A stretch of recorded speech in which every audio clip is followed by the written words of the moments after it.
I mean, I like hot dogs. They're delicious. And, wiener dogs, they can be cute. So I guess in some instances, you can say, I love wiener.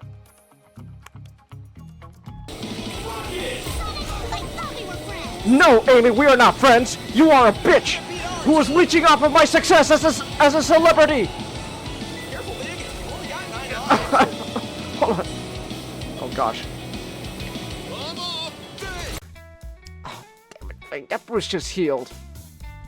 It's whatever. Just promise me you'll convince her to use a rubber, okay? Oh my goodness! Whoa! Alright! Gosh, you know who fucking wrote this? I know. Oh, and nice cry.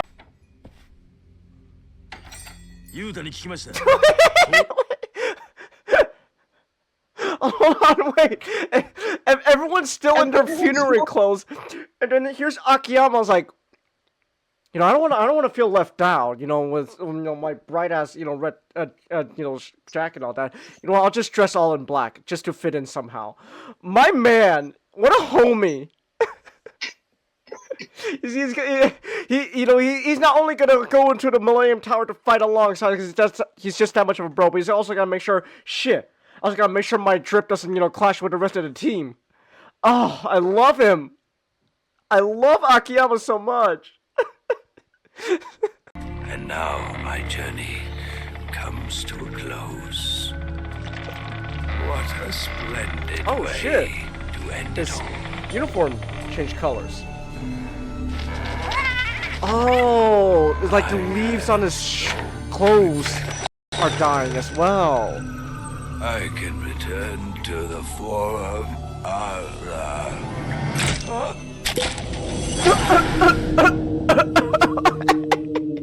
Wait!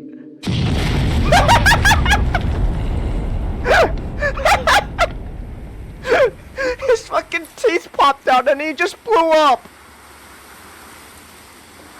What? Okay, this was my favorite boss death in this game so far. Because he just blew up and his teeth just flew out. Just, oh no! There goes my teeth! Wait! Oh my gosh, Tails, let me win, please! Win! Yes! Tails! That's right, Tails! I'm Sonic! It's Team Sonic Racing, Tails! Do you call this Team Tails Racing? No! You should be ashamed of yourself, He's your Tails. fucking teammate, man. I don't care. This is exactly why Anakin killed the Jedi. Hey, all that matters is I want first place here. Before I can answer, a booming voice echoes from the front door. Yelling great. Wait, hey, esta que? I know Spanish. Oh my gosh. It's even better than I thought. Oh my gosh. That's... Oh.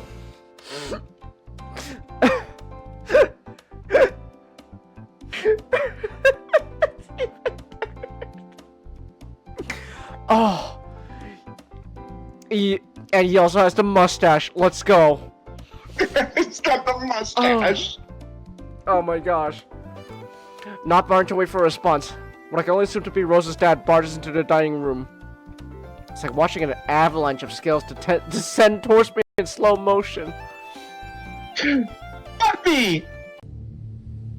だが、ソニアはその条件を守ることができなかった。やめろ。やめてくれ。キリュウさん、あなたがソニアに殺されてやらなかったせいです。やめろ。This is so.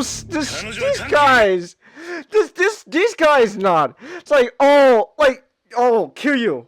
If you we're gonna kill you. We're gonna kill you, and then after we're done with killing you, we're gonna go after your family.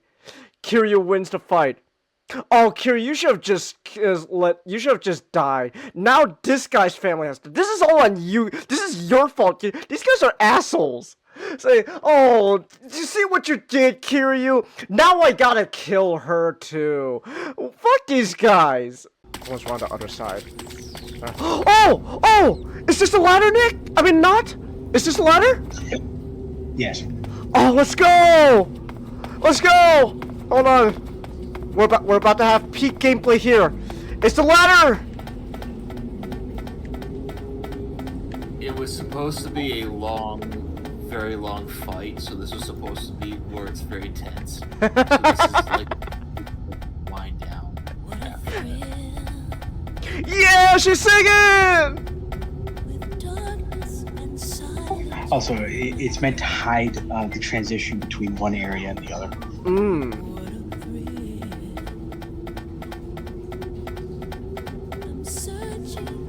Melt into you. Oh, I'm trying to. Oh my gosh! No! Is this actual legit karma happening to me? I was just joking. No! Wait!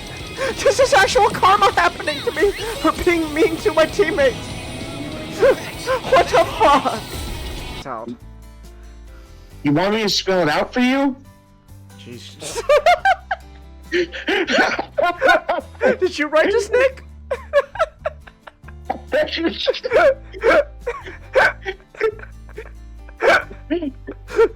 Woman. Nothing clip that moment. I want you. Hold on, I can clip it. I can do it. Woman moment, Nick.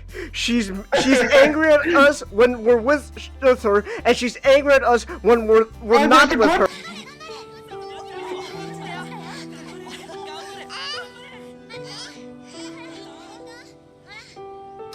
Oh, and he's watching from the distance.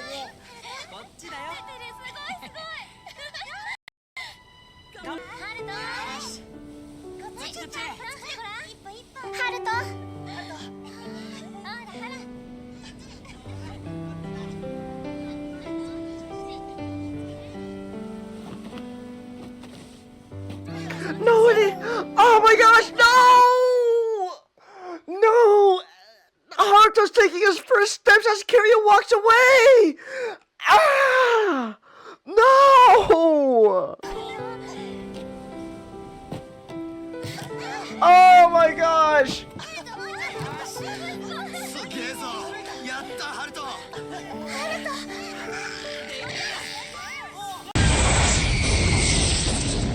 I see the earth. Oh, is this how he's gonna blow up? Quick! Oh.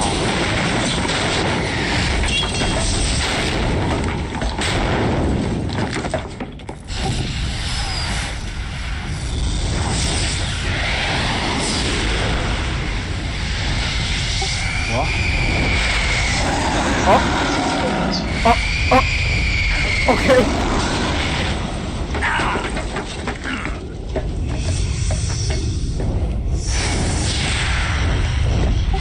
He became Imhotep from the Mummy Ride.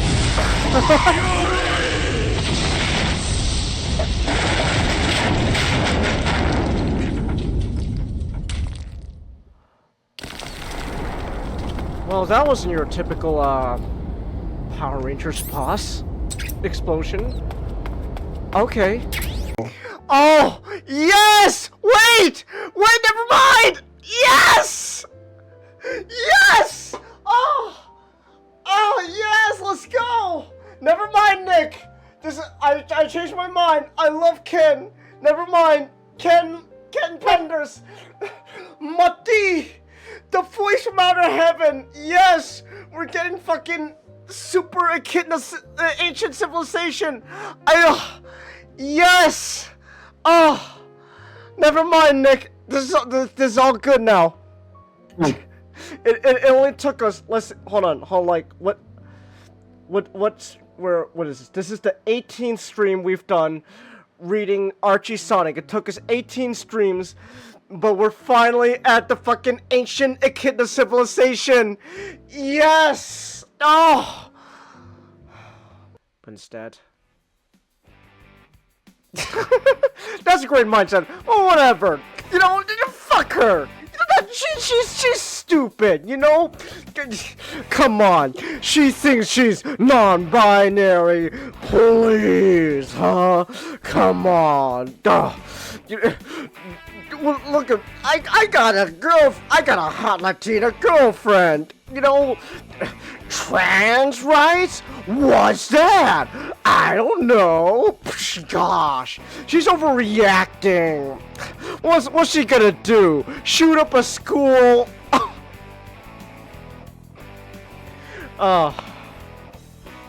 Great going. This is I know this is going great because immediately he just goes, who cares about her? I still got Rosa. Nothing can take her away from me. I can't wait for that to horribly age. Who knows? Oh my gosh, Don Quixote not! Yes! Yeah. Don Quixote.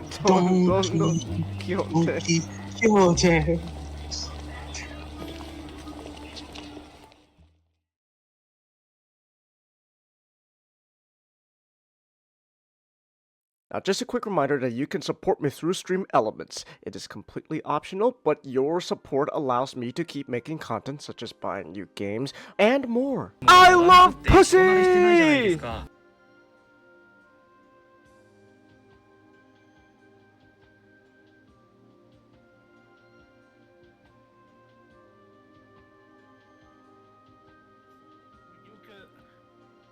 Of course, it would be like different character. I would just imagine the character that would, if you pick one character, it would probably be Kruber to be who's the Stormcast, be the one who's the actual Kruber, because remember, new setting, like you can have some of the characters be from the old settings, but most of it has to be new.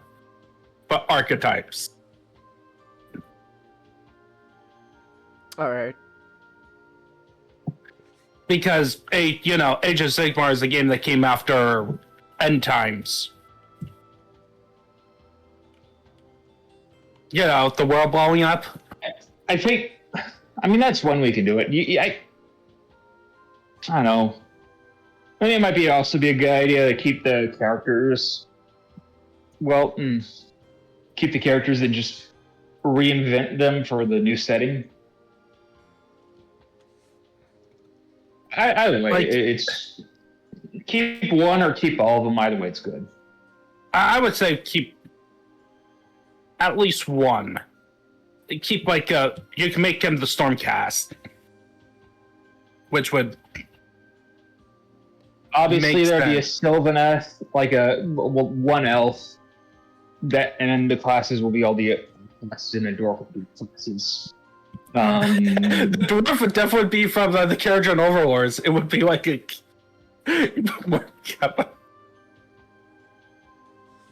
Oh. Oh, we just lost him.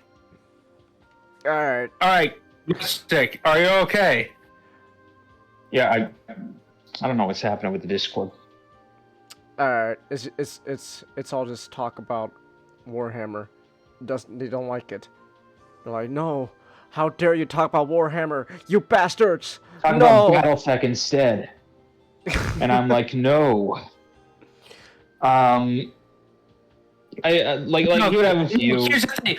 Discord doesn't want us to talk about Warhammer Fantasy. It wants us to talk about Warhammer 40k. True. 40k is okay, but Fantasy, ooh. Oh gosh. Yeah. I was thinking, he would have a few different classes like Character and Overlords, then Fire Slayer. Like the elf character would sort of be the same thing. Like one for the Sylvaneth, one for the Daughters of Cain, the other one's for the Lumineth Realm Lords. Fuck me, man, these Age of Sigmar names. Like some of these names, you just have to pause and think it through. Like Soulblight Raven. Like that does not roll up. It's a cool name, but it does not roll off the tongue. Well, remember, legally distinct. That's why the dwarves are no longer dwarves in Age of Sigmar. But the Dwarf would. Oh. Wait, they're not even called we lost dwarves anymore? Yeah, but like Fire Slayers, that rolls off the tongue. Yeah, but So essentially, Changus, that's one of the reasons they also pull up the setting, so that they can copyright the names. So, Yeah. I kid you not, the elves are called elves. A-E-L. Like, it's... That's a little silly. Yeah, it's It is. A-E-L-V-E-S. Yeah. But That's a little silly. you could have one you could have a Cities of Sigmar character. And then how about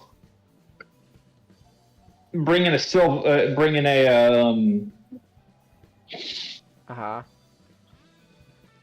shoot.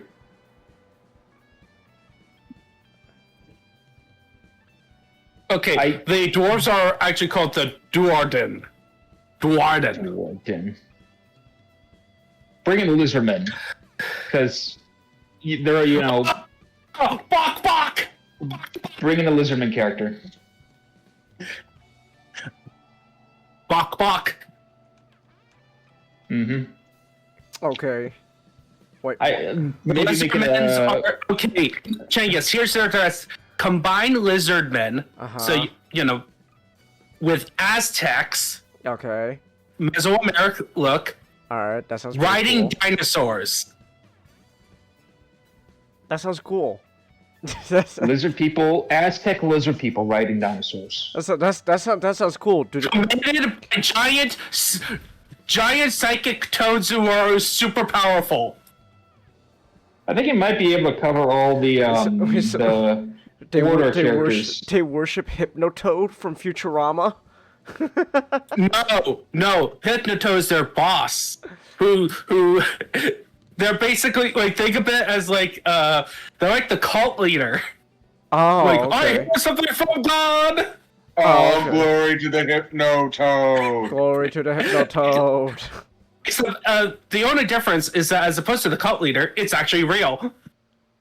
Oh, okay. Because so the Lizardmen were technically the first faction in the Warhammer Fantasy settings that existed. Oh, the lizard people were first.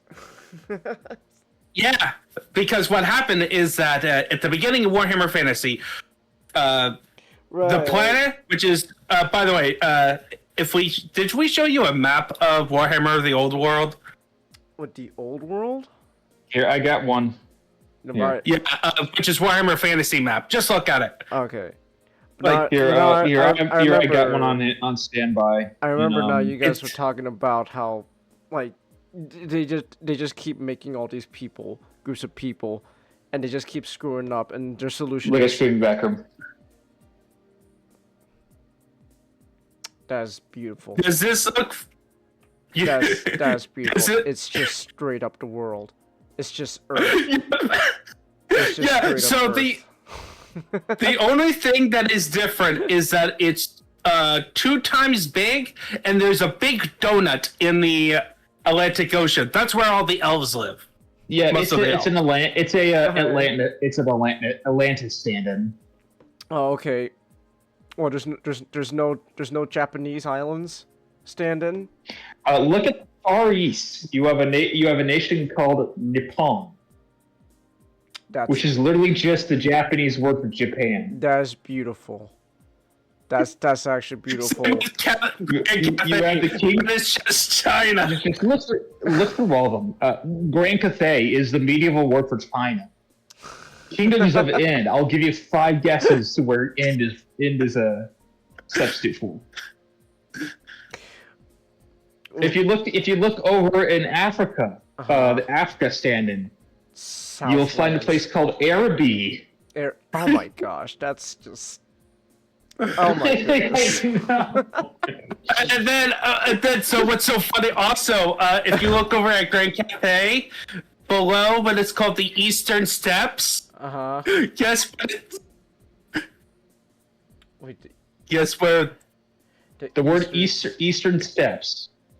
It's under the you'll see that little thing that says the lands and seas of the world. All right. Of course, world is spelled with an E. Of course. The steps. What? You'll Why see is Eastern Steps, and then look under it. the Great Bastion? Guess what that is? Is that a wall? Yes. No. It's the Great Wall of Cathay. It's the Oh, Great thing. in their version of England, Uh-huh. or it looks more like Ireland, but the British Isles, it's called Albion. Albion. Albion. Alright. Oh, but the rest of Do you know? but the rest of Europe, just like the middle section, is just called the Empire. Yeah, there's the Empire. There's Norska. Alright. There's Bretonia. Yes. Wait, does this? Fucking Spain is Estalia. Italy is Talea. Wow. All right. And it's so funny that what would be the Middle East is called the Badlands. I describe it more as the Balkans. Oh could be, man, yeah. guys, have you heard of Europe is definitely stretched up. have you heard the recent drama going on in the Badlands between those Badlandian countries? I hear that Oh, Orc boy. War Boss. Orc War Boss. Bite Fig Snazgatcha. Just saying to get Bob Skibbity. Oh my gosh. Oh gosh. This is terrible. So the listener lives in. You want to know what? Sorry, just this first. Uh-huh. Do you want to know what the sort of the North America and South America lands are called North America, South America wasn't like as a group? oh, as a group, just a whole like landmass. I don't know. Just that sort of the New World. The whole thing is just called New World. Yeah, because you got the old world, which is the Europe, Africa, and Asia stand. We got the new world, Oh, okay. like what they called in history. Yeah, so if you look down, so the lizardman lives in the South America stand-in called Lustria. Oh, okay. It's called Okay. Illustria. What about Central America? What's that whole section called? We don't know. We don't know, but we know who are the Canadians. But we do know who are the Canadians. Nagaroth? And guess who lives there? I don't know. The Dark Elves. Oh.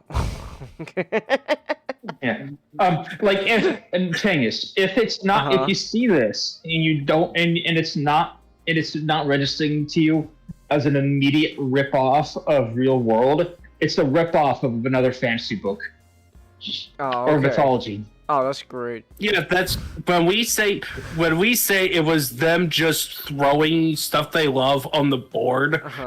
That's Warhammer Fantasy. It's like all the chaos stuff is ripped straight from Michael Moorcock's Elric and Elric. A lot of the elves in Chaos is ripped from Elric and Melbourne, which I have a few books of his. I haven't gotten to them yet, but I read the graphic novel. First 3 graphic novel volumes, did not like it. I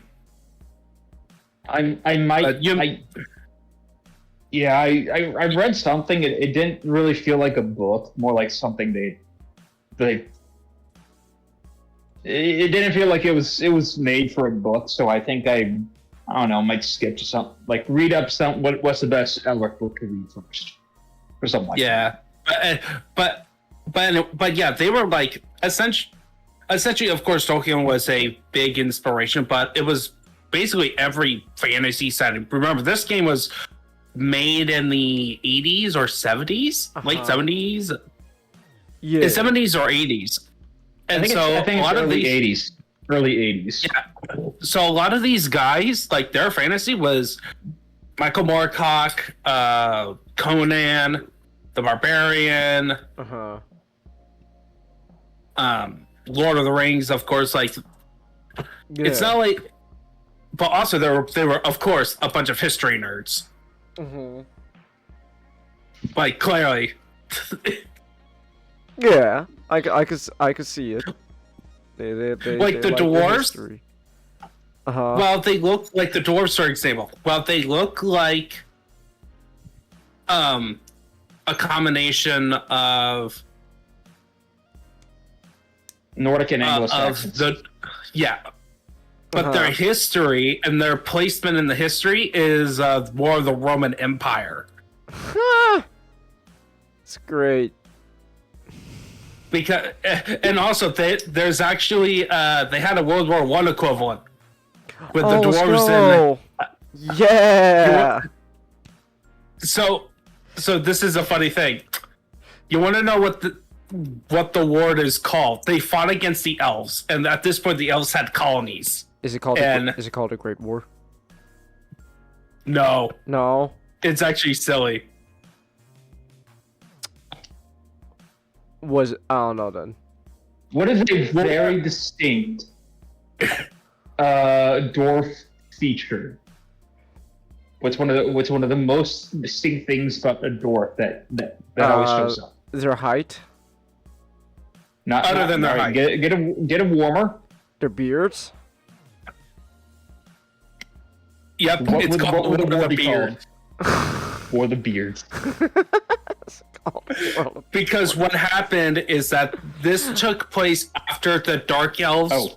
So what happened is that a rogue elf leader false flagged the dwarves into false flag attacked the dwarves. So the dwarves sent a embassy to the elves. And the dwarves were like, "What the fuck is happening here?" And the elf leader was like, "All right, I'm fuck you." Cut off their beard and then send them back. And then, to dwarves, cutting off your beard is basically castrating somebody. So it's like, all right, kill. We're gonna genocide all the elves. Wow. Yeah, it's. I'm trying to get. Where is his name? Oh yeah, I think it's Calador 2, right? It was Calador the second, and then Gothic Starbreaker. Is there a second? Which I want to say. Is there a second word? Which I want to say, Gothic Starbreaker is a fucking badass name. That is a very cool epithet, Starbreaker. So is there a second War of the Beards where there's an evil elf with like, I don't know, they call you can't say his name because you'll get demonetized, so we call him funny ear elf man. So there's something funny about that. So after this happens, there's a split between the elves, and elves then become the dark elves and high elves. And the dark elves is named Malakath, and he's basically Darth Vader. And he's evil, and because we can't. But also, you're right, because we can't call him Malakath. We legally cannot call him Malakath. Wait, what? Because that's a dwarf from actual Spain. Because that's a name ripped straight from Norse mythology. So we have to call him like Malarian or something. Yeah, Malarian. Yeah, it's so stupid. Malakath, yeah. Because So anyway, we gotta get that copyrightable name. Shangus, we gotta make that moolah. Okay. So here's the funny thing. So Calador 2, he has. So you know about how Warhammer dwarves have a thing called the Book of Grudges. Yeah. So he had some 437 separate grudges. That's a lot of grudges. But then he also had various nicknames. Oh. So he has Oathbreaker. Makes sense for what he did. He broke the dwarves and elves had an oath of friendship. All right. The Coward. The Friendless. The Irredeemable. The Thin. The Beardless. They really don't like this guy, huh? Clean shaven. The Pale. The Princess. The clean shaven. That one isn't real, but that'd be funny. He was called the Beardless. I hope there's one where they call him the Gay Wad. No, he got Goat Lover. He got Goat Lover. He got Goat Ale Lover. Sniffer. Ale sniffer, sniffing the ale. Okay. The goat warrior. The goat. The warrior. goldless. The goldless. So just calling him poor. The unnecessary. Unnecessary. The broken. The broken. Long-nosed. The slayer of kin. The untrustworthy. The nervous. Wow, they The really don't like this fountain. guy. The fountain of loud noises. Just petty all these are. The dark fearer. Oh, they just straight call him The pure? child. Okay. The fear. Oh, I thought you said fewer. I was like, oh, man, I'm not gonna lie. They're calling him. They're saying he's just afraid of the dark. Oh, okay. That he's that. That is that. The child. The child. The fragile. The fragile. Because Alright. he did die by the end of this war. This war ended with him getting killed.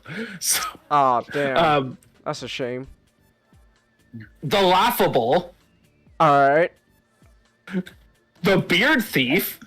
He's he's competing with Setra for the amount of names he has at this point. The pointlessly tall. Uh-huh. The honorless. Alright. How many of these are there? I'm on the final one. And then the intruder. Okay. There's just a whole bunch of names. It's just this. Someone should write. How many did you have? Like 450 something. 437. Someone should come up with 437 names for him. I think that'd be fun. Most of them were dwarfs who got killed by him. No, I meant that they decided that they hated him so much for that every grudge they're going to give him another epithet. Oh. Alright. Alright. Well, speaking, we might as well start. We have Pezzer. Actually, real quick, I just want to say, I looked up that Malekith guy. Man, I'm not gonna lie. Just looking at him, I couldn't. I don't know what you guys are talking about. He doesn't look evil. I mean, look at those horns. He's got what, like 5 horns, like a big ass, like a head that looks like like a witch hat or something. Like, nah, he's not evil. I don't know what you're talking about. He looks like a perfectly nice Fuck dude. his mom. His mom? Look at his mom. He had sex with his mother. Huh. Yeah. So here's the funny story. There's actually something funny about this. So he was born out of this great hero. Back of when Chaos first arrived. Blah blah blah. Essentially, what happened is that this hero thought his first wife and children died in the war. They didn't. But out of his depression, he ends up marrying a second time, where we get Morathi, Malekith's mom. And Morathi is beautiful, can see the future, and is evil. She ends up starting a Slanesh cult, and it gotten so bad that Malekith, who didn't know about all of this, was tasked because he was a great hero. He was a really good guy. Think Anakin Skywalker, by the way. This is Anakin Skywalker written all over it. All right, so they watched a couple of Star Wars. Could be before. Could be that George Lucas actually ripped Warhammer off. Whatever. But anyway, maybe. Yeah. So he is trying to. Wait, no. He was kind of bummed out because he wasn't able to become Phoenix King. He got bummed out, but he then was sad to find about this cult, and it turned out his mom was the head of the cult. And so they got in an argument, and did he kill her? No, the mom seduced him. Oh, okay. Well, that escalated real fast. And so they planned to basically blame it all on the Phoenix King, the current Phoenix King, the guy who took his job, according to Malekith. Oh. Everyone. So they accused him, then they poisoned the king.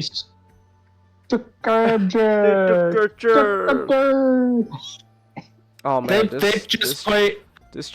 there's no way this chick's evil, man. I mean, look at that.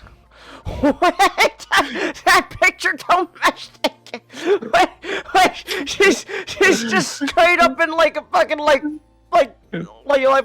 bra and like I don't even know if she's got anything down there. It's just maybe she does, but it's like either way, it's covered up by like some weird like flying horse unicorn thing, but like it's got like 3 horns. No, it's got like 4 horns. Wait. That is called an alicorn. When it's a unicorn. Why does the alicorn have like 4 horns? You know what also has an alicorn? What? Ace Combat 7. We'll get to that in a minute. Okay. Let me just finish up. So they basically accused him of being head of the cult, but that didn't work, so they poisoned him. And thus Malekith put himself to be on the throne. But you see, in order to be Phoenix King, they have to go through this ritual about fire. All right. And Malekith goes through the fire to prove that he is worthy to become a Phoenix King. Can you guess what happened? I'm gonna assume it didn't end well for him. Nice and crispy. Did he survive? Yeah, but he has to be trapped in that armor. Again.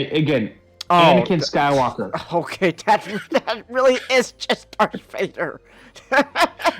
Yeah. And no, we're not talking about the end times where they retconned it. But instead of Palpatine, he had his hot mom.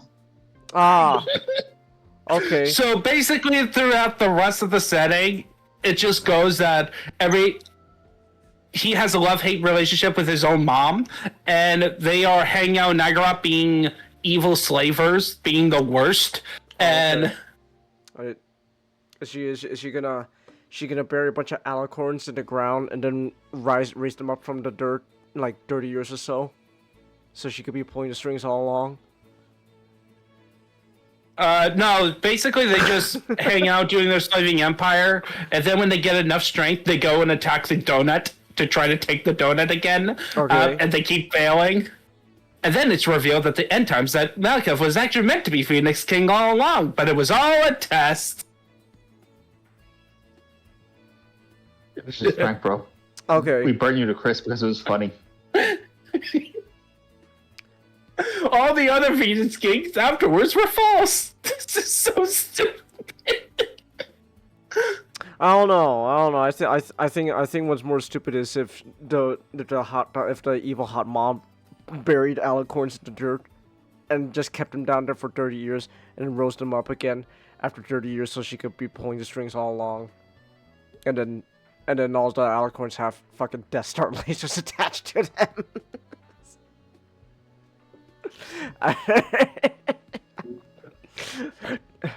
Dude, imagine the alicorns in Ace Combat have Death Star lasers attached to them. Yes. Let's go! Oh no! Let's go! We got Death Star lasers in Ace Combat. Right. Let's talk about the game where he accidentally killed the president. What? You killed the president?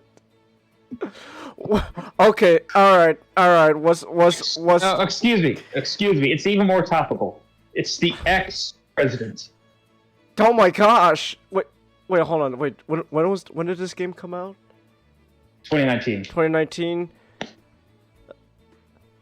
Damn. So somehow you killed the Donald, and then he comes back after like he comes back for some reason. No, he's dead. Oh, he's dead. Oh, I guess in this world the Donald didn't get his second term. Okay. No, I didn't get a Donald Trump. I got a George Bush vibe. Oh my gosh, George, let's go! It's Metal Gear Solid 2! Yeah! We got George Bush! It's He's just kind of just generic heroic president to me. Let's go, George I Bush. wasn't there for very long. I would have to play Ace Combat Fnac. He was because he was the president during Ace Combat 5. Okay. If I was here, he could tell us more of it. But I actually played some of Ace Combat 5. Very good. I need to finish. I need to go and I want to buy it, but fucking Bandai Namco won't let me because it's not in the fucking stores. I love you, Bandai. Ooh.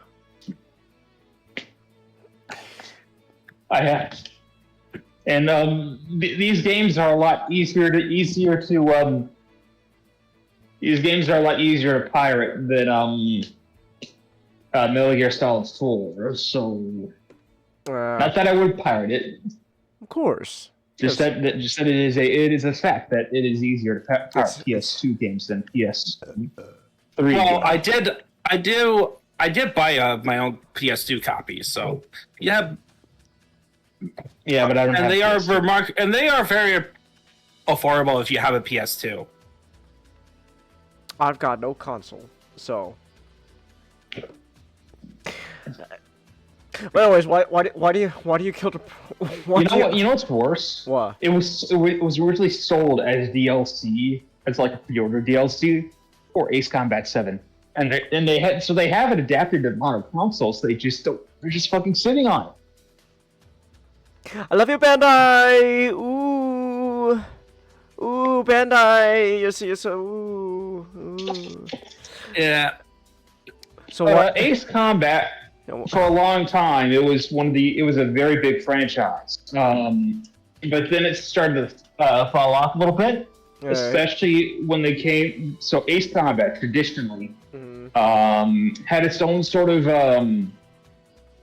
fictionalized Earth with sort of its own separate continents and nations, and you got like a United States stand-in, and you have like a Soviet Union stand-in, and a France stand-in, and all that stuff, yada yada yada. All right, let's go. Yeah, I can. No. But they got rid of it, and they did a lot of changes during the Ace Combat Assault Horizon. So it's just instead of your sort of traditional Ace Combat sort of flavor with fictional countries, it's the United States against Russia. Ah, okay. Oh, those Russians. Yeah. It's basically just Call of Duty. It's just Call of Duty. Yeah, because so what happened is that this is the Xbox 360 era, and usually what happens when Ace Combat was popular, really hit a stride. It started as the PS1 series with 3 games, but it became really popular. The most well-known games are in the PS2 era. It's the trilogy, which is 4, 5, 4-5-0. Okay. And and then 7 came out very shortly after. But what happened? No, 6 came after during the 360 area. 3, Ace Combat 6. I've actually played it. It's fun. It's good, but it isn't great. I would say it has a few issues.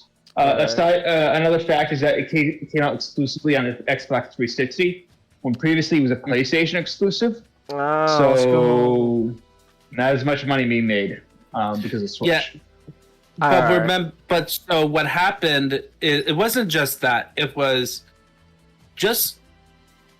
This was during a time when Western game development, like the idea of appealing to the West, was at its highest in terms of video games. So Okay. where people wanted to play games that were Western flavored in terms of sensibilities, because 2000. I'm looking up the year. 6 came out in 2007. That is the year a Call of Duty 4 came out. Modern Warfare. Okay. And The next few games are basically, from what I know, basically Ace Combat, but in Call of Duty 4. Assault Horizon, Assault Horizon, Assault Horizon game. Let's go. Do you Ace Combat, Assault Horizon. have to kill that was General their next game. You gotta kill General Shepard, but in a plane. No. I think so. Who knows? We haven't. I haven't played it. You haven't played it. Maybe you two killed. I have a friend who played it and enjoyed it. In terms of in the game, it's like not a bad game. I mean, I heard, but it is in a vacuum. It might be good, but it's not in a vacuum. So it has to deal with the rest of the series. So it's not a good Ace Combat game. Yuri, but Makarov's in a plane. You gotta shoot down Makarov before he escapes. You got it. We did it. We ended World War III. And then the end credits for Ace Combat roll, but instead you hear the Modern Warfare theme. So you gotta throw the knife. So removes the hatch, throws the knife onto the enemy plane, and hits General Shepard. Exactly. And While then, General Shepard's flying. and then you did it. You did so. But here's actually something funny. You know what happened with? There's one other Ace Combat game that came out in between Assault Horizon, which came out in 2011, and 7. You want to know what it is? What? A free-to-play game. Ace Combat Infinity. Which you can't bash it too much because Ace Combat Infinity funded Ace Combat 7. Yeah. Okay. So Ace Combat 7, this is returned traditional sort of Ace Combat. Mm-hmm. And technically has been 13 years. Alright. So yeah, it is a long time. Ace Combat 7 is also it's one of the only two really flying sort of. It's Ace Combat as a series is sort of a halfway between arcade and flight sim. So got a lot of arcade stuff and sort of a bit more. Well, it's a bit more grounded than a lot of the other stuff. Like the arcade elements comes in where you have like a lot of missiles and a lot of ammo. I have 170 rockets for this one plane. No, wait. Combining the special ammunition, 200 rockets for my one plane. That's a lot of rockets. Dang. I'm just checking some real quick. You said it was like 13 years since the last game. Just wanted to see something. It was 12 13 years since Ace Combat 6. Ah. 12. Okay. Yeah, so in the old continuity, this is like a situation very similar. Like think about, and this is also funny enough. It came out in 2019. Devil May Cry 5. Ah, okay. It's that type of situation where you have much like Devil May Cry, a series that was popular on the PS2, had an Xbox 360 entry that was a disappointment to the company's point of view. They tried rebooting it to change it up to be more Western appealing. And that failed spectacularly. It failed. And then it took a while for them to make another entry, a brand new entry that is a return to it's a return to roots game.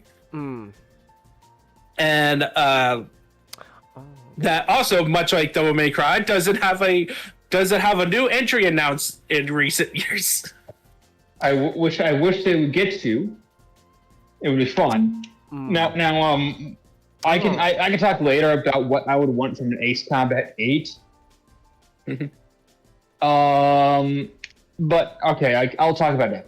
Ace Combat 8. If I made it, I would harken back to Ace Combat 3 and make it a cyberpunk game. And with multiple Ace endings. Combat 3 is in a cyberpunk setting in the year 2040. Yeah, And it stands out a lot because none of the other games are like that. and also the weird thing is that it's a game with multiple endings. In the year 20, Yeah. in the year 2040, what makes what's the damn thing Keanu said? What makes you a criminal? Getting caught. But no, like Chinggis, it's a game that had multiple endings that depending on your actions during the mission, you go on a different story path. And I kid you not, this was in the PS1 era. Wow. Ace Combat 3 is also supposed to have like a pretty deep story, and it's basically like Ghost in a Shell with jet planes instead of Call of Duty with jet. And a twist that changes. It has a twist that changes your entire perspective of the game's story. Wait, so this was on the PlayStation 1? Yes. Hold on. It's like Ace Combat 7. I would describe as like it has a little bit of like it does have a little bit of Metal Gear in it. Like the Ace Combat games legitimately do have a little bit of that. It does have a little bit of sci-fi. It does have like a slight brush of sci-fi, like that Metal Gear kind of stuff. Okay. So Ace maybe Combat, we should go. Sorry. Ran back to Ace Combat 7. But if we did Ace Combat 8, I would like it to be sort of like a sci-fi, the cyberpunk style. But back on the form, Ace Combat 7 takes place in the year 2019 in the setting. All right. Ninjato, if you could get like a here, if you can like find a map of I could just look at Ace Combat, I would appreciate. Yeah, that works. I appreciate that.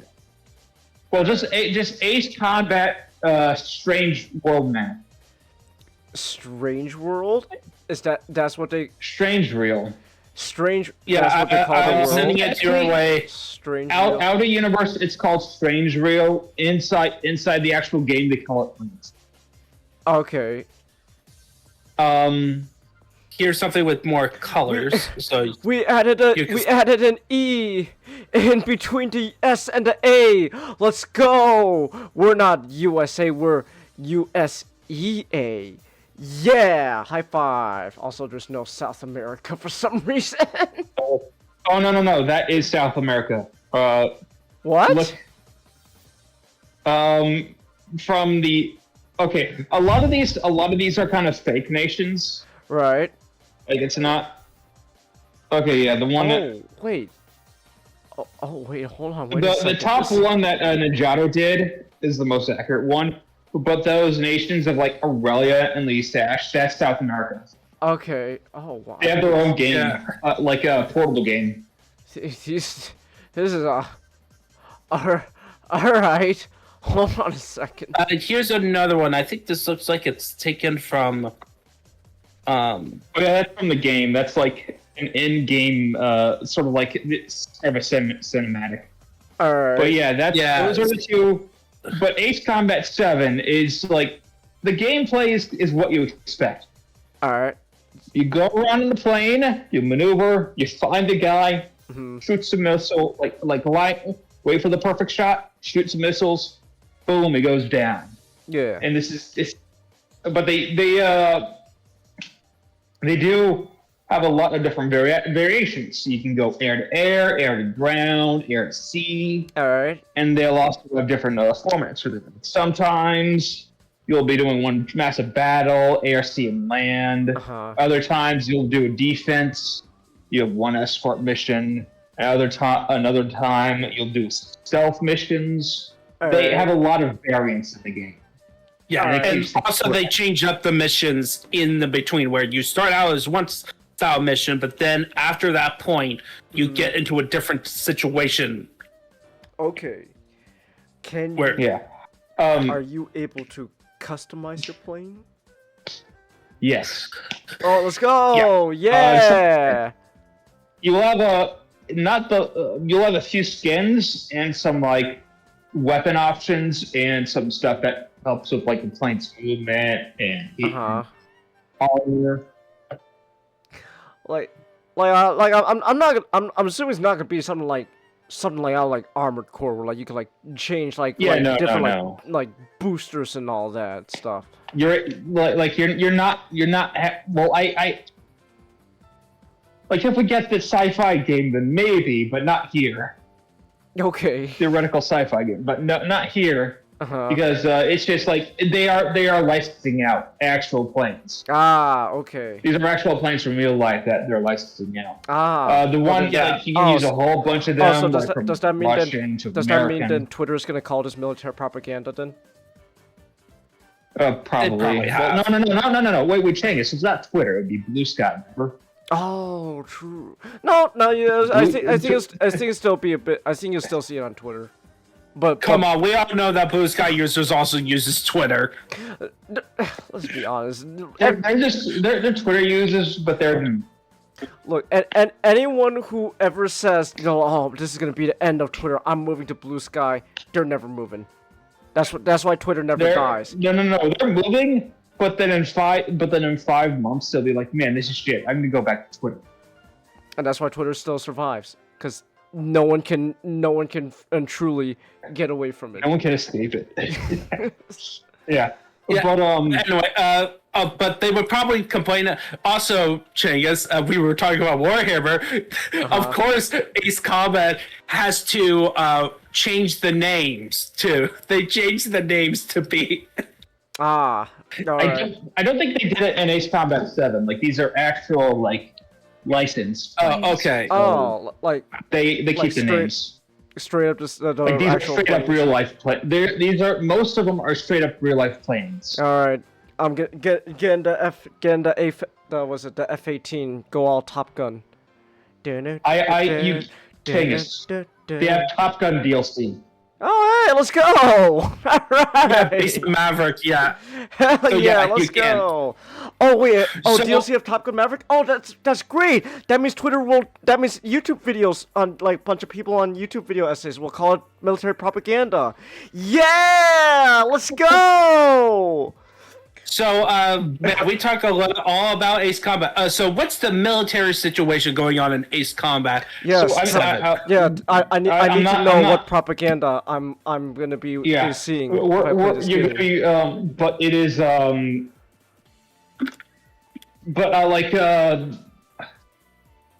so this is the so right now it's sort of like a greatest hits. It's sort of a callback to the PS2 trilogy. Okay. Or it sort of takes a lot of the stuff that was it'll take a lot of bigger elements from those games and then put them in this. So like your playable the nation that you're playing as is the protagonists are from the characters that you play as are from the nation that was from Ace Combat 5, the protagonist nation of that, which is Ozia, which is the United States standard. All right. We're Ozio. Okay. It's the big blue one. Yeah. Yeah, it's the Oshia. big Oshia. blue one. Oshia for Oshia. life, baby. Let's go. Oshia. Yeah, Ozia. All Oshia. right. I don't know. Okay. We're going to make the Oshia Ozians, great again. Yeah. But right now they're building a so it also takes place in the continent that was Ace Combat 4. And the guys you're fighting are the guys from Ace Combat 4 called Erusia. Erusia. Yeah, Russia. Erusia. The Russians. Erusia. The militaristic Russians. Russian stand. They're France.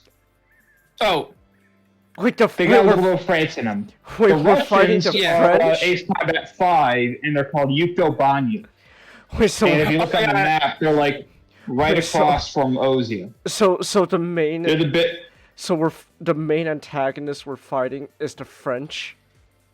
Yeah, I'm trying to They got a remember. little bit French in them. Yeah, I'm trying to remember the nations. Essentially, what I remember when I was playing it is that Oshia was building a big elevator, a space elevator to go up Yeah, into a space. space elevator. Oh, But alright. also, But all the everyone else countries- didn't like it.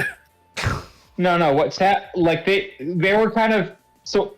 Ozia is kind of doing what the United States is with the bunch of neocon stuff, Okay. where they're being like kind of being extractive, and people are not liking that. So Uzia is sort of rallying that on the Erugia is kind of rallying that on the Uzian continent Okay. to do a attack on Osia.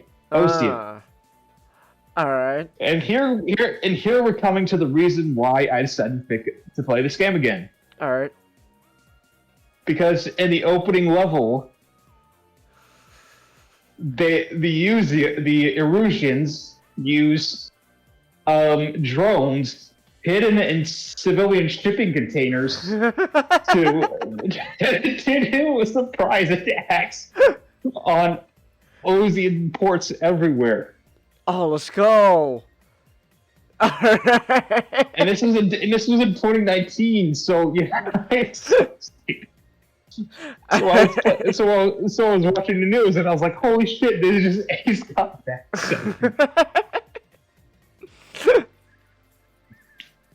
Alright. So, Yeah, and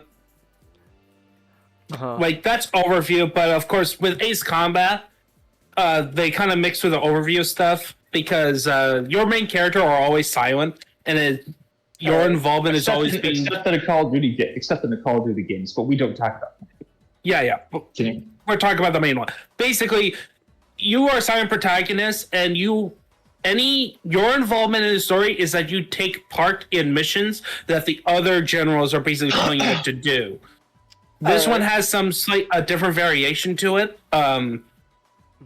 But in order to have like a personal element, they tend to have Ace Combat has stories, usually from people on the ground who are not involved usually in the game. okay. Except for 5. When I was playing through 5, kind of the conceit of 5 is that it focuses on this one squadron, and it had like a journalist who is following this one squadron around. Oh, okay. So like that. What's that one show? It's like what's that one show? We're Think Band of Brothers. Well, Band of Brothers with jets. No. It's something like that, but not better. Generation Kill. That's what I'm thinking of. It's like Generation Kill, but with jets. Okay. Yeah, but that's Ace Combat 5. That's 5. It does have a few. Like a lot of the cutscenes in between missions will focus on another character who is a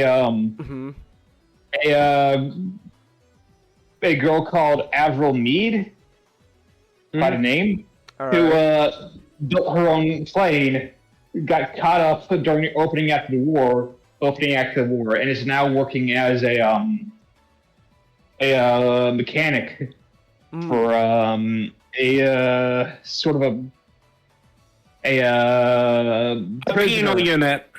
Yeah, penal unit. Which your main character your player character ends up being part of. After he kills, and not the Donald. Oh, okay. Because his jet malfunctioned at the worst time and shot down the.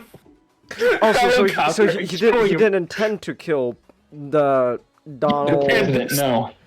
So thus he gets the nickname Trigger, which is your character's name. Because he always had the name. He always had the name Trigger. Okay, but it became more ironic. That would be, it became more ironic. So they really. But as the game goes on, you go through 3 different squadrons. You're sort of the squadron in the beginning, a penal unit, and squadron later on. All right.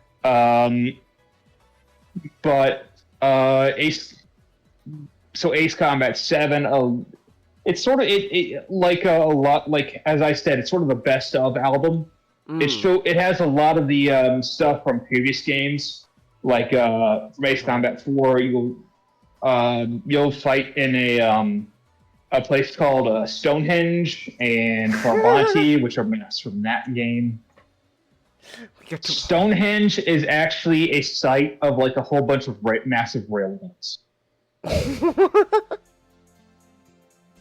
Here, just look it up. It looks really cool. Wait. All right. Hold on. Stonehenge Ace Combat. All right. Ace Combat Stonehenge. I'm looking this place up. That's great. It's like a big ass like fortress. It makes it's like a whole bunch of railguns.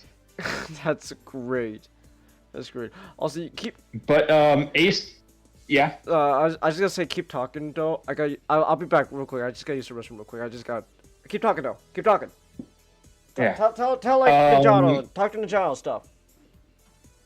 And Nick. Yeah. But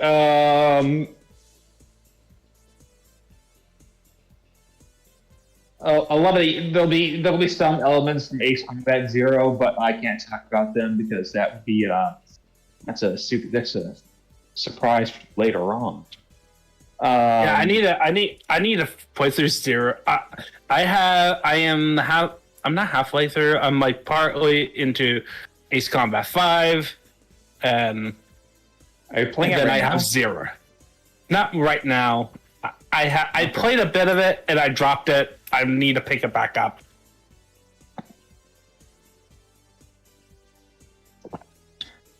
For me, I'm really interested in 3, 5, and 0. On the surface, 4 seems the least interesting to me. Yeah, 4 is like I played it. I did talk about it on 2 cents. It's like it's a good game. It definitely has that first game syndrome feeling. With like a new engine, everything new. It seems kind of a bit basic compared to the other ones the other games I'm interested in. Yeah, it's not like it has an insane moment. Like you're not Ace Combat 3, which is like Ghost in a Shell pushing limits of the boundaries of the PS1. And maybe it's also because I played Ace Combat 7 and it feels like a lot of this is just kind of like Ace Combat 7 light because you're fighting the Erusians as well. It's also over sort of a misunderstanding. It's also over a misunderstanding. Ace Combat 5 is cool because it's like U.S. versus Russia, fictional U.S. versus fictional Russia, and then Ace Combat 0 is like, your mercenary units fighting against like the fictional Germans. And also it ends in a ridiculous aircraft duel with a killer soundtrack. Yeah. Well, I have some soundtrack from Ace Combat 0. It slaps. What slaps? But you also have like the classic Ace Combat stuff. You have massive flying super weapons. Okay. Called the Arsenal Birds that deploy drones, and you have to fight them in some missions. And you have like fights against like elite super pilots with like rail guns attached to their planes, and you have like you get a lot of like sort of like a bit like science fictiony stuff in there. It does kind of feel like Hideo Kojima came. He was on the phone when they were concepting this game, providing some things here and there, but also this is amazing. yeah. This is amazing. That's a lot. The arsenal bird. You're looking up the arsenal bird. Yeah, I'm looking up the arsenal birds. That's a drone. Just big ass drones with propellers on its back. Oh, that's Yeah, great. no, Yeah. it's a giant drone. It's a giant drone that shoots other drones. Oh, It's a mothership of drone. It's a drone mothership. oh, beautiful. Think of like it's like what Jeff Bezos was. That's great. Oh my god. Just imagine that. Holy shit! They did that in the Maxford video. But just put down that Amazon logo on it. And Oh wow, this is great. It'll deploy a bomb. And it'll go out and deploy and bomb all the Amazon people who aren't doing working slave labor. Ah, of course.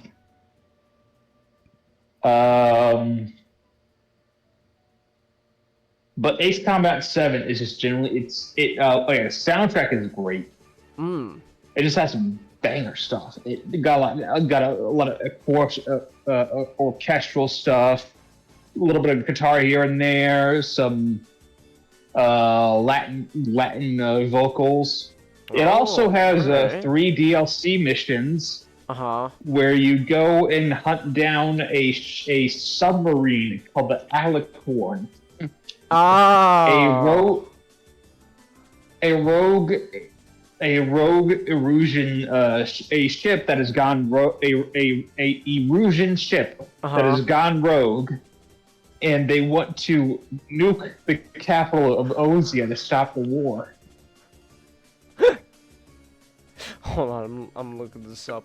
Ace Combat. They have massive rail guns. Hold on, I'm looking this up. Oh my gosh, it's fucking Arsenal Gear from Metal Gear Solid. It's fucking Arsenal Gear. That's great. Oh no! It's just it's like a big ass Arsenal Gear.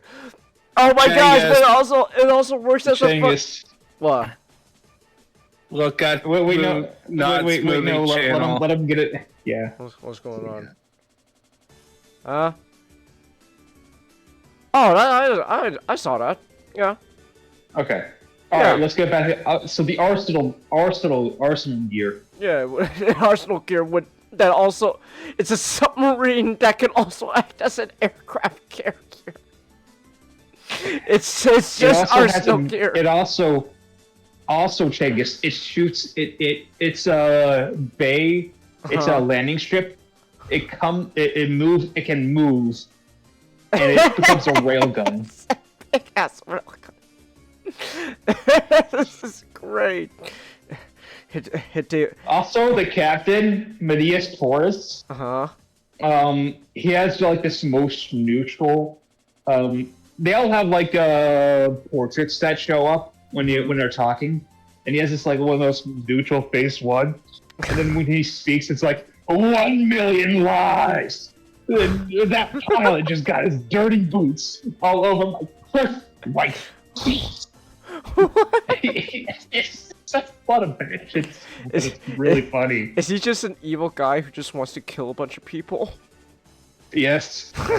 That's amazing. That's great. It's really funny.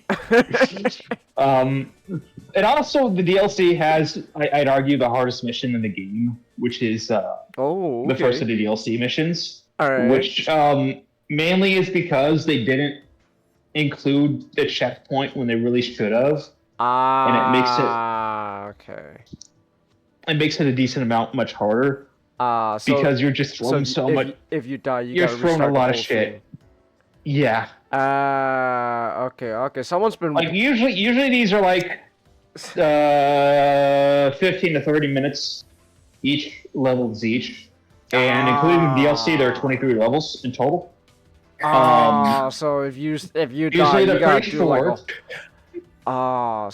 you gotta do like a whole. Usually you have like at least one checkpoint per level. At that level, you did not have a single checkpoint. It was a fucking pain in the ass, dude. Okay. Especially, it was also just really hard because they just threw so much Boom, stuff at you. Ah. Yeah, all right. Would you singing their I was so happy when I finished it.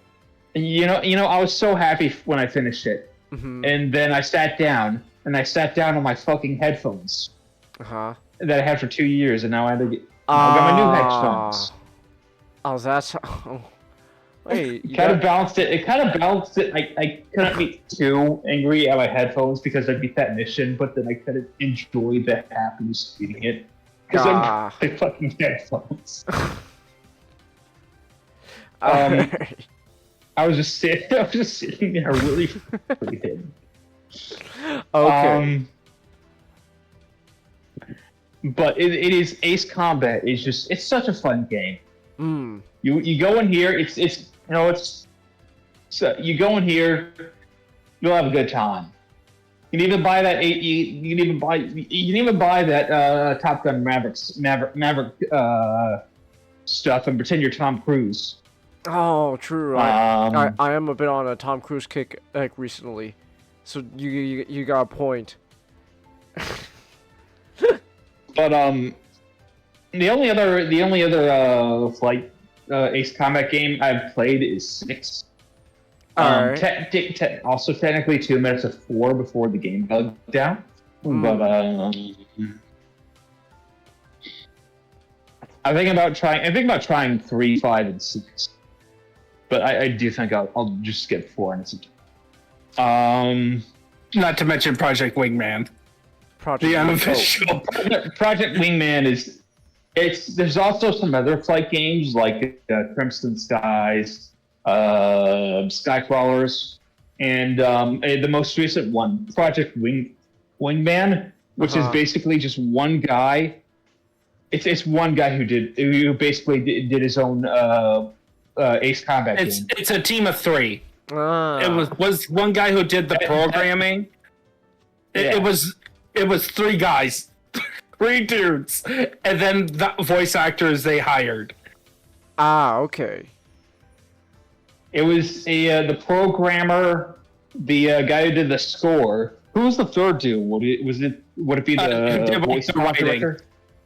The writing. Okay. So, I mean, but like when I meant it's one dude doing this, it's one dude. It's an entire basically full-on Ace Combat game made by one dude. It's really it's very impressive. All right. Nino. Yeah. It's so more insane. At a few points, yes, it is. But I played Project Wingman. It's very, very fun. But I do think Ace Combat 7 is a great place to start. Ace Combat 7, give it at a 8.5 out of 10. All right. I think maybe a 9 out of 10, 8.59. If I were to go back and play all the Ace Combat games, this is just intuition speaking, but I think this would probably be the best Ace Combat game. Okay. It's certainly better than 6, which 6 isn't bad, but it isn't great either. It was 6 was solid. Okay. It was a solid game. And then Project Wingman is very good, but then I think Ace Combat 7 is it's a lowercase g great. Okay. All right then. Neato. All right, time to talk. Let's talk about Peak. All right. We're not at the point where you make me jealous yet, so. We're gonna talk about some Peak. It's a good game. Doom wouldn't be where it is now without this one. Like. Yeah. So, how much do you know about like the sort of development history on this one? the development of 2016. Uh, Yeah.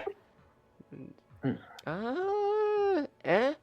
Okay, It's been a bit. I know I know 2016 is it was based off of when it was still called like Doom 4, but like it started off as Doom 4, and it was like building off of like Doom 3, and then but in this like started development since like mid 2000s.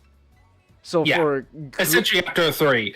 yeah, so So- like more more than 10 years this game was in development.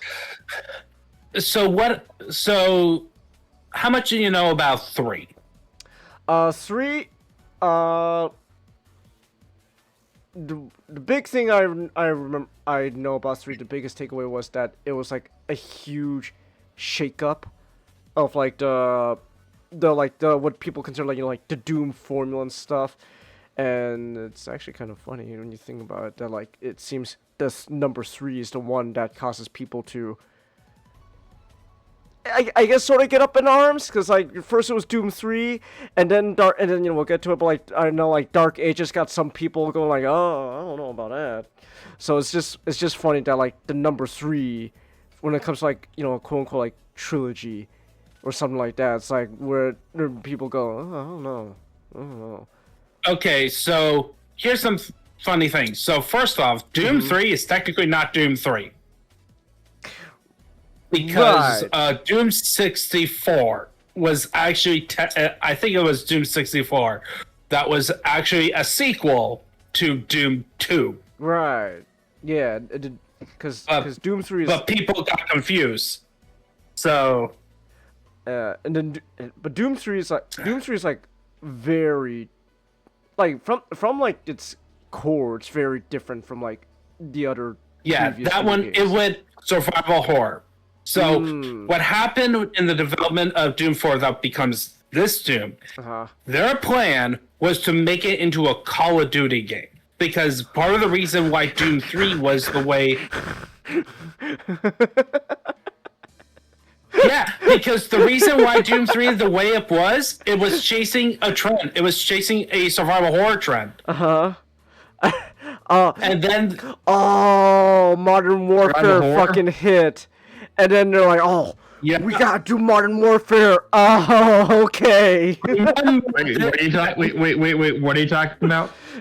So in the development of Doom 4, after Doom 3, Call of Duty became popular. Call of Duty became the standard. So they were working on it to be essentially a Call of Duty Doom. But during development, the developers look at it and they go, "This doesn't feel like Doom anymore." Yeah. Soap. I think a lot of other video games would have done good for saying those words.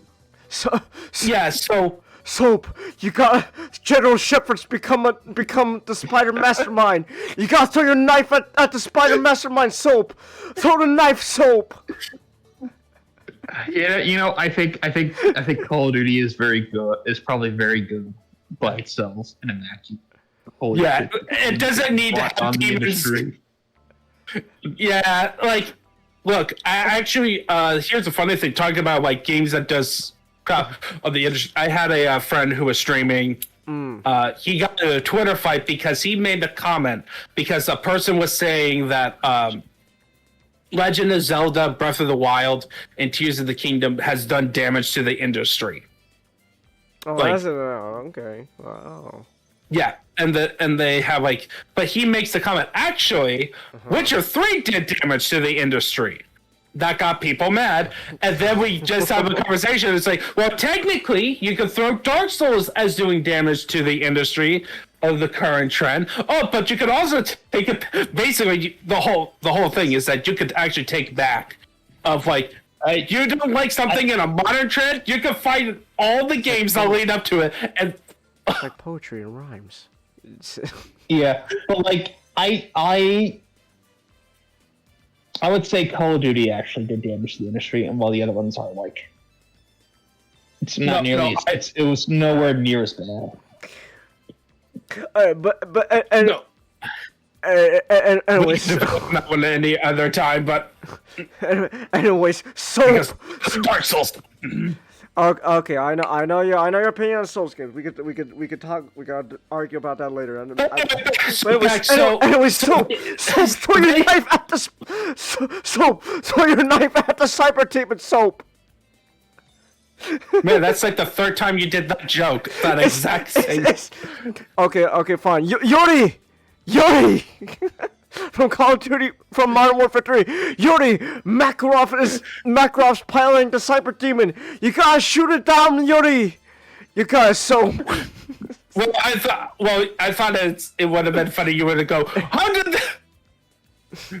does Olivia know you? How does Olivia know you? Turns out we wanna blame a whole demon invasion. We wanna have a whole like invasion on hell, but we gotta blame the demons, but they're not invading. So we do a whole no human mission, so that way we could put the blame on the demons. What's his name again? The guy who did the fucking Devil May Cry series for Netflix. He'd be so proud of me with my ideas right now. Oh my gosh. Thank you, Ed. Yeah, that guy. He'll be so proud of me right now. What I'm saying. It's like, oh, yes. Oh man, just imagine him doing Doom. That would be awfully hilarious. Remember. Fuck it. Dante and Virgil gotta team up, and they go to an airport. Remember, no human. Oh, it'll be perfect. But anyways,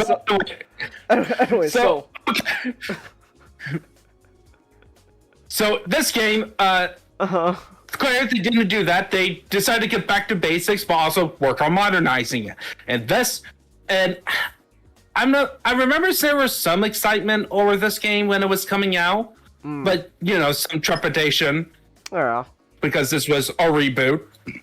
Yeah. And it didn't help that when this game was actually coming out, there was a review embargo. Oh, really? Yeah, so the outlets weren't allowed to release it. There was like a controversy where it's like, oh, you can't release Doom. You can't release reviews on Doom until the day of release. Ah. Wow. And, okay. So people. But good thing it was probably.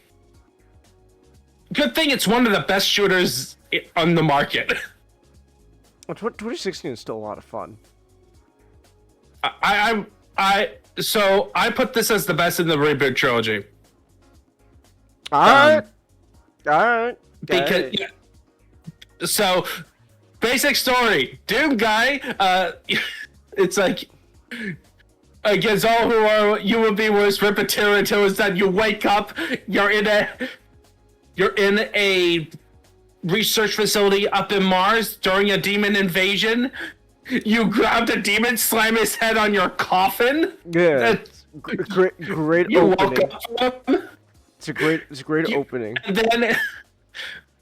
then you just put on your gear stuff, and then you have like this guy named Samuel Hayden trying to convince you that what he did was for the greater good and stuff. And Doom guy just punches seeing demon blood everywhere, people dead. It's like, screw you. You know what? It is actually very interesting to look back and see that Doom guy's like armor and suit and all that very much is clearly like heavily influenced by games like Halo back in like 2016. Like it's like it's clearly like something like Master Chief's armor, and then as the games go on in this like reboot trilogy, they start taking more liberties. Where like by the time like Eternal, they brought back the sleeveless look, and then Dark Ages just make him a knight,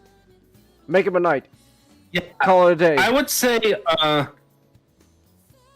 I think what's cool about the Praetor armor in Doom 2016 is like, yeah, you'll get that influence that people of Halo and stuff like.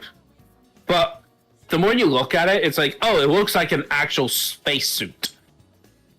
Like the way his helmet fits, it's actually like a astronaut's helmet. Yeah, I see it. Full blown. Which is the later games, it's actually more like a typical sci-fi helmet.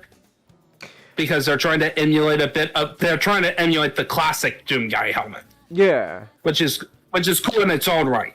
So yeah. I am not like I think I appreciate the design idea behind this. Is like they were trying to, you could see them trying to meld the cartoon, them trying to go for this entry, trying to be more quote unquote realistic. Yeah.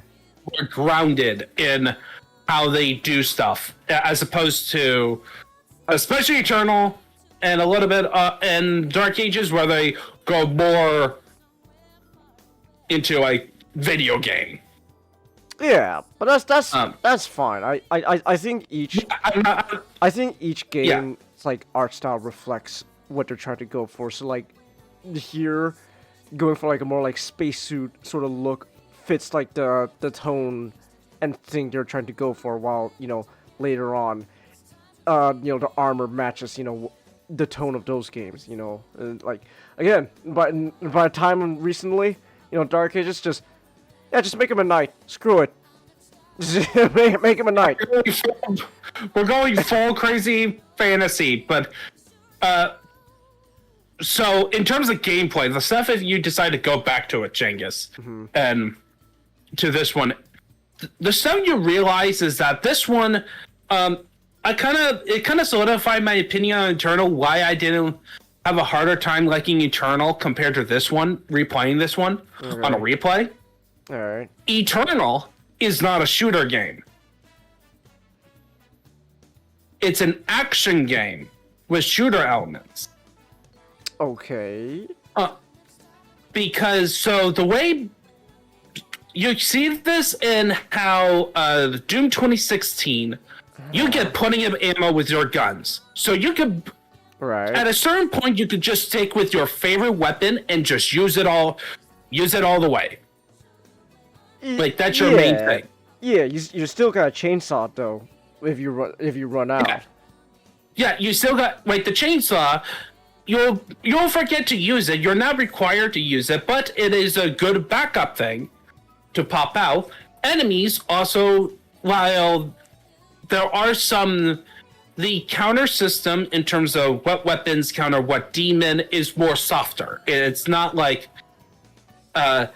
it's more of like the typical video games thing where like you can go into niddle diddle, noodly doodly is like, oh, if I can hold this, I can pull out the magma railgun, the Gauss gun for this amount of time. I can do this so quickly and take out that pinky before it charges at me. Type thing. As opposed to, or like in this game, if you use the micro missiles on your assault rifle, fully kitted out, you can actually take regular pinkies out pretty easily by just dumping rockets at them. Yeah. Yeah. You could. Well, as opposed to, well, no, you could still sort of do the same in Eternal. Yes, but the thing is, Eternal does not encourage that because ammo is smaller, of course. You also have movement is a more of an important thing in Eternal, especially air movement. Yeah. And also, it's all about resource management way more heavily that encourages you to do more of the gory kills and using the chainsaw. You have to use all your arsenal in more like a combo, like an action game, as opposed to a shooter games, because shooter games tends to be a bit more relaxed. Okay. If you think about the amount of input and amount of brain space. Okay.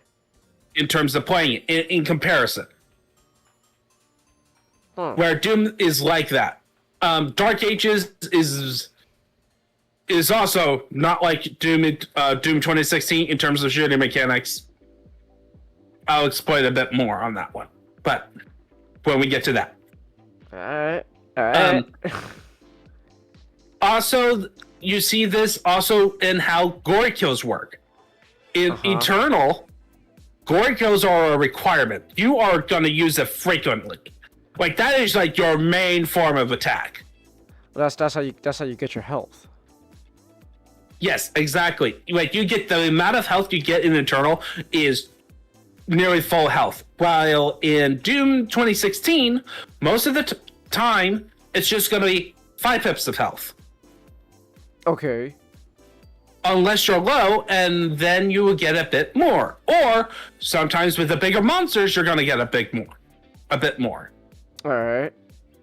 So what I encourage you is not so much of you still play aggressively, but you're going to be aggressively using your range by aggressively dumping your ammo at the enemies, as opposed to maneuvering yourself into positions where you can use the right gun to take out that enemy in the most precise way in Eternal. Or you used a flaming meat hook. You slow down. You get that ability to slow down time while you're in midair, and you just keep pumping. And gonna be honest, that usually does the job. Well, yeah, of course, of course, that's where you have like the how the rune system works on that one. But that is still those mechanics still feels more like action game mechanics as opposed to shooter mechanics. It's like Eternal encourages.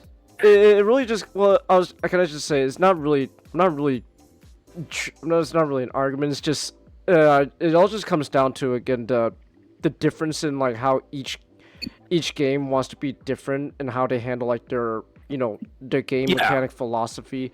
Was they described 2016 was like run and shoot, and then or it's like I think it's like run and shoot, and it's like running like basically they constantly tell you just move around, keep running around, don't ever stop running, and don't ever stop in one place, and just keep shooting while you're running around.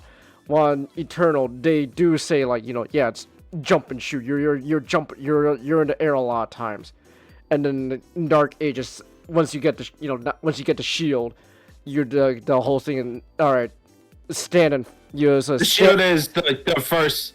The shield is the first thing you get. Yeah, shield and shotgun. Stand your ground and fight mentality for Dark Ages. So it just comes down to each game. They want to be different from the previous, so they have a different philosophy in their whole design of how you play it. Yeah, this is when I'm talking about like the different philosophy is I'm trying to really support is more of Eternal in comparison. Eternal has shooting mechanics, but the core gameplay is more action mechanics. Okay. As opposed to Doom 2016. Doom 2016 is more in line with a shooter game.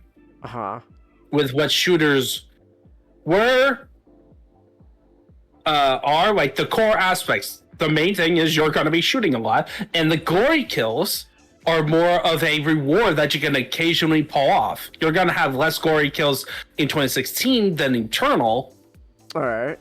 But I do feel, because of the differences, after a while, like on my second playthrough of Eternal compared to my third my multiple attempts at Eternal, I feel more satisfied with the gory kills in 2016 than Eternal after a while. Okay. Even though, like, in terms of animations, they're pretty much the exact same thing. The only difference is that Eternal incorporates the sword arm as opposed to Doom guy ripping and tearing with his bare hands. Yeah, they gave you the sword arm because people said the glory kills were like took too much time out of the gameplay in 2016. It's like, okay, fine, we'll make the glory kills faster. So now you just slice and dice with your little arm knife. and people still had a problem with it. I actually find. And then- Well, here's the funny enough. I find 2016's gory kills to be actually faster than Eternal. Really? Yeah. Huh. That's interesting. Okay. Yeah, it's. I find them in a better pace than the Eternals on some of them because like I remember like some of the enemies, the one where Doom guy slashes a guy 3 times, like 1, 2. It's like okay, that's a little bit too long. Where I don't know. I never had a problem with the glory kills in either 2016 or Eternal. I never had a problem with it. Never once. Maybe I'm just different. I don't know. Maybe not. Maybe different in a bad way. Who knows? Maybe I'm just stupid. I don't know. I never had a problem with it. It's like even the the 1, 2, 3 slash. Never had a problem with it. But I think it helps for me is that I'm a bit more impressed with the gory kills just because of the bare hand aspects in 2016 than Eternal. I do agree. That is more. It does seem more impressive in 2016 than Eternal. So and also you rarely. It's also the amount of times you do gory kills in comparison. Like you could theoretically not do a lot of gory kills in 2016 and be fine with it because the gory kills is more of a supplement. I'm sorry. Oh, that's fine. And then a gameplay encouragement to play aggressively, while Eternal, it's a necessity to gory kill. Just because of how the enemies do damage output and how few the health packs are, even though some of them are very powerful. While in, I'm gonna assume it just comes down to the philosophy behind Eternal. A lot of stuff just comes down to people wanted, like they look at what people thought was cool in 2016 and decided, okay, we gotta do more of that in Eternal. Like, oh, people thought the glory kills were cool. Okay, we're gonna do more glory kills in Eternal. Like more. You get to do more, and then it ends up having that. So maybe that feeling of like is a necessity comes down to just them going, well, people like the glory kills, right? So we'll just give them more. Yeah, it could be. It could be like that idea of like, hey, we encourage, make a system that encourages what people already liked about the first game. But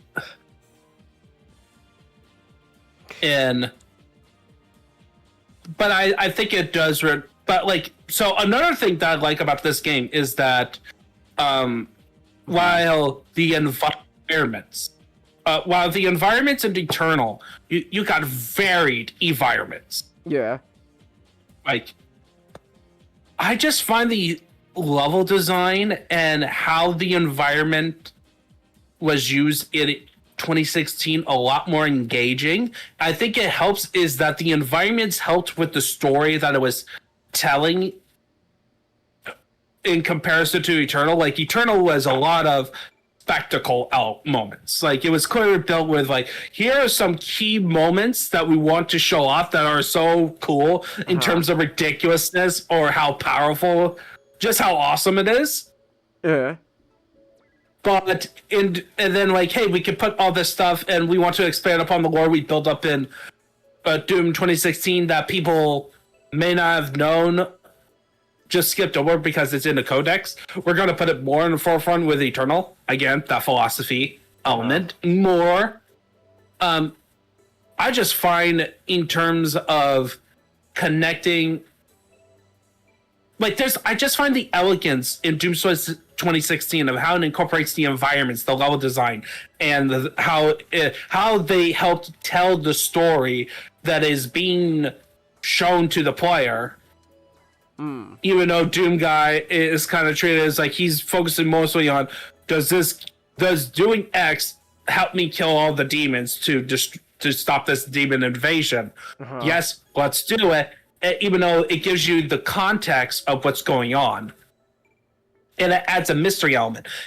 Like all of them working in tandem to tell, and it helps you engage the player to go through the story, like to finish the campaign as fast as possible. All right. In a good way. While Eternal has a lot of pay. My main problem with the story of Eternal, lots of payoffs, feels like there's no setup. All right. Where the payoff moments feels like it comes from people who read the lore bits in Doom 2016 rather than the people who play through Doom 2016, and this is the immediate sequel. It feels like, even though it's intentionally not so, there's supposed to be a game between Doom 2016 and Doom Eternal type deal, right? All right. But that's fine.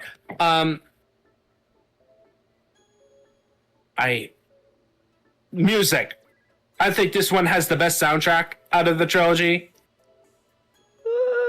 I would say. Is this like a controversial one saying that Doom 2016 has the best soundtrack out of the three? I don't think it's necessarily controversial.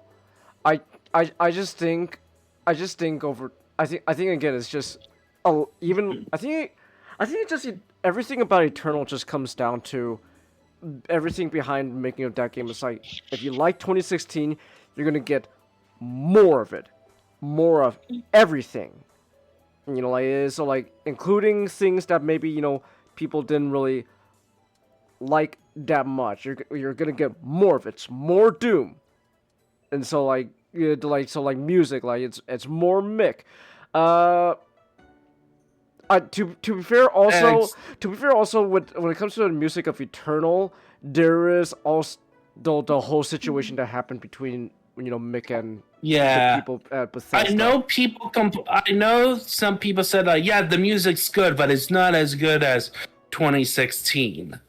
I haven't really heard that before. I don't know. I think to be fair, if you're listening just purely to the soundtrack alone on like something like Spotify or something, maybe it's not completely fair, because I know because the whole controversy with Mick and the falling out between Mick and Bethesda, that some of the songs that were officially released are technically, I think like Mick said, he feels like pretty much incomplete. So yeah. So again, the music with Eternal is I think is really good, but it probably doesn't, if people say 2016 is better, they're not. I don't know how much it would actually affect the whole thing, but there is possible chance the whole falling out between Mick and Bethesda kind of plays, I don't know how much of a role, but it may play somewhat of a role in people's opinion on the music. That's it. Either way, but the music is, both games are great. 2016 BFG Division still really good. That's really good. So also the remix of the classic Doom theme, at the beginning, yeah, at Doom's Gate. Yeah, it's a solid. Yeah, at Doom's. It's a solid remix of the original Doom theme. But it helps. It helps sell the vibe. It's slower. It's heavier. More guitar, metal, and all that. So it really sells the this is a new gritty dark Doom, but you're in for a ride. Down.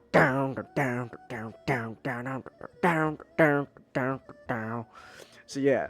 Yeah, as I really like how it just played this. It became one of the games that I just didn't put on a podcast in the background, just because I was so engaged with the music and how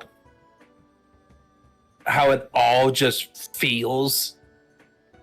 I think also it's been a while since I played 2016, but I know I don't know if you ever encountered this with Eternal, Ninjato, but like sometimes with Eternal, I think maybe I don't know how to describe it, but like it's how do I describe how I best describe this? It kind of sometimes feel like the music.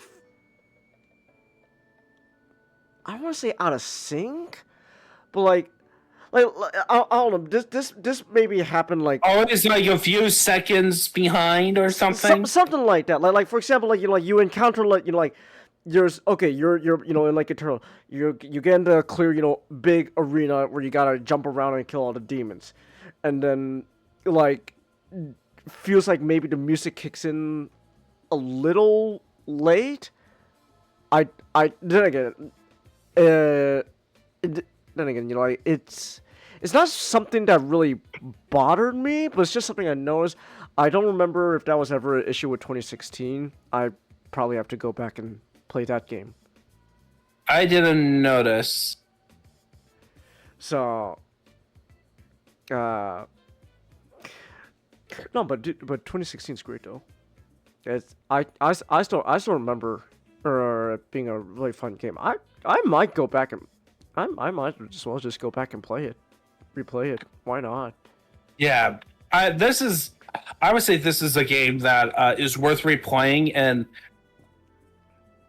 just experience everything in the story and like I forgot how much it encourages exploration. It was and I do like how the level design just fits, and I think I just liked how it just feels simple, how elegant the game is. I think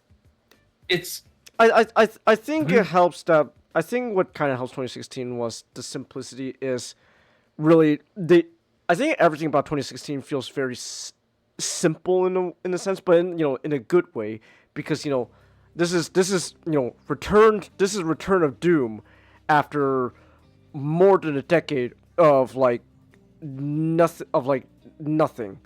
It's like more than a decade gap between games, and then this is you gotta make, and people found Doom 3, the last one Doom game they had, controversial, so they gotta come in swinging.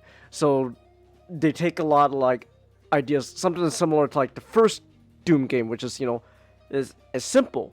So they go, okay, we gotta do something kind of simple but a little familiar, something simple, but just bring back Doom. And then once they go in Eternal and Dark Ages, that's when then they could dig in even more with what they want to do with him.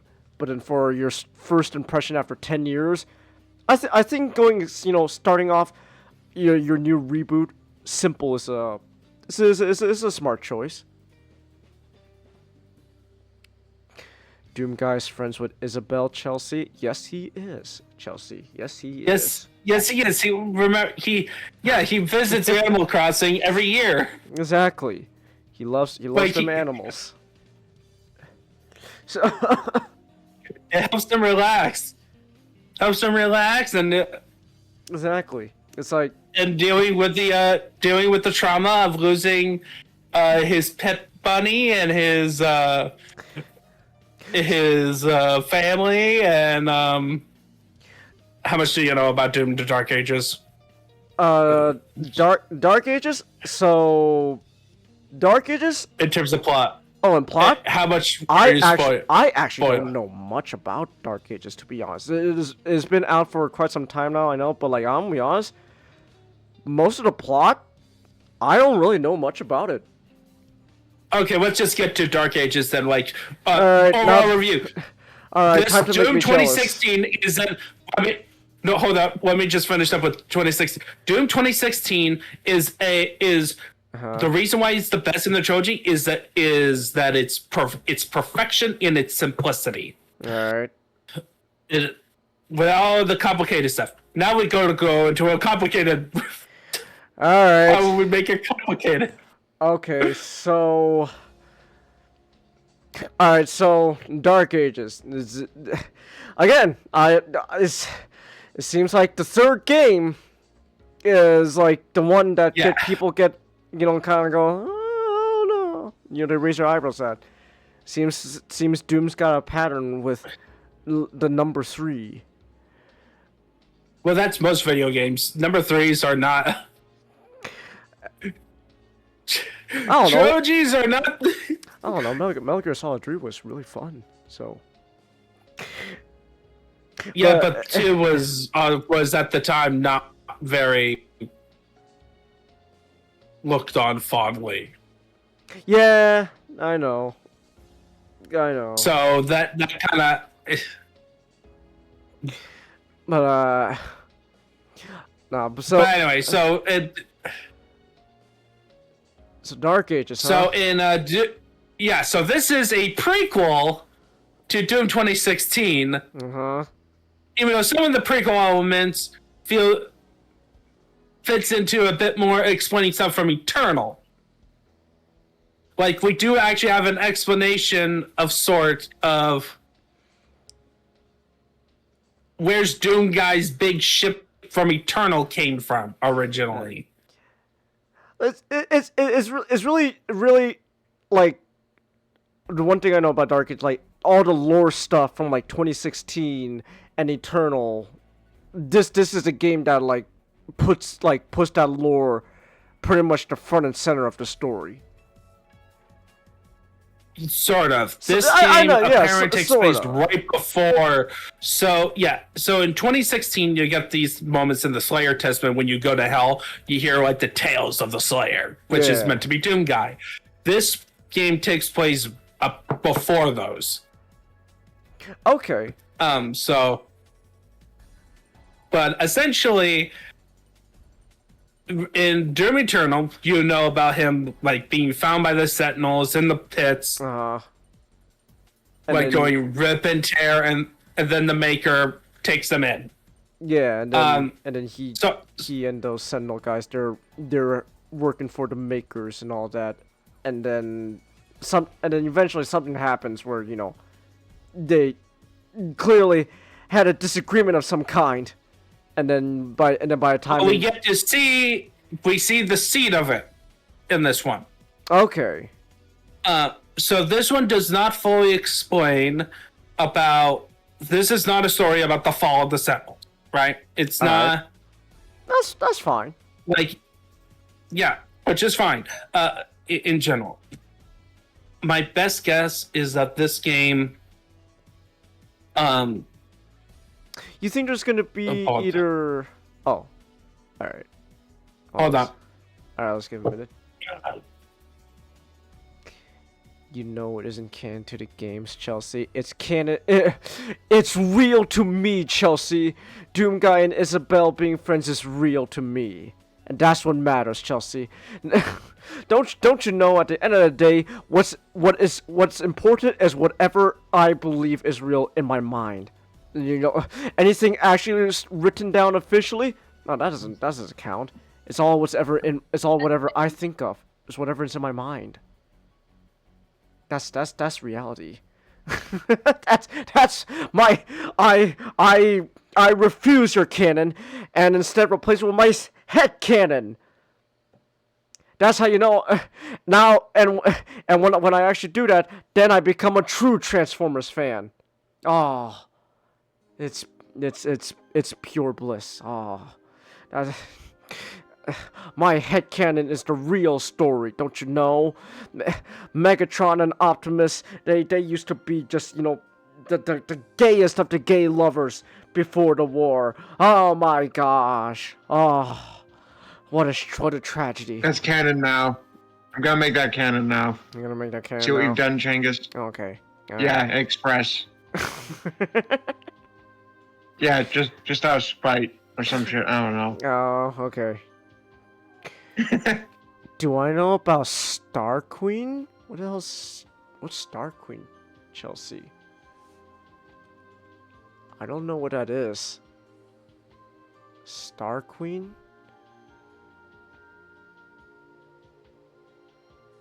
Oh, it's it's one of them, you know, female third-party transformer toys. You know the kind, the one that's how do we sell to people that, you know, these are women? Boobs, of course, genius. Oh, how could we have not known that this version of Starscream that the third-party company is giving us is a woman? It's boobs, of course, at the hourglass figure. Oh, I finally now know. And yet, she will never be as much of a woman than regular Starscream. You know, you. Shut up.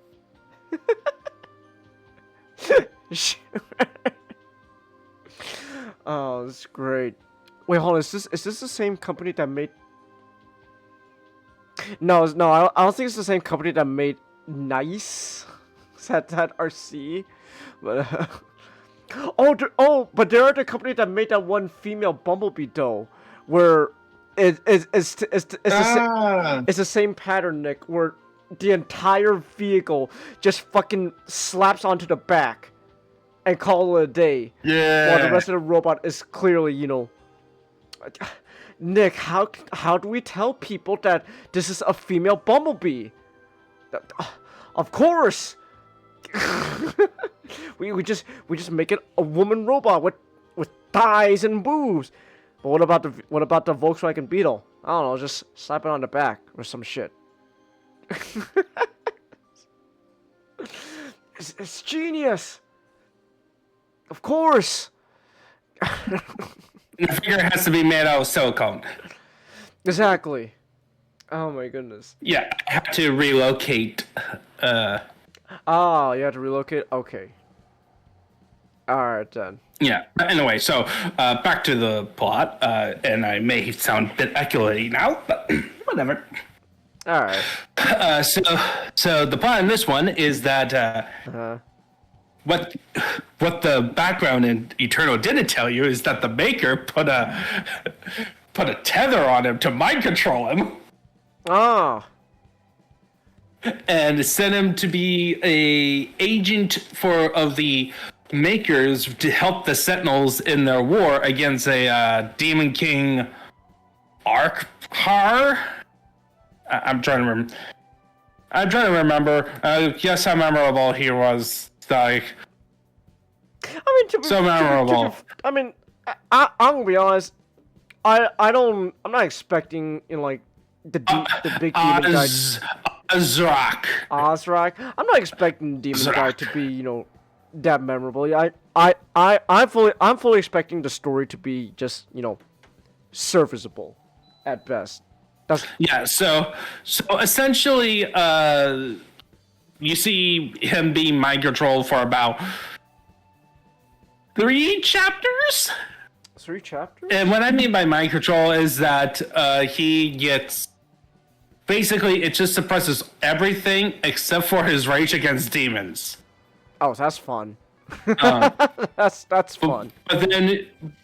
But at some point, at the beginning, at some point in the story, his rage and his urge to protect people, the Sentinels, he like observes them. He can do some actions, do complicated actions. He's not like a robot, complete robot, but.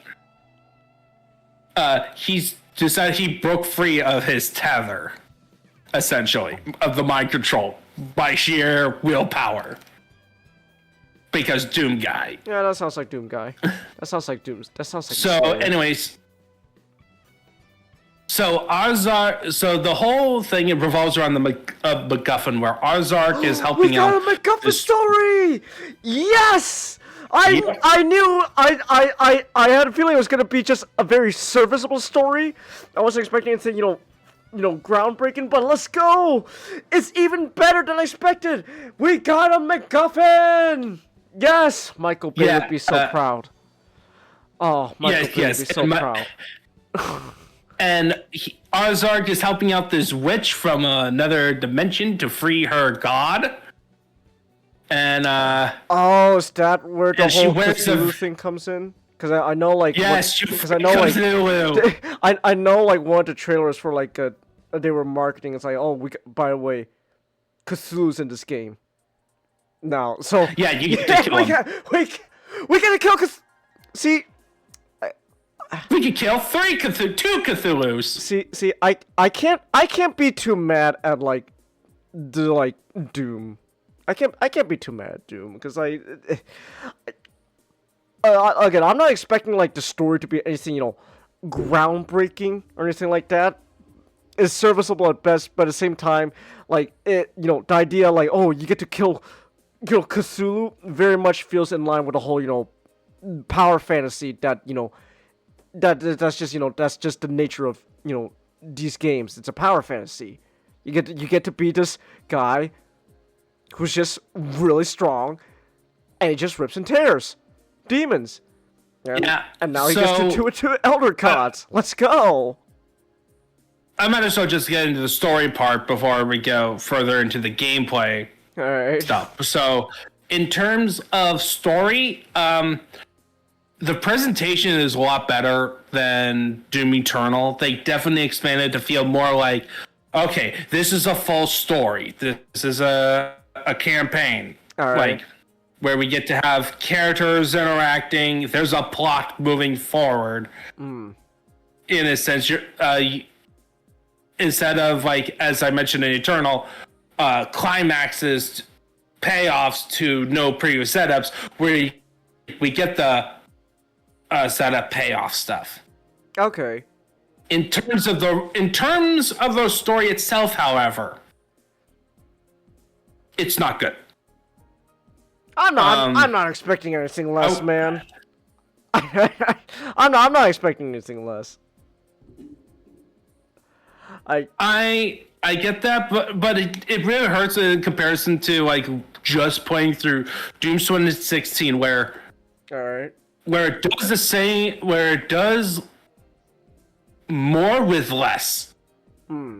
Like, it doesn't focus on making cutscenes, making all these characters, like telling a story directly, like a movie. But that game manages to tell a compelling story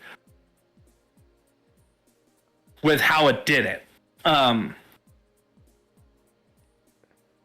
this one, I just feel like some of it has two major major contrivances where Doom Guy finishes the mission and the mission stops Ozark's plan. But the cutscenes basically shows how that is actually a complete failure. Like, and it happens within 3 levels. So what happened is that in one level, the main Sentinel city gets attacked, and you have to get to the king, right? King Norvik. Right? Because Azrak is there. Because he has the MacGuffin, right? Yeah, you got to. You go there, you have Doom Guy go there. The witch shows up, knocks him off the ledge. Doom Guy's off the ledge, so the bad guy has the MacGuffin, finds out that it's empty. Just as Doom Guy gets into a giant mech to fire at him, he tells the king to run, his only voice line in the game. So for that one, is it a contrivance? Yeah, in terms of how you match with the gameplay and the story. But that's just fine. I felt that was. Out. You guys have a good night. Matchstick. Have a good night, Matchstick. Cut to 2 missions later. Okay. 2 chapters later, you have to defend the city from the giant tentacles coming out, and at the end, it's coming across the main tower that captures the female lead and the maker dude. In the trailers, like the fat guy, okay? From being pulled right into the portal because he wanted to grab the girl alive because she has like the blood of ancients, evil stuff. She's became the MacGuffin. All right. You stopped the invasion, like the tentacles literally came back in, into the portal and closed it. Okay. But then all of a sudden, even though you were on the ground when you did everything, the tentacle just all of a sudden the portal reopens back up and the tentacle goes out, rips out the tower, and Doom Guy is conveniently on his dragon out of the tower so that he can go do the whole, he's gonna fly closer. Can he reach him? No, he can't. He missed it by an inch. Alright. Like, so basically, we failed the mission, even though we actually succeeded.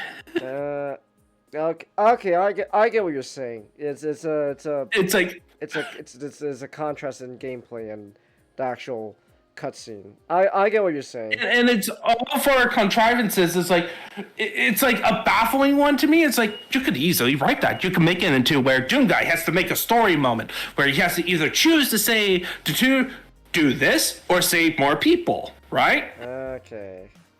Type thing. Or and here's another problem with the story. We actually get the complete information.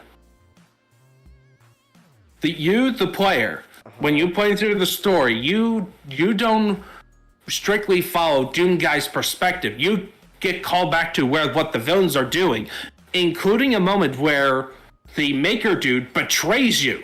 Oh my gosh. Because, yeah, a Maker being evil. Who could have thunk? Oh my goodness. Oh, what a twist. Yeah, but essentially he gets scared of Doom Guy and is like, I'm gonna work with her so to help get rid of this guy. Alright. Without making me look, because he doesn't want, it's the whole superiors thing. That voice he used makes that fat Maker sound like Mr. Pliskin. Oh gosh. Oh, I'm scared of Doom Guy. He might actually like the prequel trilogy. Oh gosh, I gotta betray him now. Oh no, I hate. My boss will kill me if she finds out. Oh gosh. So with that knowledge, so you would expect the betrayal moment, but Alright. he doesn't do an active part of betraying other than reveal the location. Like, it's more like a background thing. You don't see him actually do it. So it would have been nice for the story. It's like, oh, you stopped the invasion, but like, hey, this is the moment where the Maker is like, yep, I'm betraying everyone. Alright. Instead of basically what they did, his betrayal is that he gets bring in, Doom Guy goes in to rescue both of them. He gets to Thera, the chick, and her blood of the ancients activated, and now she's like possessed by ancient spirits. No. Sentinel Lord. But then oh my gosh. essentially, it gave the bad guy enough of a power boost, and the ancient, when she touched her, the ancient energy went through him and was knocking him out. Alright. Enough so that she could be captured by 3 Cthulhus. Oh, this is where the Cthulhus come in. Yeah. Well, before that, we already killed one by killing him from the inside out. Oh, that sounds fun. But then Doom Guy's will, and that, by the way, he kills all 3 by using his tether thing to rip it out and overload their brains. Oh, because his prison was he did die. Oh. Yeah, he died. He became a zombie, and it was in the afterworld. Oh. Oh gosh, I got spoiled. How could But you spent a whole level fighting out of it. How could you spoil me on that twist? Oh my goodness. Ah. Let me guess, you already knew. No, it's not really I didn't know. It's just that doesn't sound surprising. I'm not that surprised. Again, I've told you, I'm not really expecting anything actually like groundbreaking or and all that with the story. I always felt it was gonna be just, serviceable at best for what it's trying to do. Like, yeah, I would say like the main problem in the story is the player gets too much information in the story. I feel like especially the twists with the Maker. Even though the player probably would have expected it because of Eternal type thing,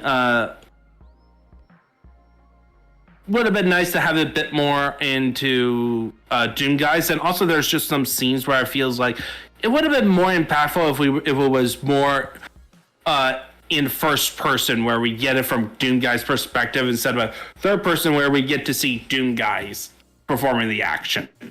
Okay.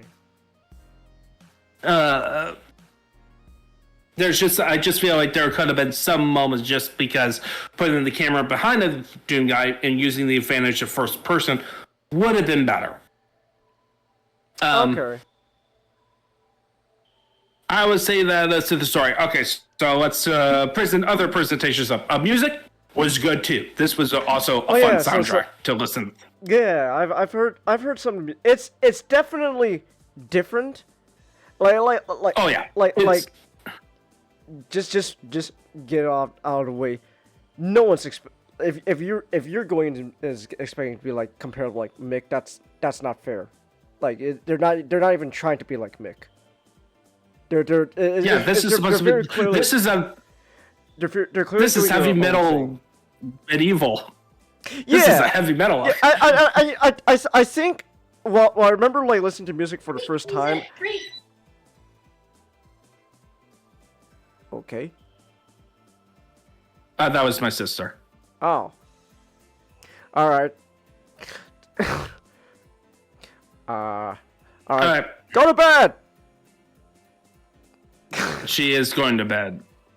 All right. But, I had to move to the living room. She was the reason I had to move. So. Okay. But no. I remember listening to the music for the first time on like YouTube and stuff, and I remember my initial thought was, okay, obviously it's not going to be like Mick, but also like it's just very different in general from like Eternal and 2016. Less like synth and all that. But I do think that like but in the more stuff about like the heavy, pure heavy metal does fit the vibe of what they're going for, like more the medieval or sort of tone they're going in for. I think the music fits for what they're trying to do. That's it though, Ninjato. I do have to ask you though. How was the audio mixing though, when it comes to the actual like? I didn't notice any audio issues. So from what I understand, okay, this kind of does go into like more of like I know about the whole like the some of the stuff they want to do with this game, but like I know like I've heard like some people say that the music mixed into the game is a bit quiet. Did you ever have that issue? I don't know which moments that they would complain about it being quiet, like when you're just exploring after you kill everything on sight. I think maybe we're talking about like I think they're talking about just like the music being a little quieter while like in combat. To be fair though, right? You could always just turn the music volume up, but like I think like default setting. I didn't notice that problem. But then again, I wasn't wearing headphones.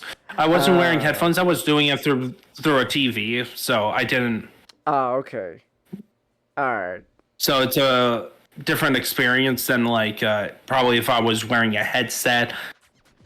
On PC headset to get like the full immersive experience. How do you feel since you played it? How do you feel about this gameplay wise? This emphasis they're going on of mostly. Okay. We'll get into a whole like the philosophy and stuff, but also how do you feel about them? I guess putting a lot of the control into the player's hands with a lot of customizability when it comes to like controls and difficulty and all that. So in terms of difficulty, I actually did one tweak. I lowered the parry window to the middle to be like the like medium layer. I played it on normal, but the parry window was actually given more leeway. Oh, so by default, that- it's a very lenient parry system. Like, it was like there was like 5 slots. It was on 4, and it was also the same on hard. Like, there's a amount of ridiculous difficulty, including like one death permadeath playthrough. Oh, Like on its in terms of difficulty, the game does feel a bit easier, bit more relaxed than okay. Eternal. Okay. To be fair, the whole game's philosophy is slowing down a lot from Eternal. I definitely felt like that. It was definitely like after coming out of 16 Dark Ages, it was very comfortable coming back in, and all right. So you talked about like, what would I feel about the openness in levels, right? How do you? I do. So in terms of, I would say the biggest weakness in this game is very similar to Eternal. Eternal has the problem of being way too long in general, mostly in terms of its campaign. Dark Ages has a little bit too much fat. Oh, okay. In terms of level design. All right.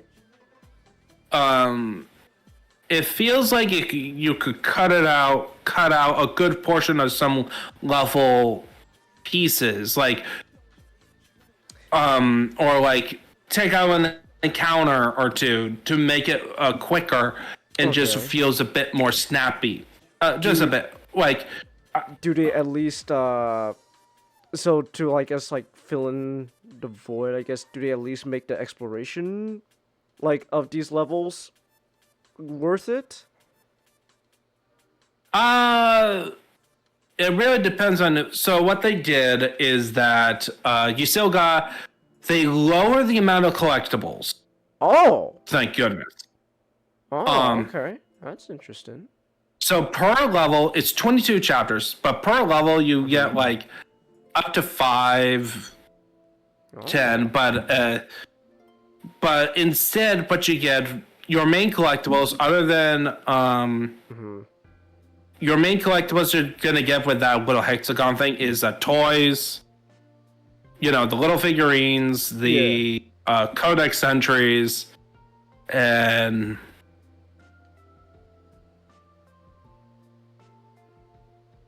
I think that's it. That's like the 2 main ones. The lore and the toys. All right. And then What about weapons, skins. You also get skins for your weapons. Okay. Then now what about and then, when it comes to upgrading, upgrades and stuff? So they are still present. So they changed the upgrade system. Okay. Way it works. So Eternal, they had like the whole Sentinel battery and like the other crystals, you to build. You go around a level, you find these things, and then that's how you level up. Yeah. In this one, you level up your weapon with gold, where there's a lot of gold at every level. In fact, I will say this: if you can collect everything and you will have plenty of gold over than you actually need to fully upgrade, because I was 100%. So they're a little too lenient when it comes to like the currency. Which they're lenient with the currency, which in turn leads into a problem of I would have been not annoyed with it if it weren't for the fact that every chapter. Okay. You have to collect every single gold piece to be 100% of that chapter. Ah. Okay. Well, I don't think I plan on 100%ing it anytime soon. So, But with Yu Changus with the whole money thing, like, come on. Like, no, okay. The money thing is a little bit. You're kind of making it a little bit of a more of a meme than it actually is. It really is just because like, oh, that way I like oh, money. That means I can upgrade and all that, right? So, like, you could. It is like when I say it's lenient, it's like 200 off or like 300 off. Okay. The total amount of money, so it does encourage you to collect everything, but you could miss pieces and still complete. Okay. All the upgrades that you want, and all the guns you want, and so you got that. Then you got the rubies, which is the most common secret thing you will find. Alright. What do rubies do? Along with the money. Rubies, essentially the way they're locked up is that you got first 3 tiers per weapon that you pay with gold. Okay. And then you get a tier or 2 that you pay with rubies, and then the final one is that purple crystal thing. And you only use that once, and that fully upgrades your weapon, and then you get your challenge, your master challenge. Okay. And what you get for these master challenges is just a skin. To make your gun gold. That's it. Yeah. Just make your gun gold. Okay. Yep. No. That. All right, is what it is. I just remember. Like, yeah, compared to the previous games where unlocking mastery is like gives you like another buff to your guns to make it more powerful. No, it's just I remember like in Eternal, like if you do the master challenge for like the micro missiles, then you could just launch missiles unlimitedly from your assault rifle. Yeah. And then I think the master challenge for the super shotgun is how you get the flaming meat hook. I could be wrong. Yeah, where you get it on fire. Yeah. Yeah. So, but here it's just gold. Yep, just okay. Skins, and then that's the same with the challenges per level. Of course, there's challenges per level, and each challenge, instead of you beat 3 challenges and you get like a sentinel battery, right? Mm-hmm. You just get each challenge has a specific reward. Okay. So usually gold. So yes, you get more gold to upgrade your weapons. To upgrade your weapons, or rubies to upgrade your weapons. Like it's still the same collectible. Mm-hmm. What about your actual thing? What about like character stats? Like you know how like the crystals will like so here's something. You will never have a problem with finding it because they are all placed with. There's these segments called a leadership where they take like a common mid-level enemy, okay, and make it buffed up and have them lead an army, like a little mini boss. And a little mini boss, even though it's a common enemy. All right, that gets boosted up, and you kill everything, and then if you take out the boss, even if there's a whole bunch of enemies around, the highest tier demon, all the other ones leave as soon as you kill the top demon. Oh. But with these specific demons, you upgrade that's how you upgrade your health, your armor, and then each of the different weapon types of how increase of ammo. Not a general ammo, specific ammo. Okay. And it's all in the story path, by the way. You can't miss them. So... Okay, hold on. That's interesting. Huh. And okay, I think that on one hand, if you're on the story path, then I think that's fine. I think that's fine because it's like, as you progress through the story, you become stronger and all that. I think that's fine. I don't mind that.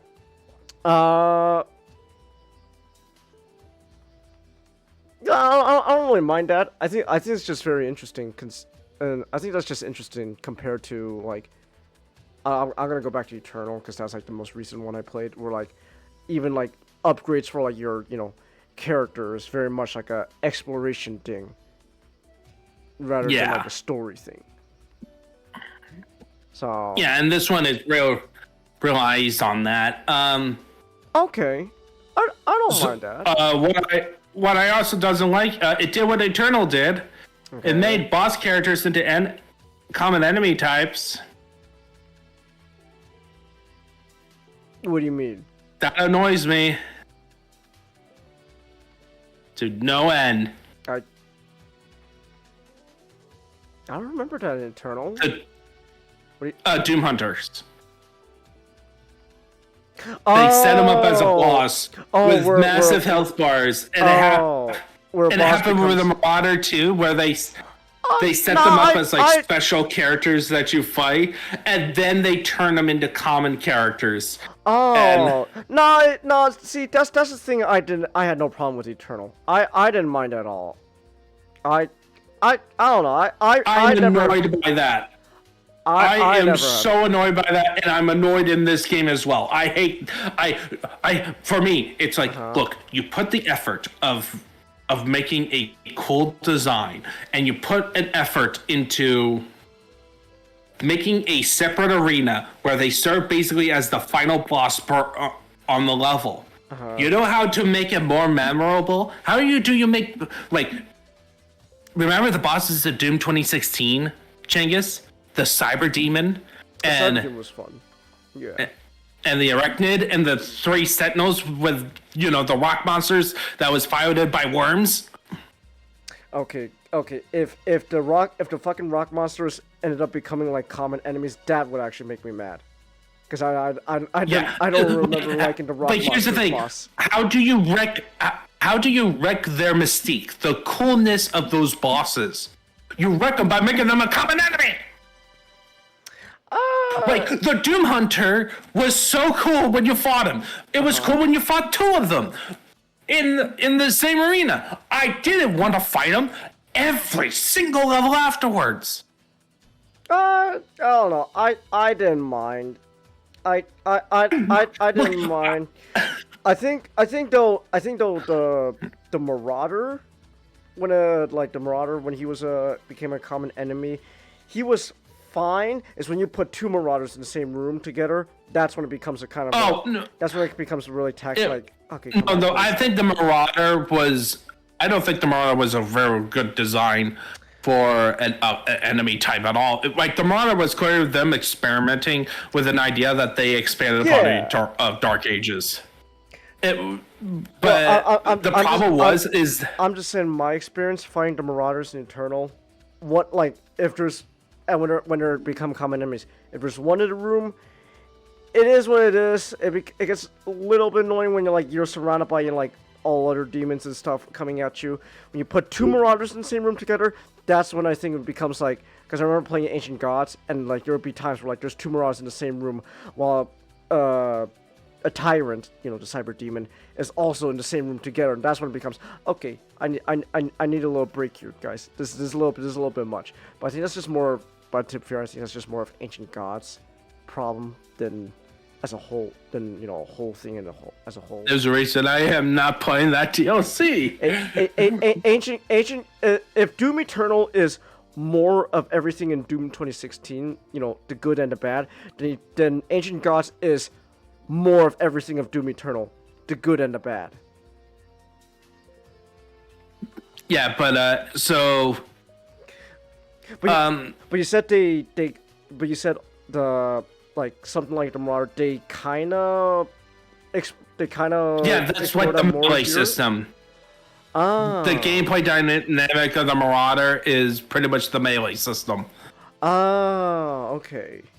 With the whole parry system, because of the shield where you parry enemies, this game has a parry mechanic, so boring. By the way, Warp Rune Gaming with parry mechanics, Batman Arkham. All right. Making a joke.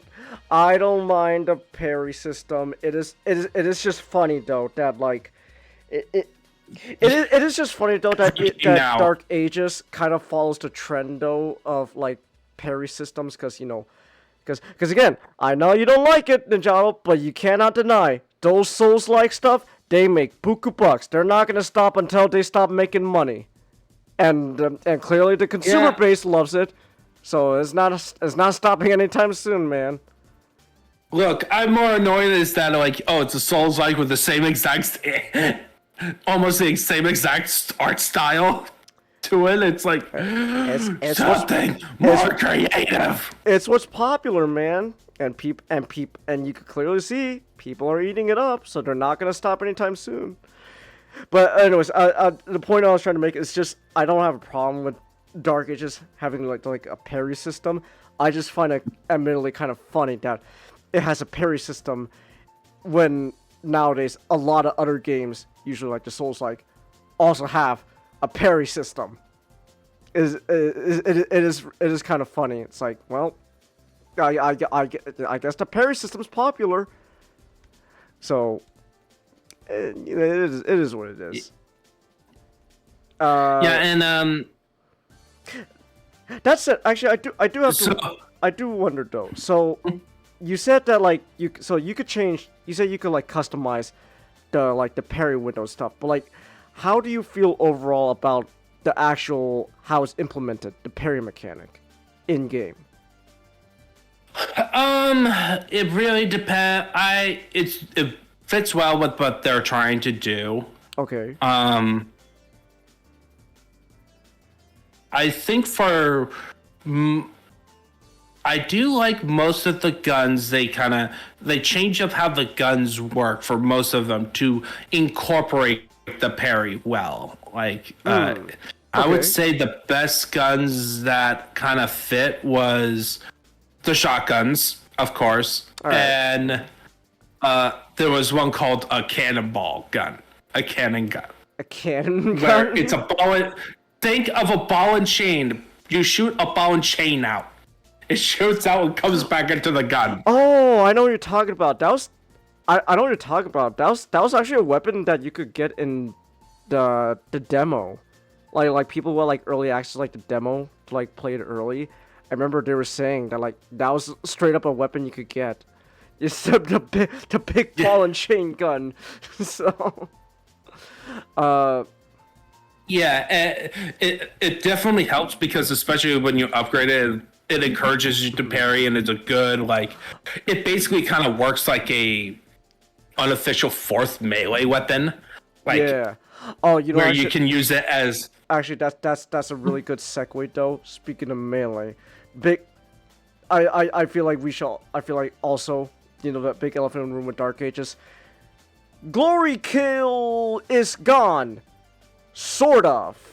Ish. Yeah. So, it's so the melee system, I like it. I do think there was room to have a glory kill system of sorts. Mainly for the bigger dudes, you know, the higher tier demons. But I understand why they did it because the weapons they chose for melee, right? You got your fists, so you could do glory kills with that. That would have been obvious, but you got a flail. Yeah, and the flail, that is definitely the one that is like makes sense for a shooter game because it's a ranged weapon. It looks medieval, like super medieval. It's iconic. Even though historically, in terms of practicality and historically, it wasn't used as much as a yes, but in the battlefield as much. Yeah, but at the same time, right? Like it's a game. We got demons and all that, so like you could you know what's the phrase I'm looking for? You could have Doomguy can withstand a whack from a flail, backlash from a flail. Okay. You can suspend your belief of your believability just a bit when it comes to like I'm like just the main problem is with the flail. is that it's not a good glory kill opportunity weapon. I would assume not. There wouldn't really be like something to do a glory kill. Because there's not a lot of variety you could use how to use the weapon. Yeah. In a sense, like at most you could bash somebody, a variation of bash somebody in the head, or you do somehow whip the chain around to do like a neck break, which is like not really impressive to be a glory kill. What people wanted, right? Right. So, and then you got like a big club for your final thing, which is like, okay, you could do something with that, but all right. Big club. Well, it's like a special otherworldly club, but it's still a club, giant club. You know, on one hand, it on one hand maybe it doesn't really, you can't really do too much with the glory kill stuff, but at the same time, those weapons do kind of fit the idea they're going for, with this, you know, the big, you know, just medieval bludgeoning devices that Doomguy could just smack demons with. I am not criticizing. Now here's I definitely. So my question now is though, so without the glory kill and all that, and you don't really got like a chainsaw. I mean, you do got like the saw shield, but I know that works completely different from like the chainsaw in the previous Doom games.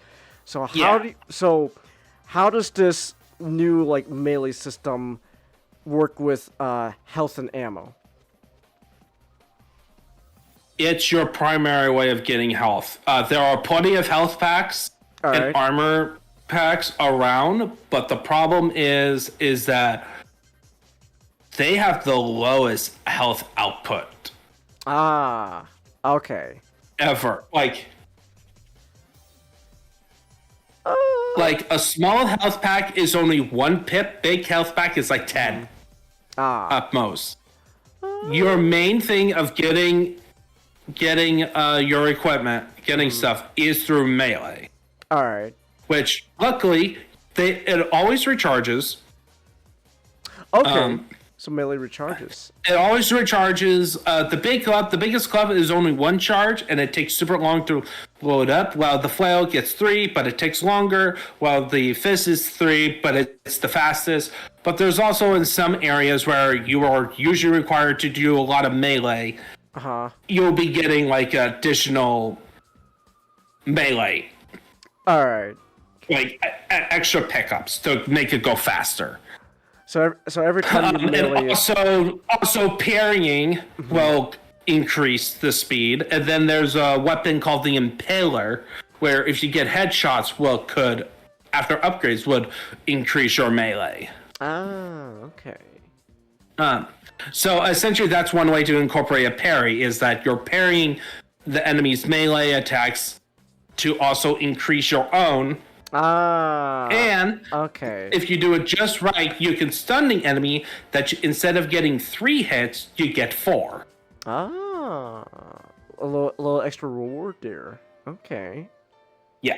Yeah, and then every strike you're gonna get some armor. All right. Some armor, and then if you kill him, that's where you get your health. Okay. On top of that, what about it's ammo? Basically any time you use melee. So you can melee the smaller enemies to get a little bit of stuff, or the big enemies, of course, where you get a lot more. All right. What about ammo, though? Since you don't have the chainsaw. That's also how you get ammo. Oh, by also punching? Yep. Oh, okay. So you get both. And plus, there's ammo pickups all around the arena. So yeah. Okay, so you get both. Melee is your friend. So melee gets your health and ammo. All right. And also with some guns, you could if you know your timing rate with your parry windows and stuff, you can parry into gunshots. Oh. Like I was trying, like especially with your shotgun, like with trying to get some of the big, even in like the boss Azarak, I was managing to do like I parry one attack to get a couple shot and to parry the next one to get a couple, try to get another shot or do a melee combo. Okay. Nifty. There are so in terms of enemies, there's some cool. They did some interesting things. All right. A lot of the classic enemies, so the Pinky got turned into a mount. Oh, the pink's a mount now. Oh, okay. Yeah, and it has a rider, and one of the early fights. The Kako Demon got fused with the Cthulhu monster, so. Oh, okay. So it's very different, and it's very annoying. So back to Doom 2016, it's. The Cacodemons can be just annoying in general. Like. Yeah, and then they made a Cosmic Baron, a Baron, where it's a combo thing. I think they have the traditional one with the gun and stuff, but anyway. Yeah, so there is some cool stuff they did with the enemies to make them look cooler and behave. I do not like how the projectiles also kind of block your bullets. Okay. To encourage shield use, I'm pretty sure. But it does. It was one of the things that was weird to getting used to. Huh. Alright. Okay. And yeah, the boss enemies when they return as the elite army units in those arenas, I hated them. I hate fighting them as common enemies. Like, there's a cool one called the Komodo, which is like a Komodo dragon demon. Okay. It's really cool and it has a wild attack pattern, which makes it fun for a boss fight. But man, as a part of a regular enemy setup, I hate it. Okay. It's gonna be a little annoying. Okay. Yeah, and the same with the first one, which is a spider centaur. Really cool fight. Alright. Really cool fight. Hate fighting him as a common enemy. And then also there's like a cool one called the Acolyte, which is like a take on the Arcvile and the Summoner. Honestly, I think the Summoner is the best one. I don't remember. I don't like Arcviles. They're annoying. Oh yeah, don't worry. The Acolyte is just as annoying because this is how it works. It's a range attacker.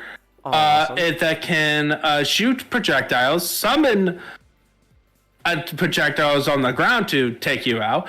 And here's the best part. I'm listening. It sends out a clone of itself. Putting a shield on the original, you have to take out the shadow clone before taking out. And also, they both teleport. Oh.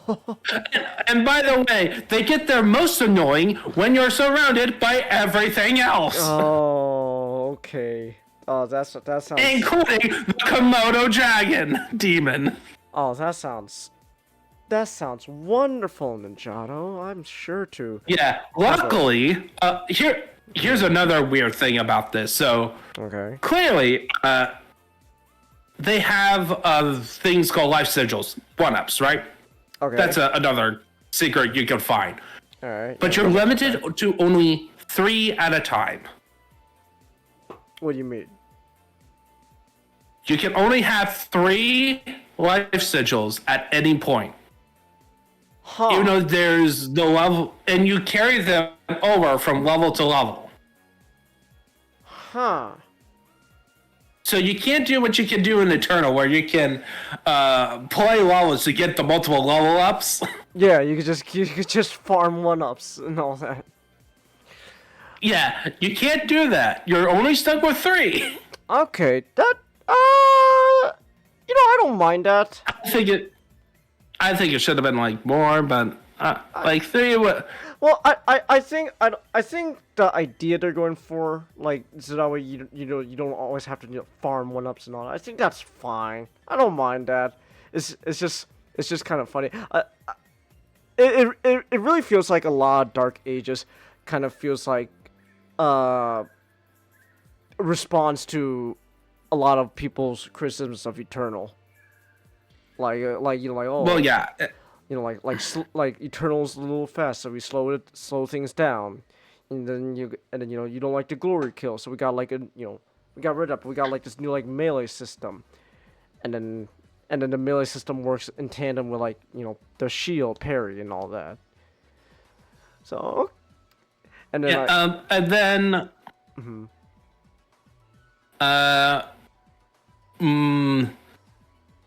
in terms of guns, there's only one gun I didn't like, and I didn't like it when I saw it in the trailer. The Skull Crusher gun. The Skull Crusher gun is so goofy. It's such a goofy idea. It has a use. I will say this. It has a use. It actually does have a good use. It's a good crowd control because there are portions in the game where you face lots of demons on the screen, like lots of fodder demons. And then that's just an easy way to clear the path. Yeah, you can clear them out, and then also it's a good it's like having the equivalent of a shotgun machine gun. Okay. All right. Where, but it is like you're spraying birdshot every time, so you're. It's not high damaging, but you're shooting them at a rapid rate. It's like Okay. It will take out demons. Okay. But no, you're wrong. I love the skull crushing gun. It is such a super goof. It's like such a a grim dark idea that just circles back to being completely goofy, and I love it. It's kind of stupid, to be honest, but I love it because it's kind of stupid. It's like, yeah, of course. We're crushing skulls and shooting out the fragments as ammo. It's goofy. I love it. For me, my main thing is the benefits of shooting that gun. In my opinion, I just found other ways of doing the job of that gun in a more efficient way, in my opinion. Okay. I could do melee. I can switch to the Impaler / Shredder gun, put on Shredder mode to just spray and pray, or you throw the shield, which can take out a bunch of fodder enemies. And if you upgrade enough that's right. If it hits an energy shield, if you upgrade it, you can make it into Cap Shield by the end. It's just Captain America's shield. Whoosh. Captain America throws his mighty shield. Those who oppose his shield must shield. I almost forgot the other big selling thing with this game. Mecha. How's that? Yeah, I'm gonna just tie it to the general. Another positive is that there's definitely an attempt to add variety and not just the shooting stuff. The shooting stuff can get it's Doom, right? Yeah, it's Doom. It can get repetitive. If you spend too much time sitting down all day playing through it, you're gonna feel repetitive.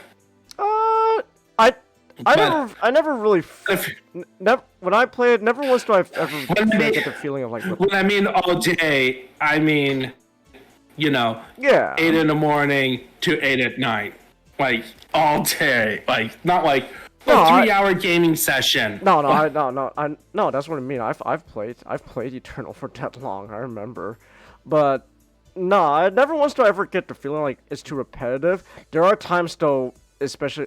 Okay, again, this because Eternal's the most recent one I played. There are times in Eternal where, especially in Ancient Gods, it does get a little bit, not repetitive, but it does get to the point where oh my gosh, I've been at this for 3 hours now, and this level's not ending. Please, this is too much. Oh yeah, you'll have that. Yeah. Don't worry, you have that feeling in Dark Ages. Okay. Especially by the end, just because it's I Doom Guys is pretty much fully upgraded. I have all the weapons. We basically did everything. It's like, okay, I don't think we could just move along. I don't need to have another long encounter of like, it's not a difficult game. It's just like, okay, this does feel a bit an encounter too long. All right, I'm ready to move on. Too bad, 2 more marauders in the room. Oh, come on, please. Yeah, okay, fine. Another tyrant. And here's your Komodo dragon. No, and an alkali. Oh no. Alright, that's... Oh, man. But anyway, but so there's actually swimming in this game, Okay. which is fun. And swimming is just usually mostly puzzles. You don't have to do any combat in swimming, so don't worry about that. It's just for traversal. Oh, like Eternal. It adds, yeah. Alright. And which was a fun break. Like there's like the first time you go into the Cthulhu realm, there's segments where you just go through a deep ocean swimming. Alright. Which is cool. I did like the mecha. Some people don't like it. Think it was too repetitive. It's like, I liked it. You like the mech section? It's like, it's not... Oh yeah,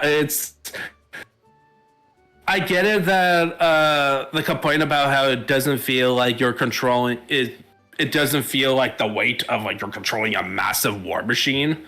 Like you feel agile in that one. Is like, but for me, it's like, okay, cool. It's like a super robot. You know, I mean, you might as well, but you're fighting demons, so you might as well just lean into like, you know, like that super robot sort of feeling. Just go ham, be a big and robot. plus, you got those moments. You got the cutscene moments to sell how heavy the weight is of the movement. It's like, I think I remember. Actually, I know like some people make comparisons to like Pacific Rim design-wise. I think just because one of the people who designed the Jaegers in Pacific Rim is the guy who's designing all the mechs for Dark Ages. So that I can see the Pacific Rim influence. yeah, so that probably explains a lot why people say like, oh, it looks like a Jaeger from Pacific Rim. So it's probably because it's the guy who made the Jaegers.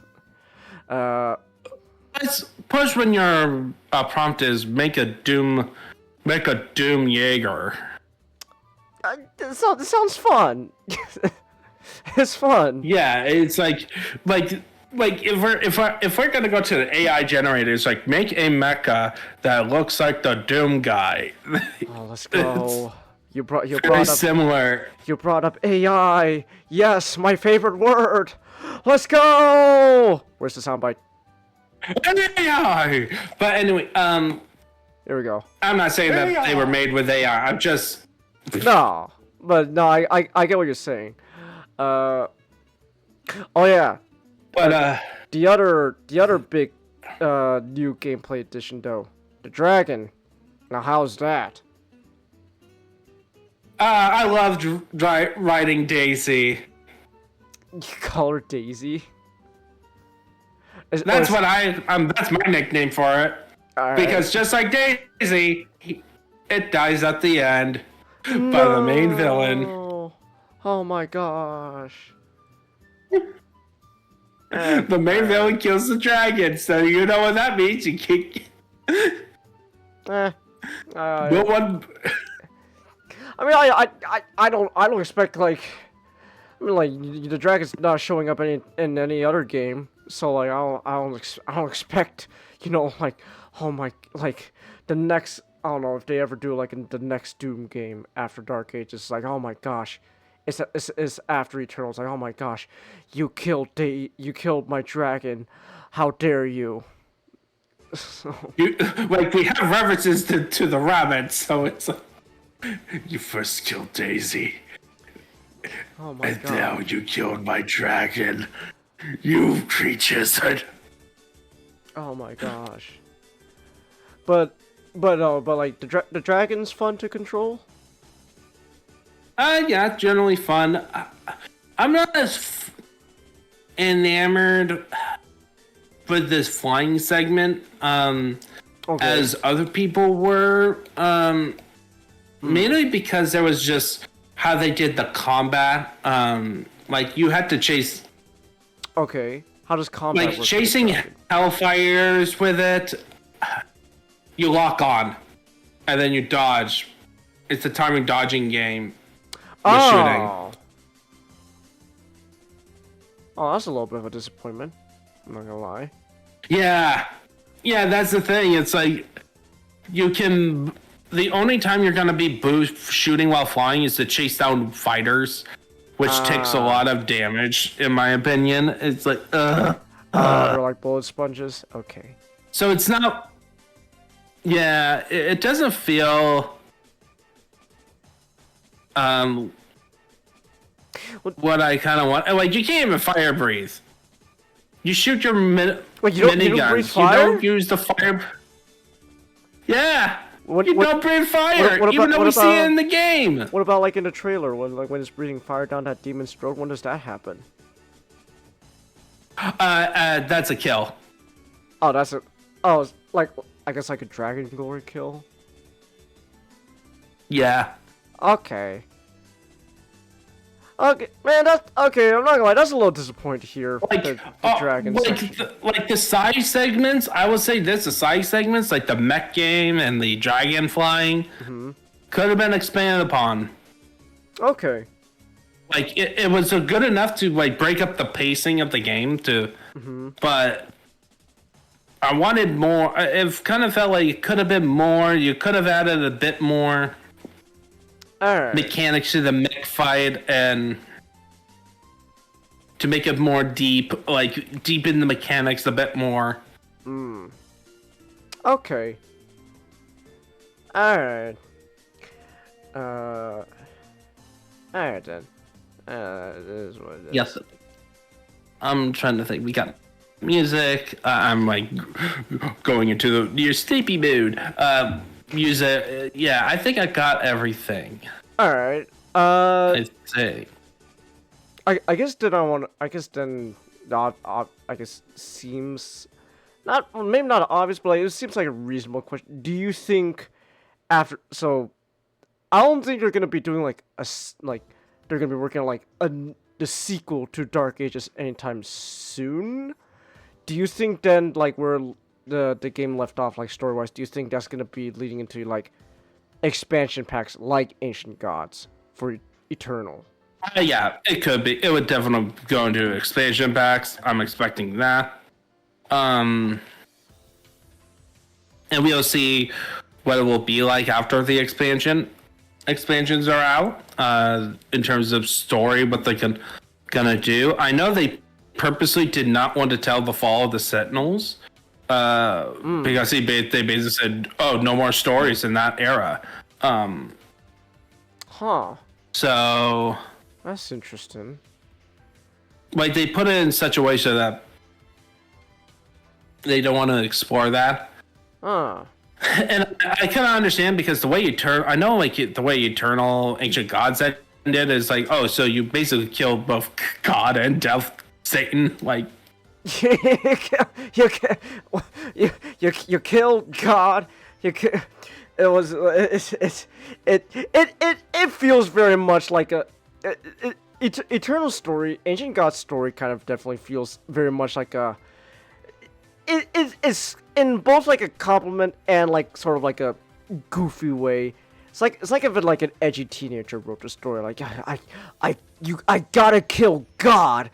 So that way I could give the devil physical form. So I can finally kill the devil. It's like that's some like that feels like some like honestly that feels like some like edgy teenager shit. But like at the same time it's like I'm fine with it. It is what it is. You're Doom guy. Whatever. Just kill demons, man. So if Doom guy wants to kill God. No, well, I'm sorry, the father, then whatever. It is what it is. I'm not even like mad or offended. It just feels kind of humorous to me. Like it's like some like edgy teenager shit. So it is. Yeah. What it is. I honestly think I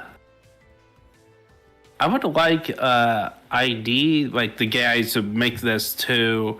Some people probably want them to go back to like another of their old properties, like Quake. I think know people want more Quake. You see it all the time. Like, oh man.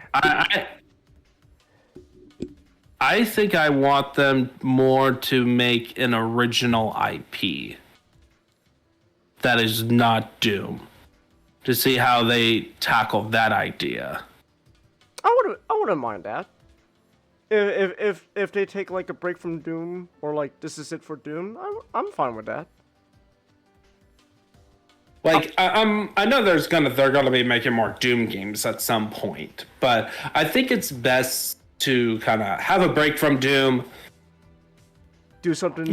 Work on some other gameplay ideas, and then when I wouldn't mind when that. everything when it's time. But I do want to have, when they decide to go back to Doom, be like 2016, back to basics. Like it's cool that we have a trilogy of different unique games, but I think we are now at the point where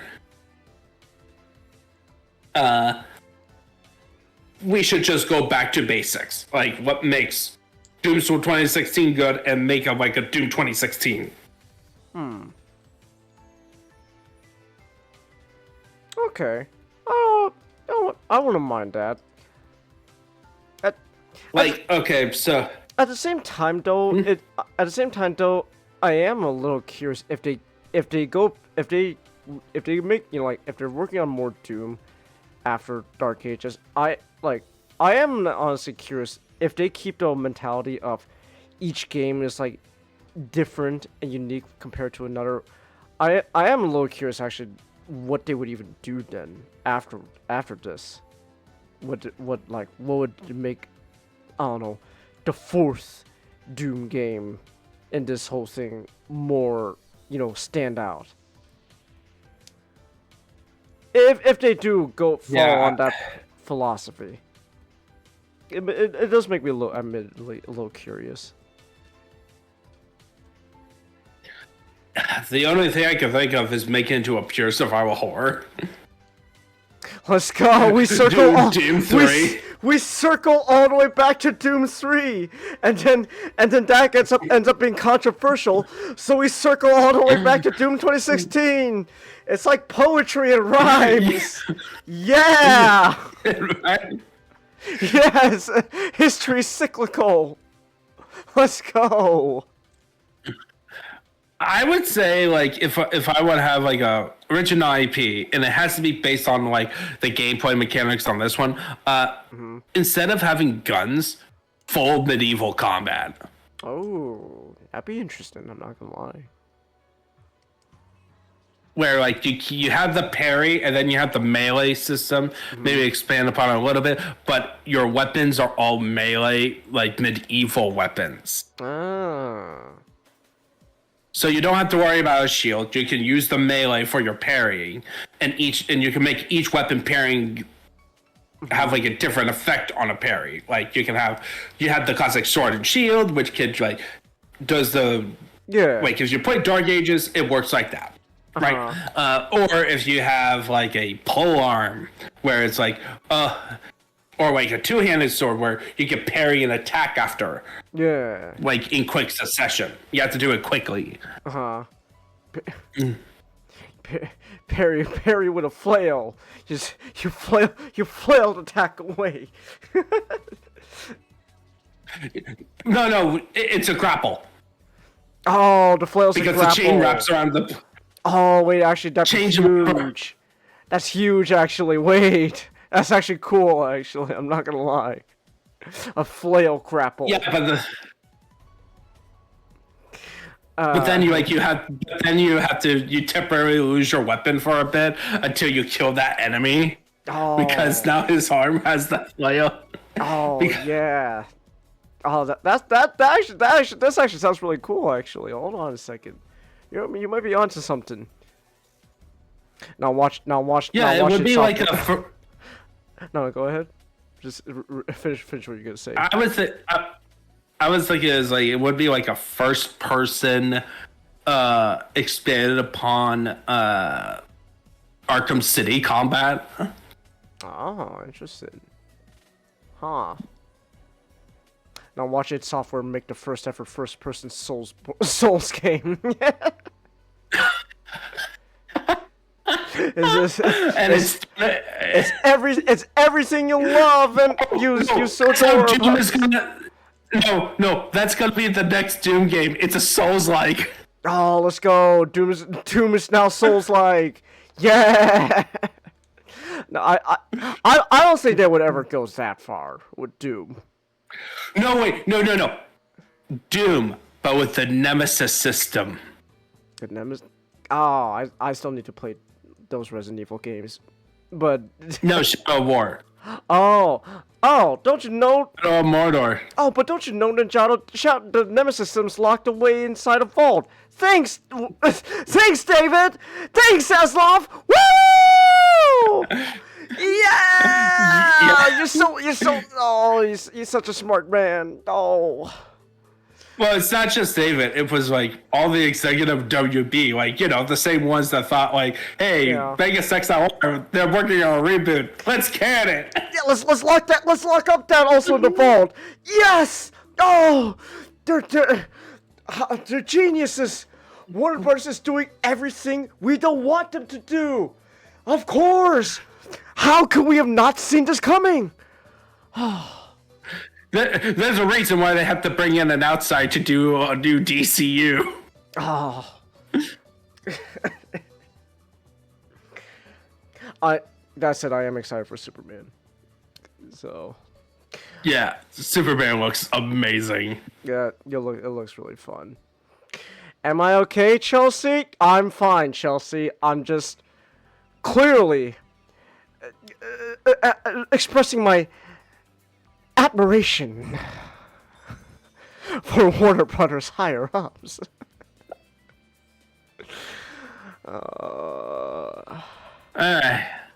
Anyways, it's not. Where's not? We've been going for 3 hours now. It's not. He's online. He's online. Hold on, I'm gonna attack not.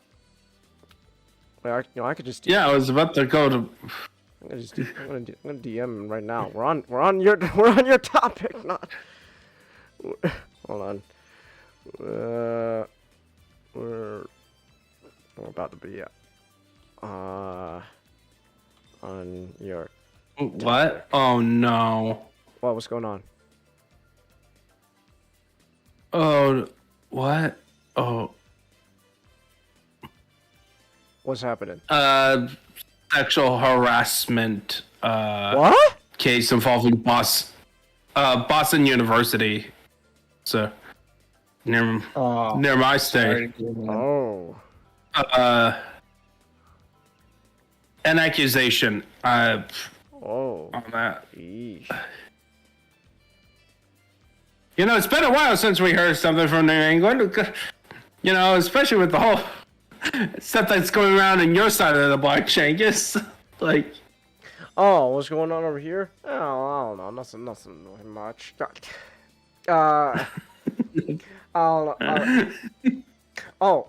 I can't say this though. I can't say this though.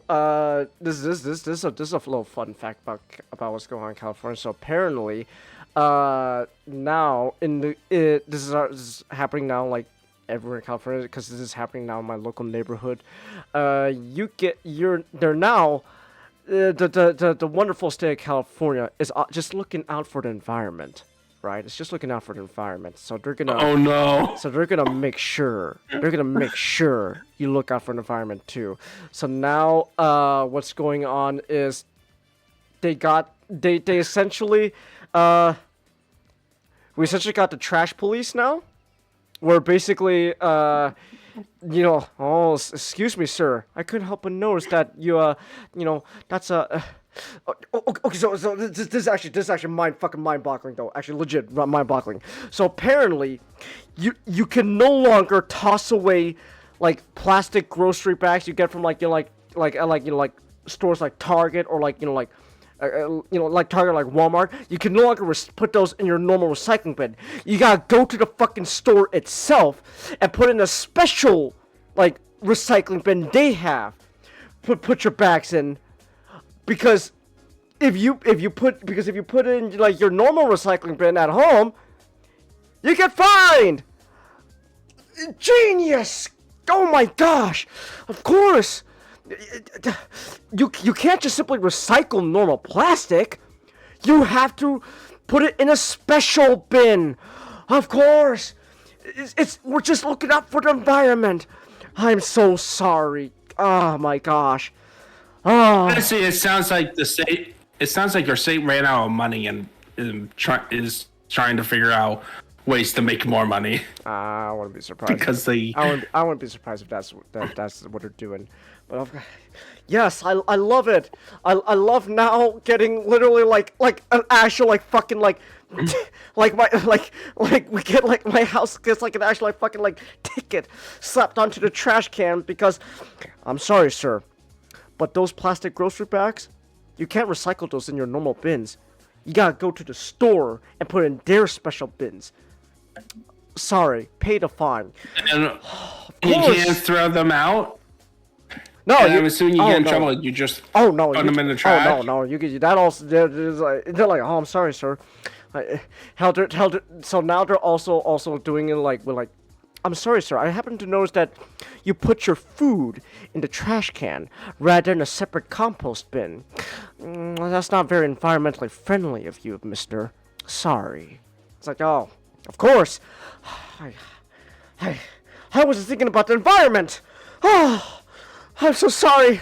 Oh my gosh. I'm killing the trees. Oh. Putting the food in the compost bin, fine. That makes sense. But then the thing that gets me all like riled up is the fucking plastic grocery bag shit. That's what makes me go, it's plastic. You recycle plastic. Am I not allowed to recycle a plastic bag? Well, not that plastic bag, apparently. It gotta go to the special bin. Most likely. So here's the fun thing about doing trash at my college. Recycling companies, they were allowed to get some students, apparently, are taught at home that they may throw in stuff like milk cartons, okay, and milk jugs that still has milk, or like liquid stuff that has liquid in it, and like even some food product. Not like completely clean, just like you had spaghetti on a plastic Tupperware thing, and yeah, and there's still sauce on that. They throw that in the recycling. China used to grab a whole bunch of stuff that could have all those products in there. Until like a couple of years ago, where they put on a near zero tolerance policy on that. So guess what we have to do most of the time? Oh, do you got like stuff that despite stuff that goes into the recycling bin, because of all those products, we have to take everything that was in that content and throw it in the trash. Oh. That sounds like a hassle. It's a hassle, and for me, I'm offended, but I get annoyed because we have recycling bins, and the point of recycling bins is, yeah, put environment and conservation. Like, I'm all for that. Like, I don't like having like shopping lots, right? Yeah. That has like an empty storefront with like that's all boarded up and full of wood and stuff. Like, for me, that is offensive to me because that's a waste of space. Somebody could live there. Like, like we're not gonna tear down. I don't want to tear down any more trees. Like, open up more land. Yeah, that's what fine. we have. But I just get annoyed. Is like, look, we put in the effort. We put a sign up on that, but because you don't have time, you weren't thinking, or you're so used to your local town being less stringent about what they could take in. You throw stuff in there, and now how many trees is that died for you to put your leftover meals inside it? Ah. It's all, it's all for saving the environment, though. Of course. The environment's important. Oh yeah. Also, apparently, it's the 250th anniversary of the U.S. Army. Oh. Would you look at that? Yeah, it was yesterday. Oh. Well, it's still yesterday. They had a parade. Well, They had a parade there. It's still yesterday for me, so let's go. Yeah. All right. Yeah. Let's go.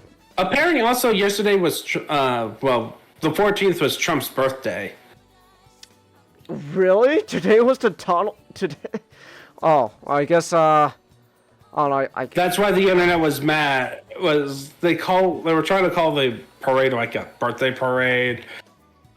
Oh, were they? I don't know. I'm not following any of those stuff on Twitter, so I Apparently, there was like a protest about like no kings, and it was partially sponsored by the heirs to the Walmart brand.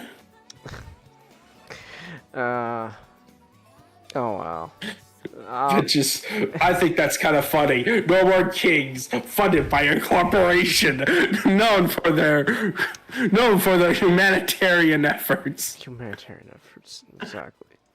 I don't really pay attention to those stuff on like social media anymore. You know what I am paying attention to? I love Transformers Nick, you'll love this. I love Transformers fans, Nick. You know why? Because I love how they always overreact. Don't you love it? Yay. Don't you love it, Nick? The Transformers 1 sequel has been cancelled.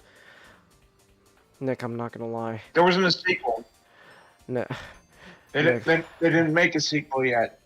They said there's no. They said they have no plans on them making a sequel. Nick, I'm not gonna lie. I think Transformers as a franchise is just doomed forever. It's ruined forever, Nick. It's ruined forever. Ah.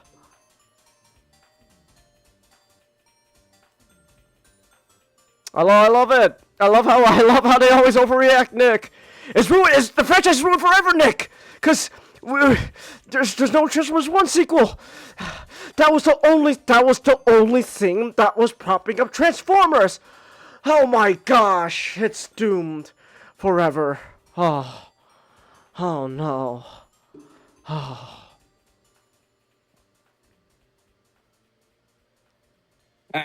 Well, I gotta head to bed, so Have a good night, Ninjato.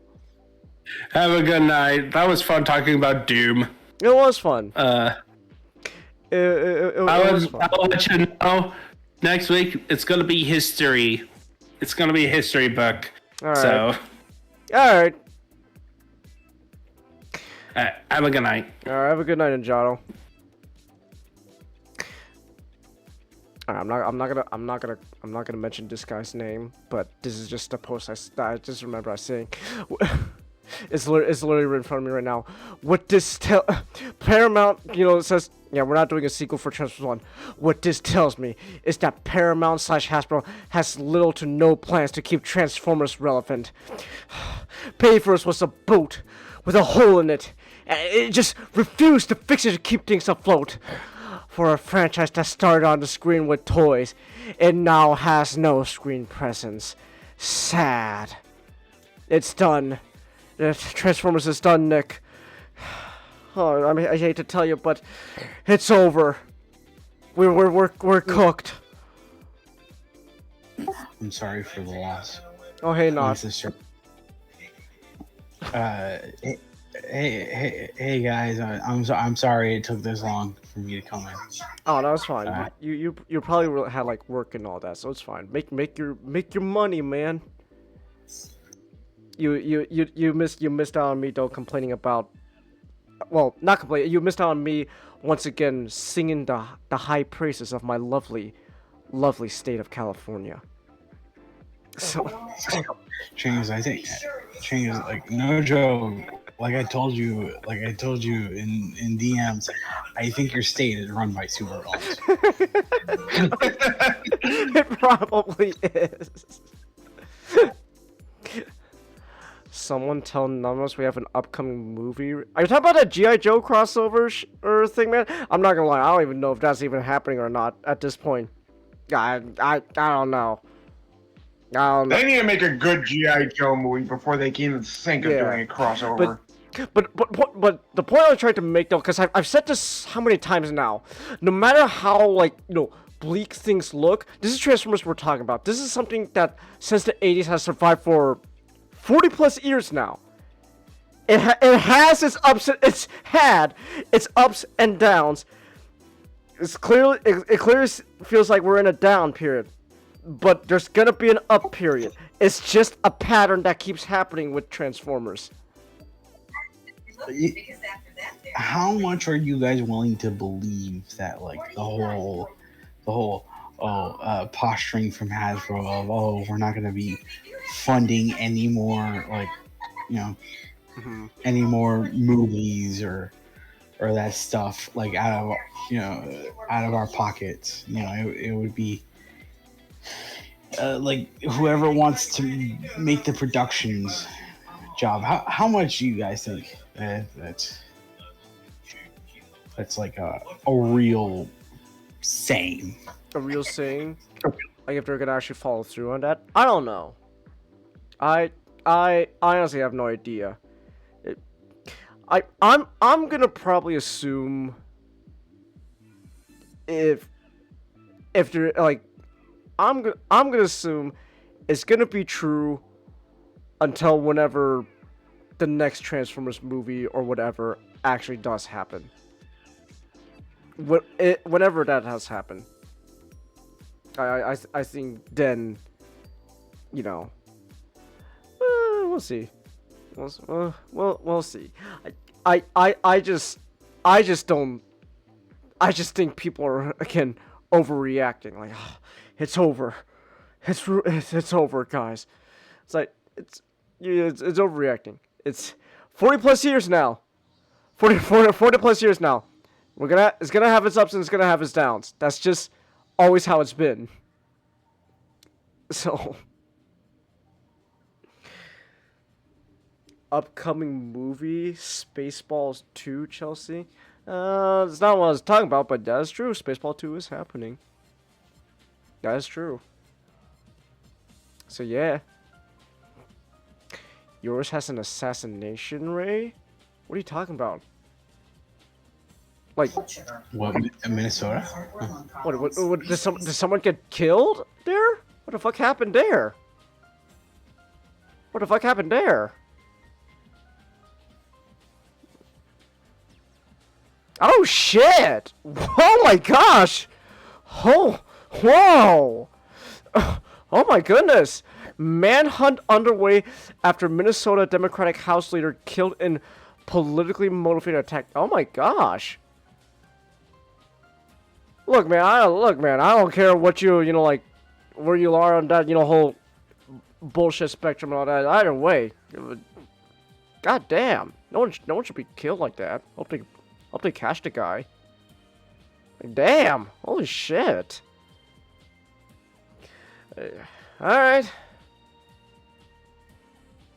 Well, that clearly is that clearly is more of a concern rate than me talking about fucking trash police. So they did. Oh, they caught the fucker. Oh, good. Oh, good. Yeah, good. That doesn't matter where you are. Where you are leaning politically. No one should get fucking killed. Good, they caught that fucker who did this thing. Good. All right.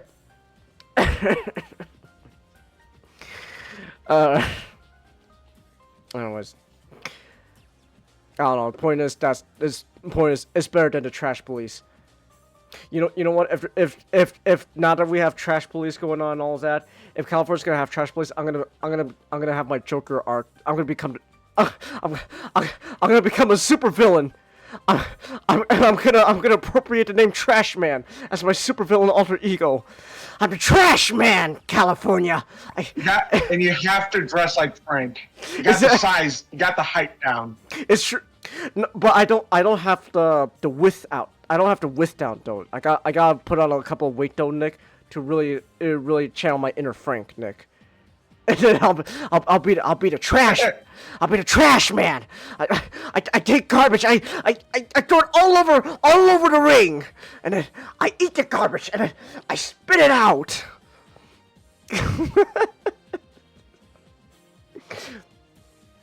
You think if Vince was still around, he would make the trash man a real wrestler? Chang, there's a wrestler called Duke the Dumpster Drosy. What? He's already done it. Let me look this up. Yeah.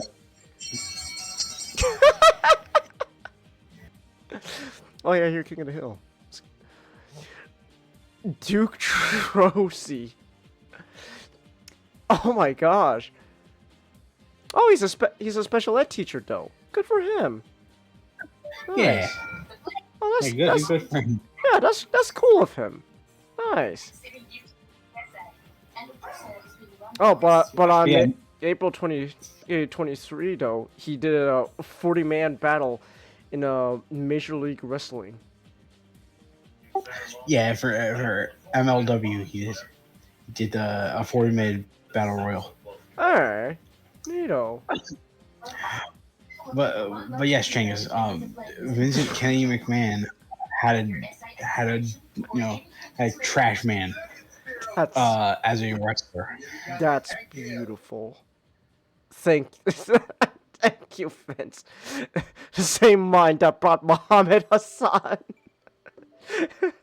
I think that's still a highlight for me. Not just I will forever love short-term thinking of capitalizing on 9/11 paranoia. I love it.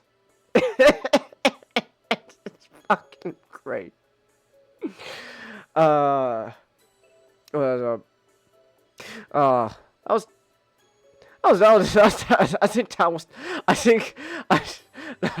I'm not gonna lie. That's the highlight for me from fucking WrestleMania. Was it? I think it was yeah, it was 21. We were watching WrestleMania 21. That was the highlight for me from WrestleMania 21. Hey, you know what? That's a great segue though, because from what I understand, Backlash is related to WrestleMania 21. So how's that so? Now, what's the connection here? You are right, Chingus. Backlash. Backlash was a pay-per-view that started back in 1999 when it was still like in the soon-to-be retired In Your House brand. And the idea behind behind Backlash, as the title says, is it's supposed to be it is supposed to be a aftermath show for WrestleMania. So it's the after WrestleMania, this is the pay-per-view that is supposed to be with the aftermath. All right. This is the 7th edition of Backlash. So I am aware that the entire last month I did not do any pay-per-views. So like the anniversary for this show has went like pretty much a month and 15 days ago. Okay, so, that's fine. So it's fine. So like I have this. I have Judgment Day next. That anniversary did pass, and then from there,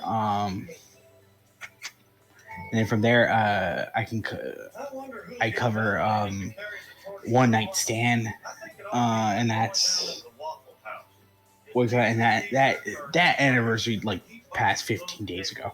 So uh, am, I'm hopeful to like I'm hopeful like we can get these done close enough to at the very least vengeance, because like the Great American Bash isn't until like the middle of July, so I'll still be on schedule.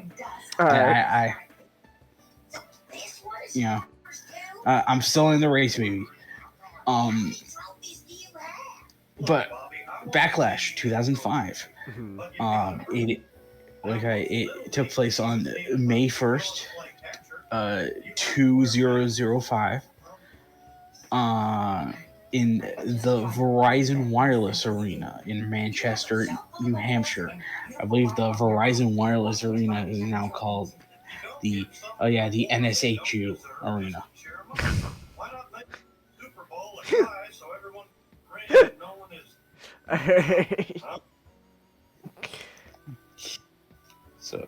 So you know, I guess Changus, we can say that maybe it's considerably better than calling the Staples Center into the Crypto.com arena. I will never stop hating that name. I hate Crypto.com so much. I hate it. Alright. So we got. Alright, so but back then it was the Verizon. Verizon. The Verizon Wireless Arena, yes.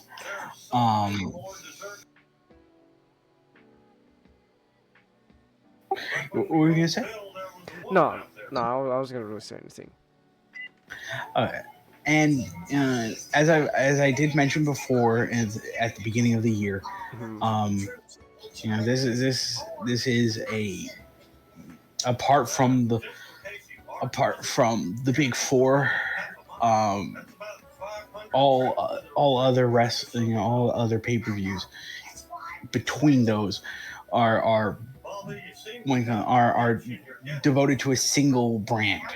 So this is a Raw exclusive show. All right. So and a lot of this is centered around the rematch of Triple H versus Bot. They're after WrestleMania, Mr. H got salty, like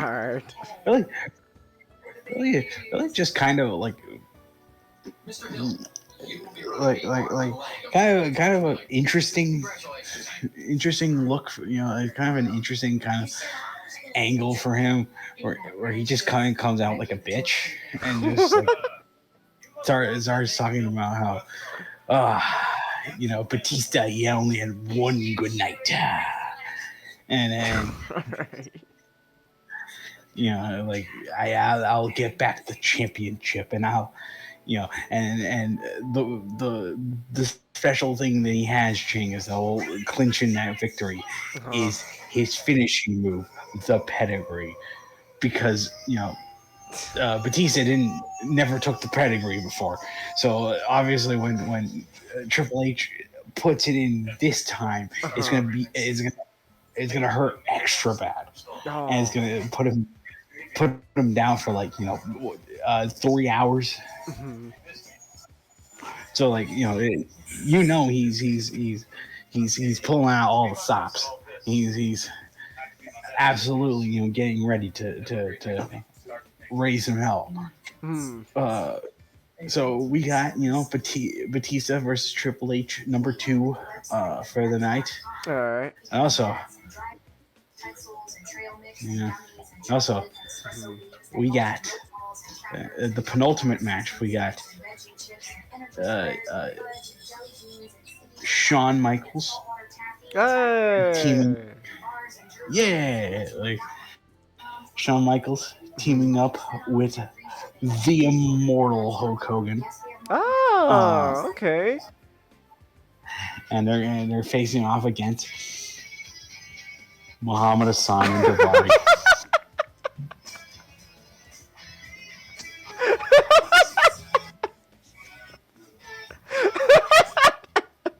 Hey, of course, I understand you, Vince.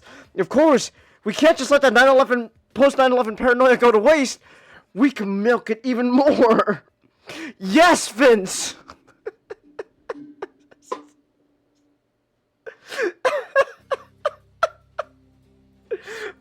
but this time they tracked Shawn Michaels into this. Yep. Alright. I don't know what's funnier, to be honest. Just the idea alone, or like just you sounding so disappointed saying Muhammad Hassan's name. It's like and they're facing Muhammad Hassan and Davari. You sound so disappointed.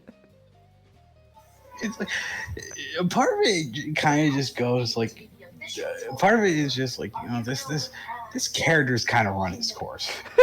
like he it's funny to think like at this point Chinggis, he's never been like pinned or submission, so he's like he has like a streak. And Okay. I'm already thinking, man, this is already, you know, just long in the tooth. Like, Jenkins, I'm surprised. Like I'm surprised there wasn't like some kind of like, you know,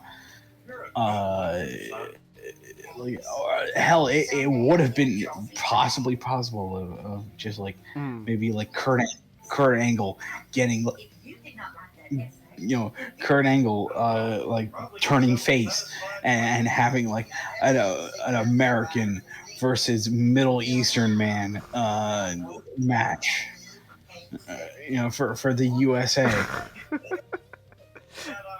Look, Kurt may have turned again, but you know what?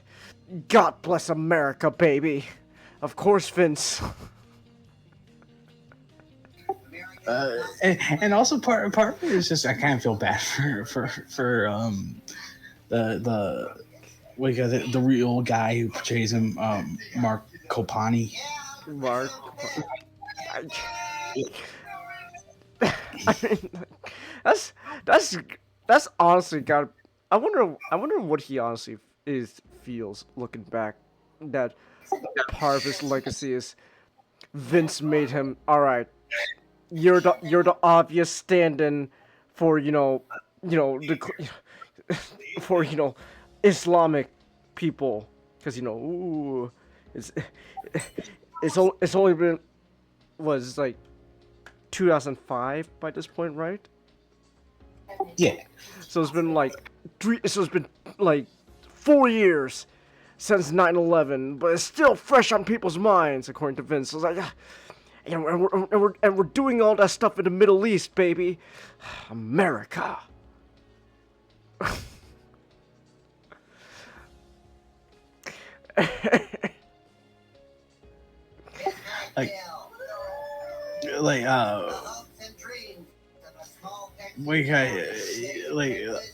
Thankfully, you know, Kopani, you know, he's doing better. He's now, I believe like, yeah, he's now like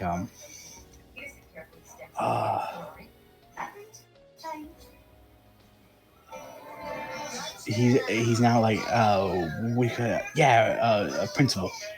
Oh, good for him. Yeah, good for him. Also, he wrote a comic book with, you know, the late Shad Gaspar. Oh, really? Called Assassin and stuff. Okay. Ah. So like he does good for himself because like pretty soon pretty soon Hmm. like like in about like 2 months time from this pay-per-view he's gonna be taken off TV, you know, because Ah. July July 7th, you know, is the unfortunate London bombing incident. and Ah. Okay. and like Kapani kind of just said he kind of just had he had a shoot interview where he just told Vince, hey, because I think this was around this time he was feuding with the Undertaker. Oh, um okay. and so like he tells Vince, hey, we shouldn't do this angle where me and a bunch of masked men storm into the ring Uh-huh. to um okay to uh assault Assault an what Islamic person. well Yeah. to Oh no, go ahead. yeah like to assault assault the Undertaker, because Ah. it would look bad to Ah. Oh, kind of yeah. suggest terrorism. And then like I I think it was I think the July 7th. I don't know what day it was, but Mm. I think it was before.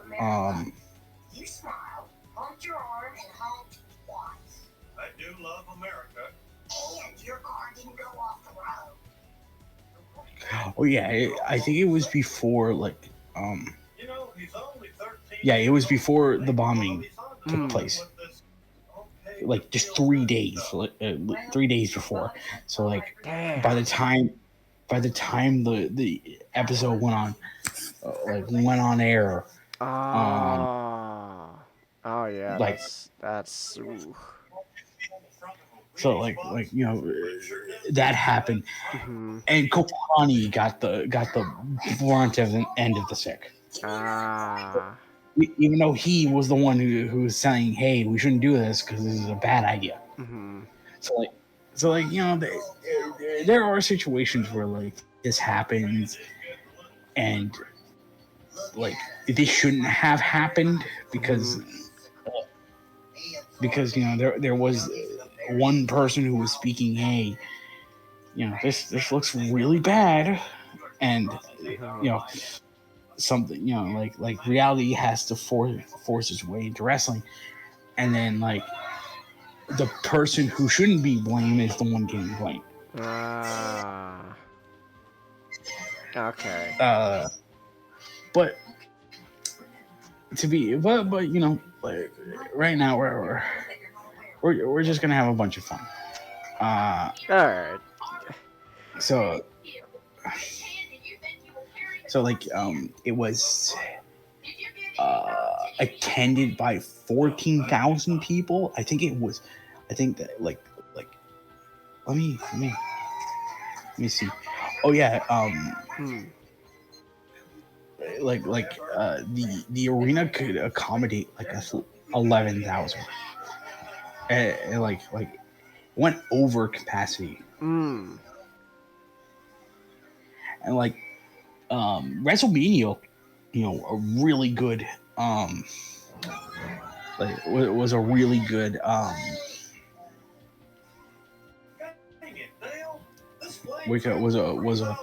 was like a really good number for that year.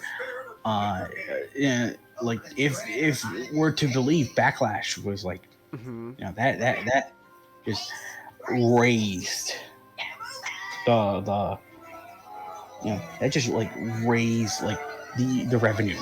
Hmm. So like the WWE at this time is still really having such a good year. All right. And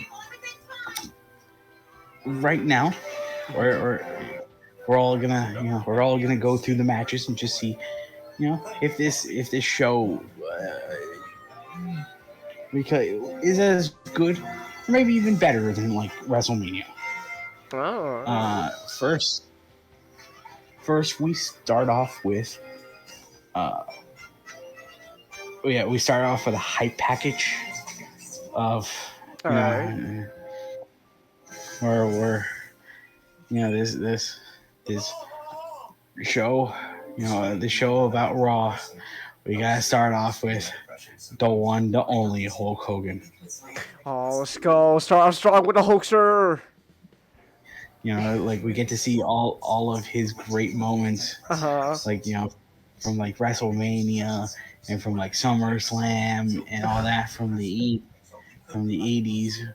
And in the background you can hear the fans chanting one more match, one more match. One more match. And There's one person backer going, I just want a Pasta Mania to come back.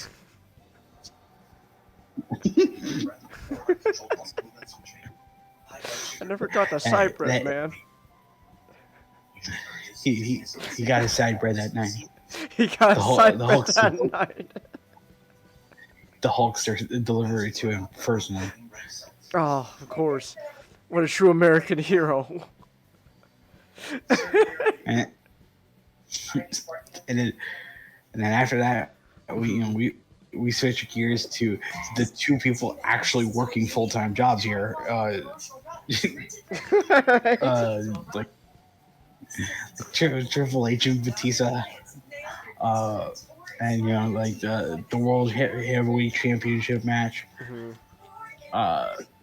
And then we have the fireworks to start off the pay-per-views like always, and then so there's nothing interesting I can say about the arena this time because it kind of just exists. Like part of me just wasn't thinking, oh man,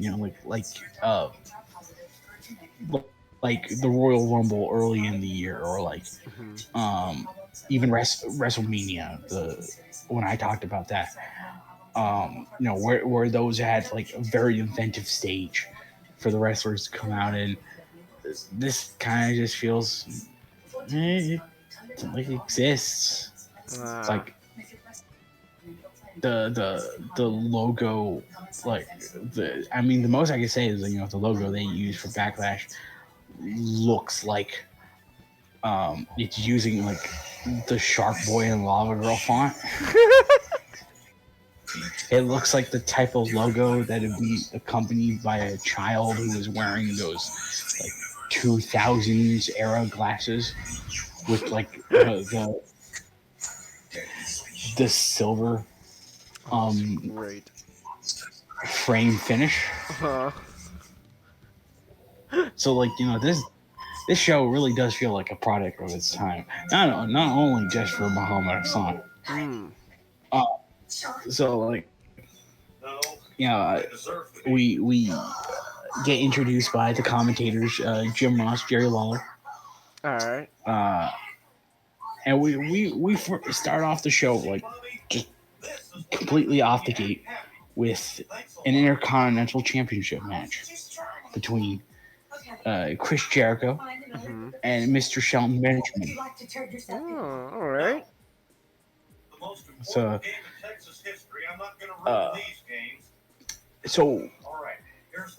the build-up for this one.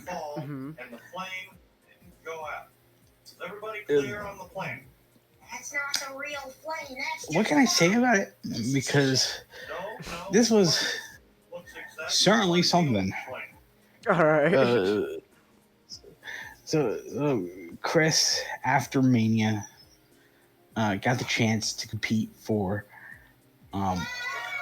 Benjamin's Intercontinental Championship with a match against him and also Christian. So it's a triple threat. All right.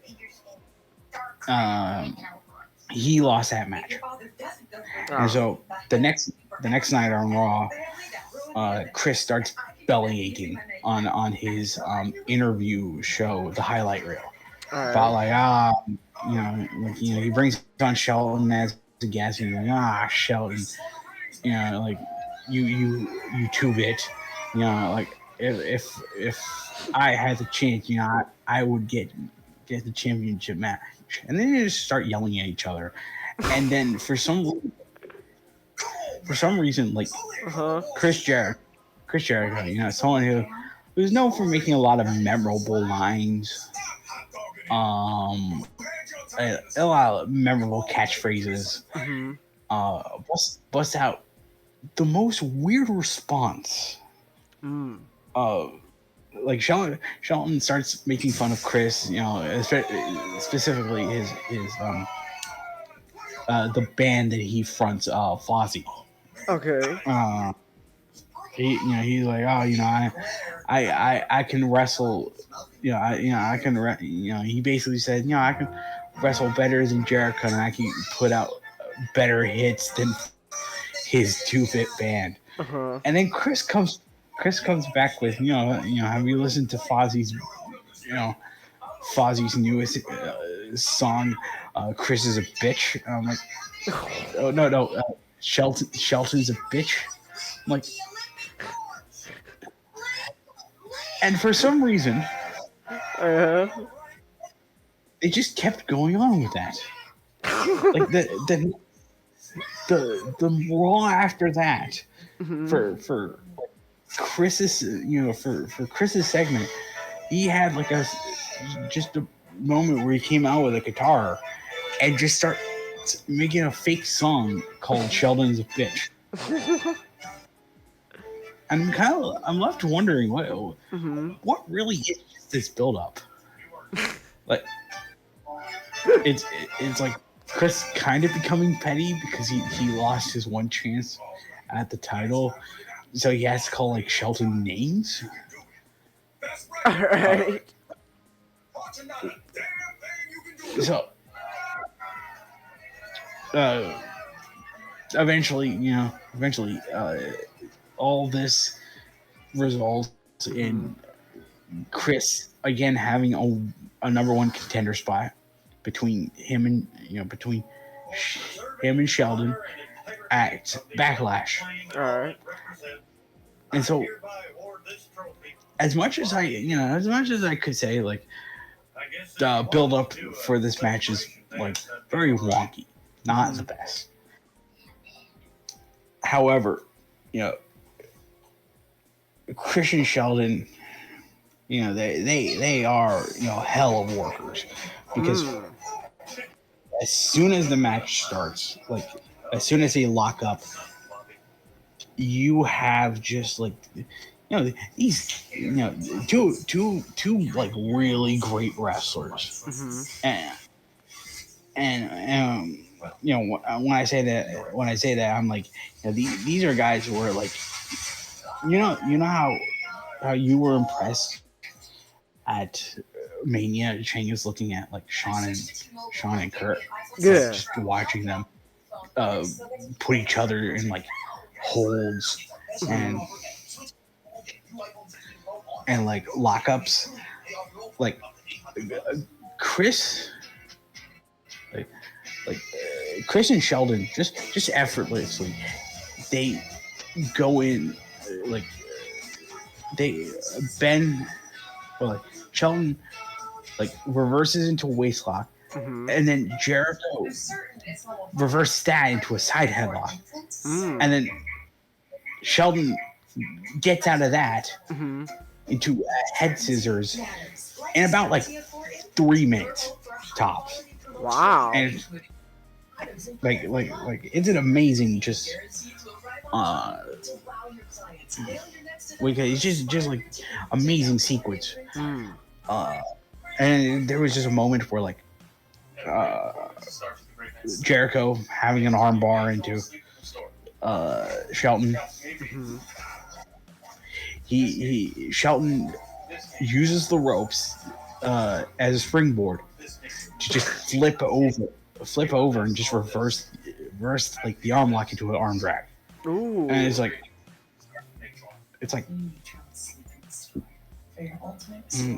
like you have like that really really great first minute of just this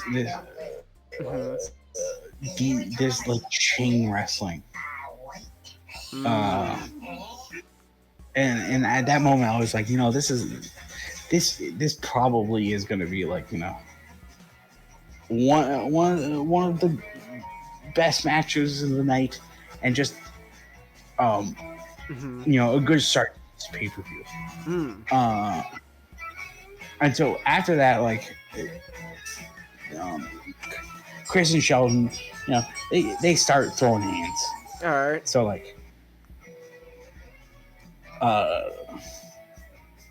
like Anyone excited for King of the Hill? yeah. Yeah. You can hear it in the background.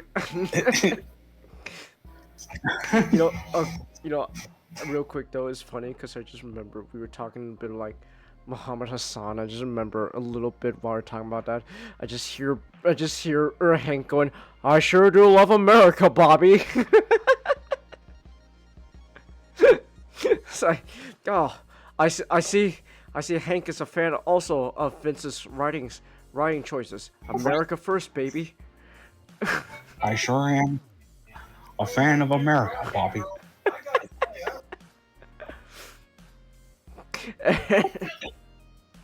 Changus, this is the best country in the world because you want to know why? Why? Epic gave us Hank Hill hitting the gritty in Fortnite. Oh, true. God bless America. I know.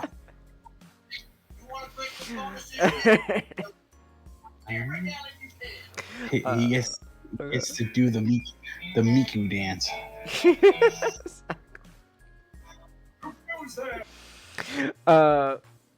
Yeah, but what was it? Yeah, but the match though. Yeah, to go back to the match. So after the chops, after the hands, Shelton goes for a suplex. He's gonna suplex him, All right. out of the ring. Mm. Jericho reverses it by just landing on the apron. But then he just using like his a lot his head, Mm-hmm. like back body drops him like over. Back body drops him over like the ropes, and Sheldon like the main theme throughout this entire match is just how quick both like Chris and Sheldon are like at everything, because by the time like Sheldon gets to the outside, he's trying to pull off a power bomb. He's still holding on to Chris. He's trying to pull off a power bomb.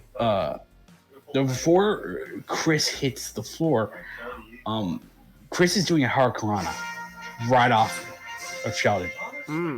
It just hurls him right across the apron, Cool. near the barricade, and it's like, these guys are just like quick and effortless. And of course, they fight a bit in the outside. Jericho brings Benjamin back inside. Hits a suplex and does like his cocky pin, where he puts one foot on the chest and poses, which like every time I've ever seen Chris like do the cocky pin, he never really he never won with that. It's really just like a showboating thing.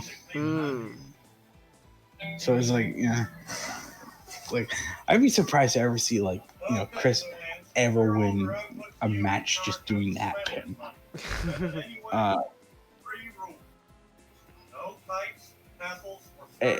And so Shelton Mm-hmm.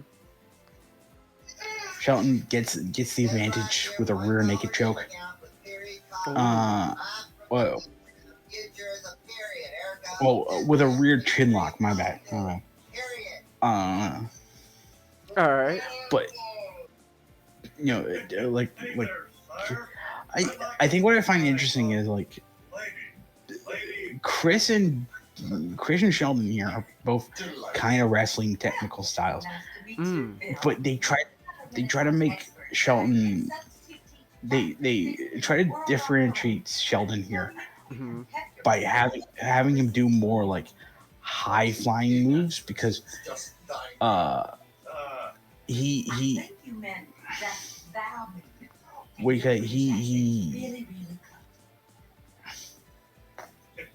Well, now that you've met my wife, maybe I should meet your propane needs. We should not discuss matters of trade in the presence of the palace. Oh, yeah, sure.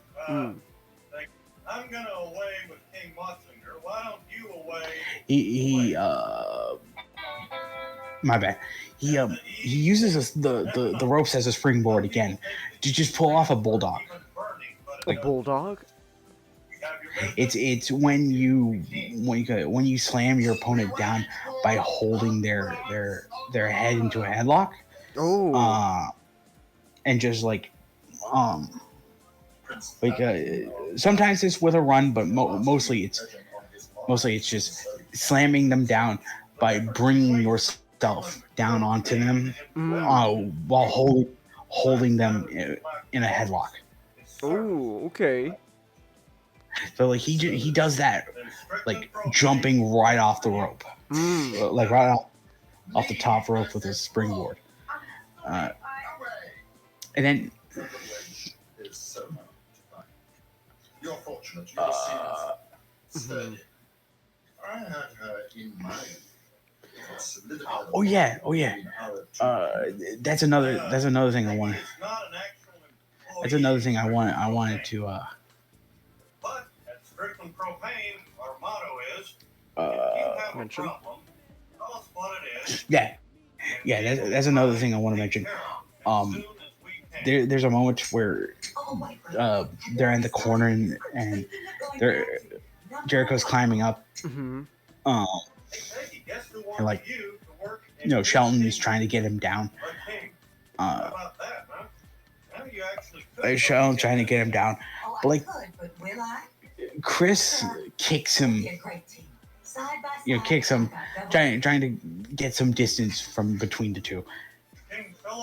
Sheldon from a standing position leapfrogs right onto the top rope and hits a superplex. Oh, whoa! It's like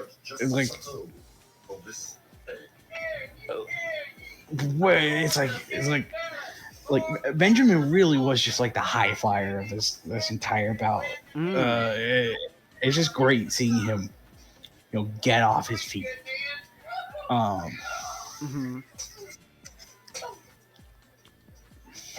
And like, when Shelton went for a Stinger Splash near one of the corners, just as he's about to land on the ground, Chris hit him like with a drop toe, like just from the landing. It's like, that was good.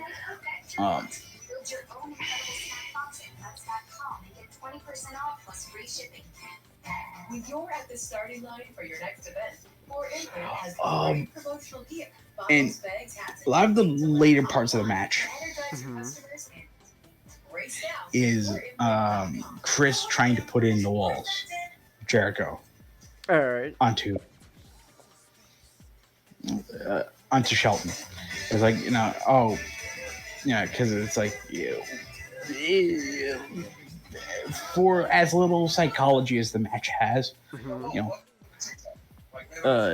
it's kind of centered around, hey, Chris is hoping that the walls of Jericho can take, can make Shelton tap, and victory shall be his. But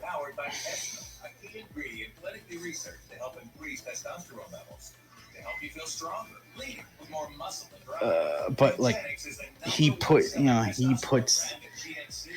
he puts the walls in, like Shelton, obviously to build him up, like they have him like try to struggle, like just start like walking on his hands over to the rope and get like a rope break.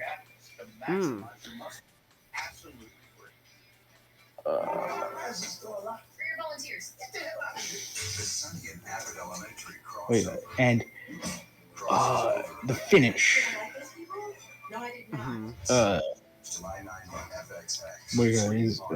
Jericho was gonna go with a Lion's Hall again. Like he was gonna start. He was gonna do like a bit of a springboard off the ropes himself.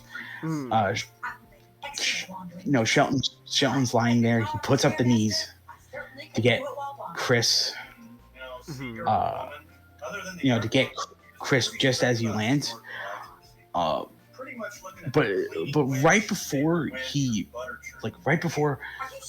Chris lands, he grabs onto like even though he got hit by the knees, he grabs onto the knees, and he quickly stands up to put on the walls of Jericho again, and just like a minute flat.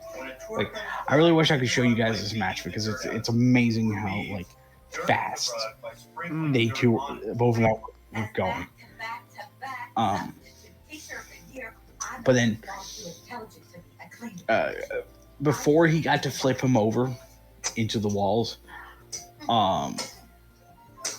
Shelton reversed it into like a sunset roll up and got the 1, 2, 3. So he retains the title, and just very good opening. Just a very good an opening, an opening match for this show.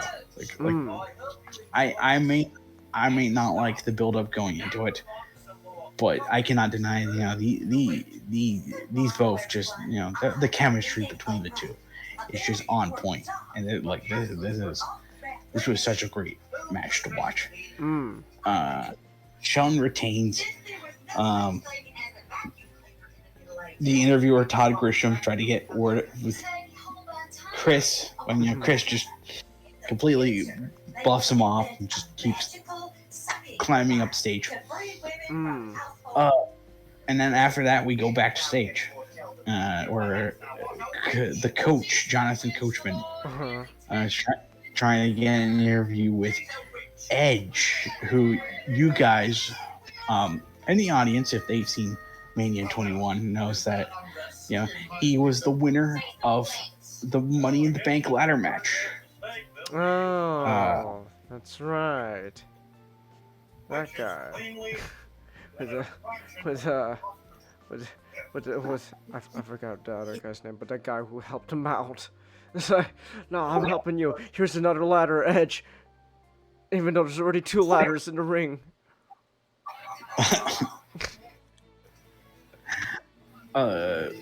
Like after on the next night on after Mania on Raw, Edge was signing the signing the contract to his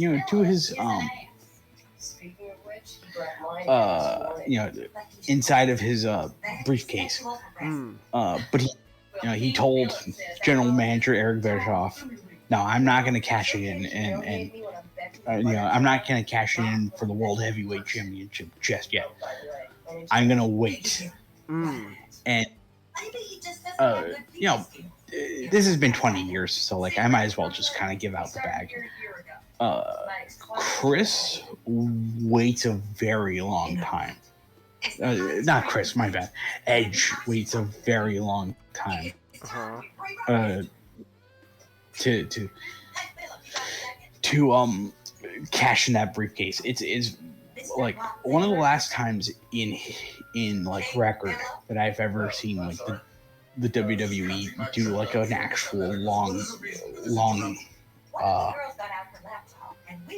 a long time, a long scale storyline that lasts more than like 3 months. Mm. So, Edge, he is yet to completely evolve into like the rated R superstar. So you have this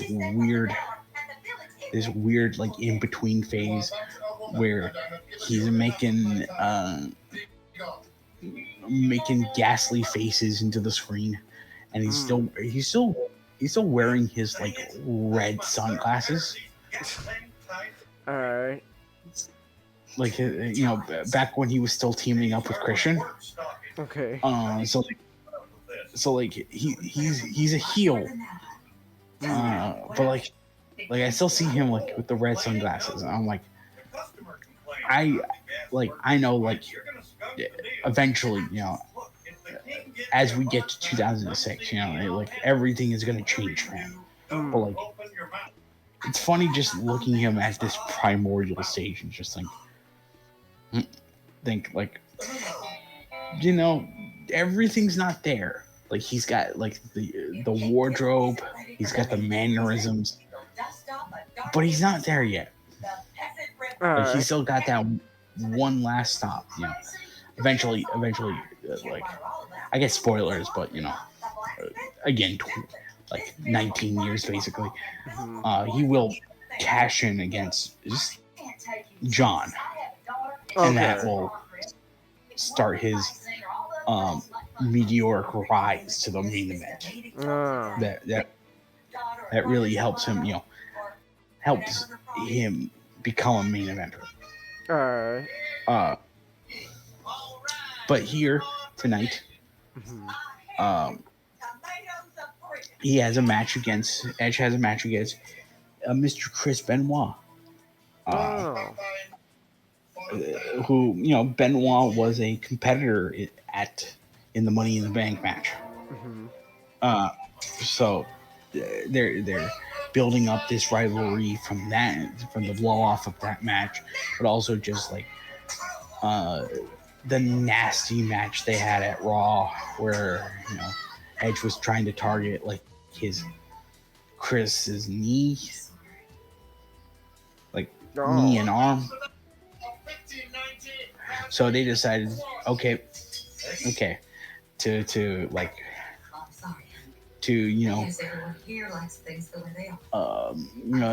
blow off this rivalry. We're gonna have a last man standing match, right? At Backlash.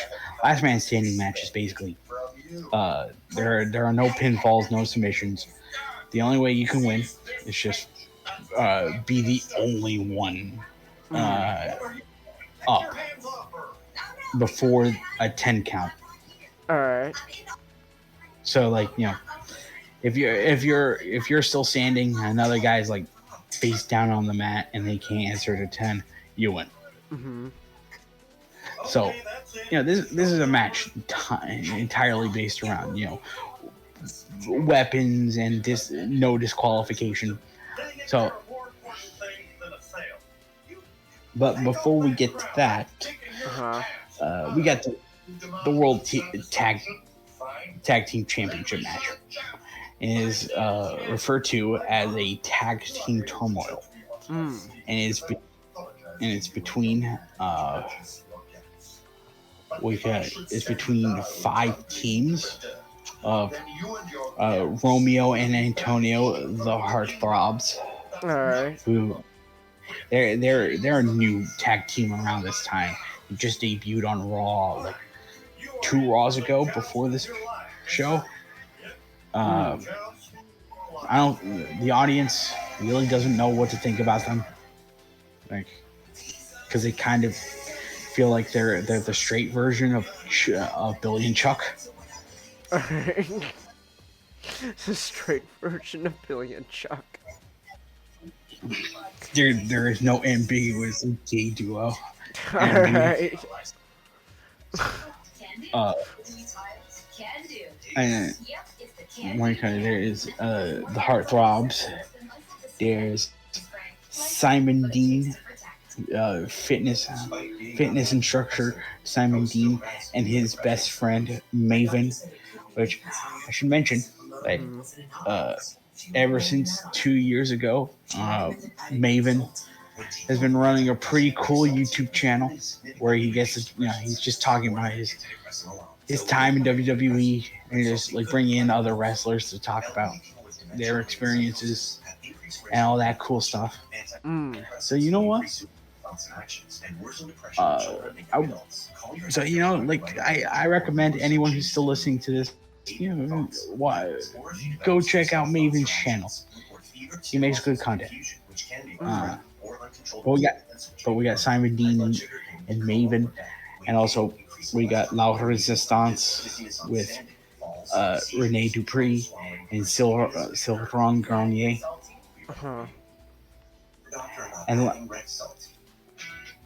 And also the last of the challengers is Rosie and the Hurricane, and the Hurricane and his sidekick in training, Rosie. Alright. And to top it all off, it's it's against the champions, William Regal and Tajiri. Alright. The way this match is set up is they refer to it as a tag team turmoil.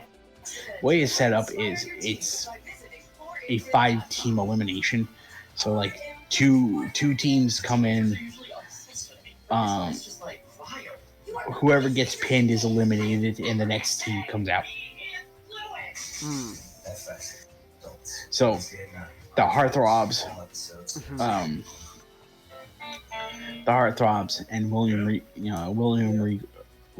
Regal and Tajiri are out first.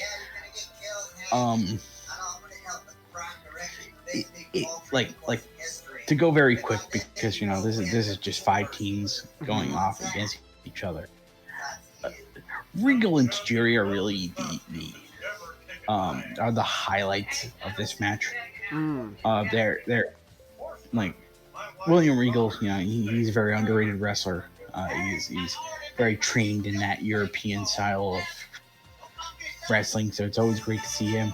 And of course, Tajiri, he is a great Japanese man. He's got the kicks. He's got the everything. And so against even like the Heartthrobs, they're having a really good match. Which they eliminate them by Tajiri doing a sunset flip onto Antonio for the pin. Alright. And so it moves on to Simon Dean and Maven, and it's kind of a comedy match, kind of a comedy set where like Simon Dean and Maven are just doing like push-ups right next to Tajiri while he's on the ground. And then they hit him. But Tajiri tags in Regal, and Regal hits the knee to Simon Dean's head and gets him for the win. So the champions are 2, and then La Resistance comes in, and then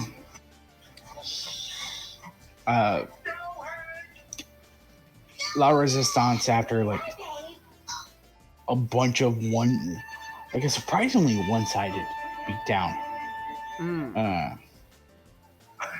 I guess they were trying to tell a story of like, oh, Regal and Tajiri are really tired from having to face against two other teams. So like when La Resistance comes in, they're fresher, so that they could do most of the offense, and so it ends with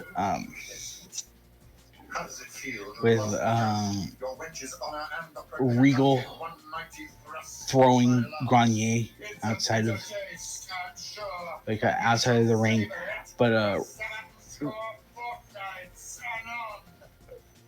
I thought it was Rene Dupree. My bad.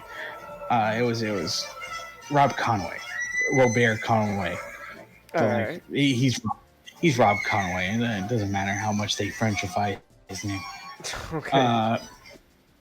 So Rob Conway, rolls him up in the schoolboy pin, and the champs lose their titles technically, and so the final this match is will be decided on La Resistance and the Hurricane and Rosie.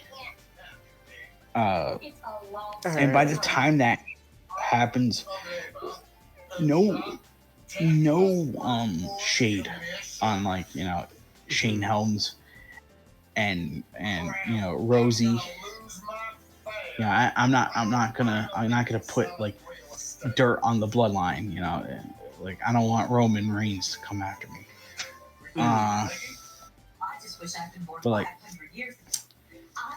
once Regal and Tajiri kind of left, the match kind of screeched to a halt. Because I wasn't always the big fan of like La Resistance, and while they are Hurricane and Rosie are entertaining, I don't think they're like amazing in the ring. Like to get together, like the Hurricane, Shane Helms, he can be amazing by himself, but together they're not super amazing. But Rosie and Hurricane get the win with Hurricane on the top rope. Rosie throws him off for him to hit a splash onto Conway. And they're the new World Tag Team Champs. Yay! For me, going through the match as fast as I can, it's an all right match. It's kind of a disappointment going from like the excellent Jericho and Benjamin match to something that had no build up whatsoever. It kind of just felt like a match put together in last minute, and like by the time the more interesting team left, it kind of falters at the end. But good on Rosie and Hurricane. They're the new tag champs. And so after that, we get the last man standing. So this is the match where I started recognizing like several of the people in the audience like just wearing Hulkamania shirts. And part of me just thinks it is like, are they plants? Are they plants? Are they like I don't think like I don't think I don't think it's unnatural to find like nor or actual fans who came in like wearing Hulkamania shirts, but there are a lot of them on like the side of the camera, on the other side of the camera. So I'm like, did they if these aren't plants, did they just tell? Did they just tell them, hey, can you? We can give you like seats, better seats over there, so that we can have you with the Hulkamania shirts. Mm-hmm. So like whenever you stand up and cheer, we can have you like advertise Hulkamania. I feels like that's sort of what happened, because I don't completely buy the idea that just like there's this like huge, well not huge, but like a number of people all together just wearing Hulkamania shirts on opposite of the hard cam, and that be 100% natural.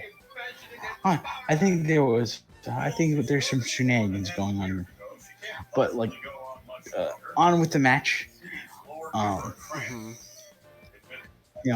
We got some double leg takedowns, some knees to the guts off the ropes, some knees to the face.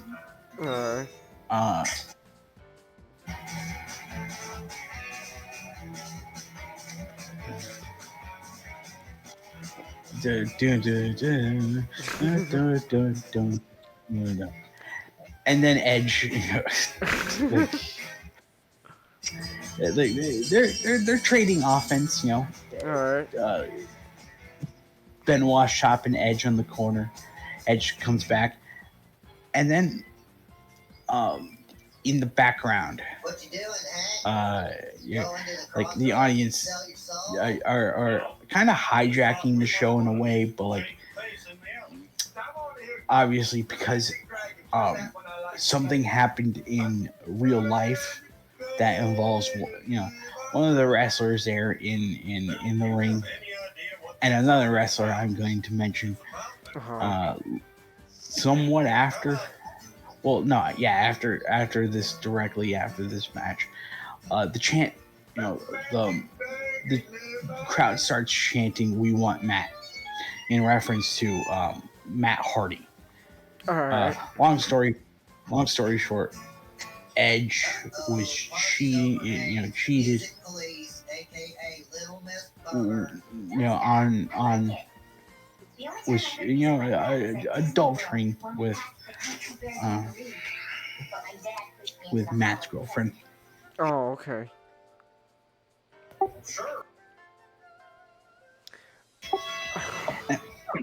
And that's not necessarily a storyline.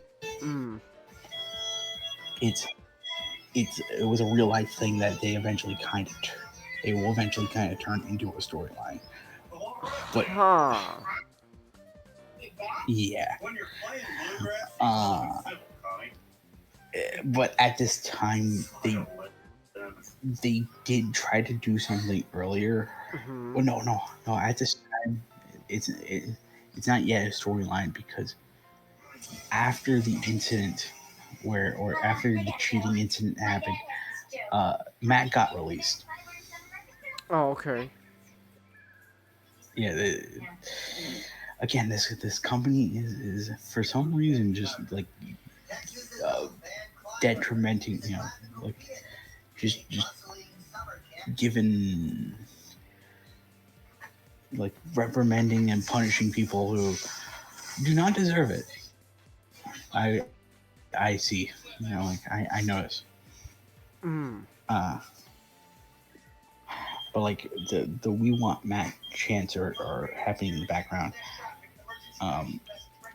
Edge is choking Chris on the ropes.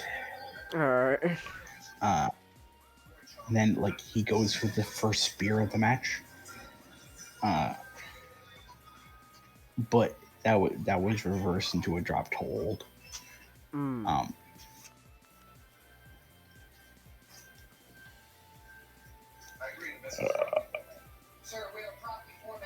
what guy?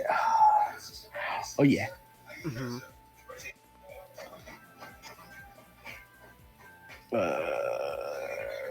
What? Uh, Chris went for a back suplex, but then Uh-huh. Edge knocked him down. Edge went to the outside to go get like a weapon from underneath the ring. He pulled out a trash can, but then Oh, the trash can. Let's Chris, go. I know the trash can, you know, Mm-hmm. but then Chris got up and he hit a baseball slide from inside the ring to the outside. Um, and and so like they're punching each other outside. They get to the barrier. Edge charges at Chris, and Chris backdrops him over the barrier. So like they do a very famous, and what I mean by famous, I'm like this happened a lot, like in the '90s and the early 2000s, where Uh-huh. the wrestlers would just start brawling into the crowd. Oh, okay. And so while you're enjoying your peanuts and cracker jacks and Mm-hmm. your beer, you get to see these two sweaty men like fight right near you. Um, but eventually they take it take it back to ringside. Mm. Uh,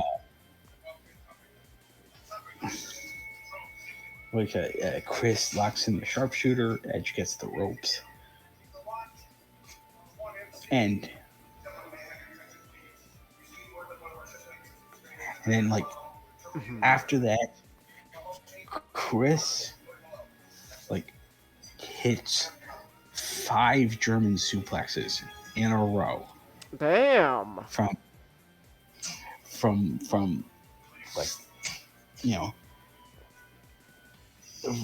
like you know when Eddie does his 3 amigos, Mm-hmm. where he does a suplex, he rolls over to get him and his opponent up with them. And then he does another suplex. Like Chris does that same thing, but he does it 5 times, and it's really cool. Mm.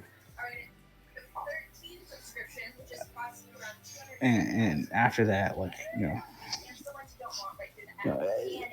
Edge looks like he's spent. Uh-huh. He looks down for the count, but just as the ref makes it to 8, he gets up. All right.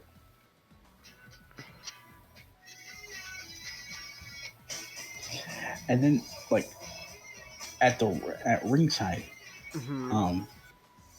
Chris goes for a suicide dive. Okay. Where you jump inside the ring to the outside Mm-hmm. by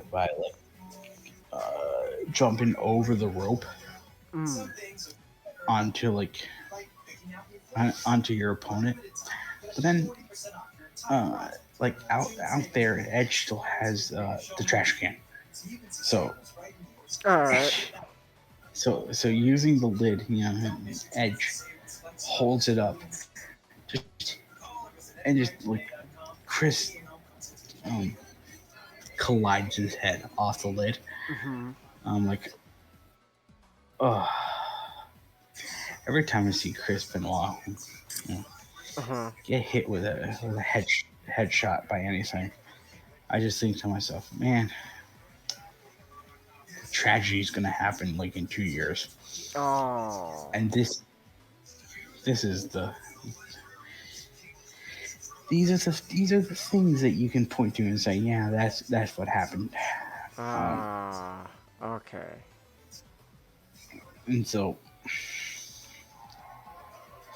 you know, but let's go back to fun. Let's go back to fun with the trash can lid. Mm-hmm. You know, Edge is just, you know, beating this man with just a lid. All right. As the ref is restarting his count. Mm. And like Edge uh, brings Chris back into the ring, and he throws like the can inside. Because what he's gonna try to do is he's gonna try to, you know, bring him up to the top rope and hit an avalanche superplex onto like the trash can All right. inside the ring.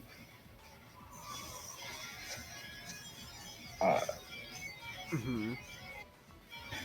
But and by doing that, both of them are down. So the ref is trying to count both of them out. Mm.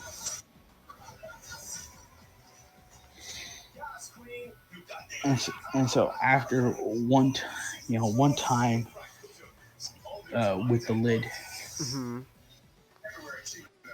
with the lid, Edge went outside and and guess what he did, Chings?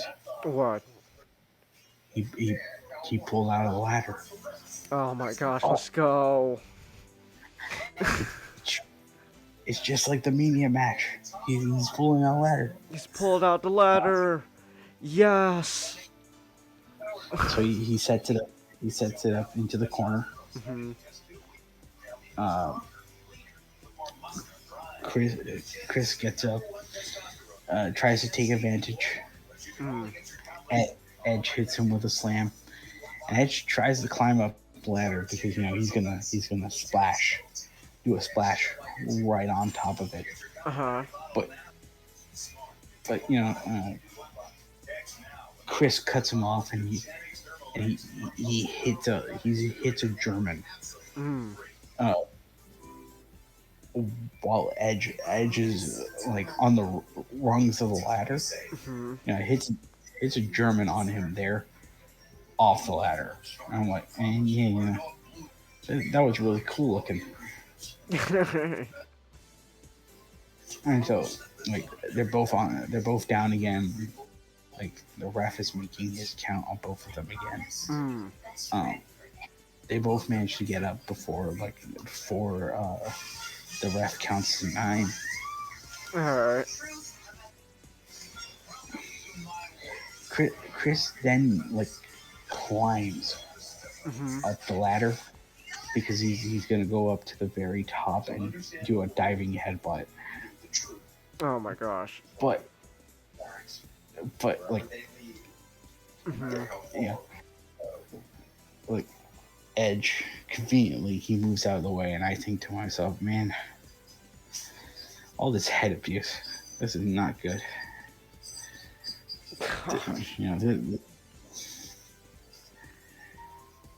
And so the briefcase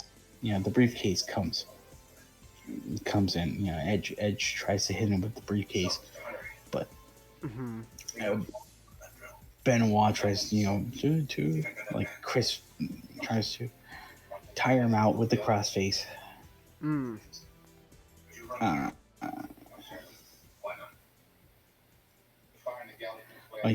You get one German from Chris.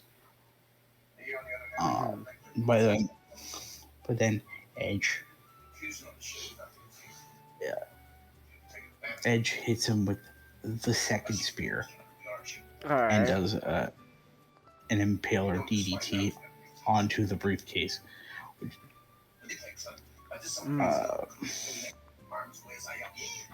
And he thinks, that's the end of the match. Mm-hmm. Hopefully. But like after like 2 more spears, Mm-hmm. and like Chris keeps getting up. Edge just decides, you know what, screw it. And you know, he opens up the briefcase and pulls out a brick for some reason. Oh my gosh. Wow, alright. And then we end this match with just more head abuse. Oh my goodness.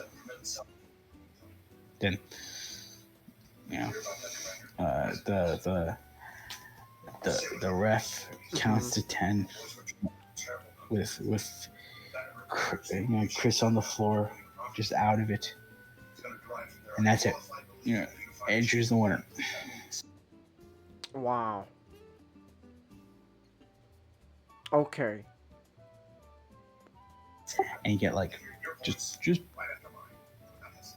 get like just like some minutes into the pay-per-view where they're trying to help, you know, Chris get up, and he's you know, kind of pretending like, oh, that he's dazed, and you know, he's got a bit of head trauma, and I'm like, oh man, don't joke about that. I know what's gonna happen. Don't joke about that. But then, thankfully, you know, we cut away to foreshadowing, because there's Lita, and she's staring at the screen. Alright. And she's staring at the screen with a smile, and I'm like, yeah, it's like, obviously, you know, Lita, she cheated on Matt with Edge, so it's like, I guess they're foreshadowing that, like, eventually she's gonna turn heel and join with Edge. Alright. And then they're gonna turn this real life case of adultery into a storyline, because why not?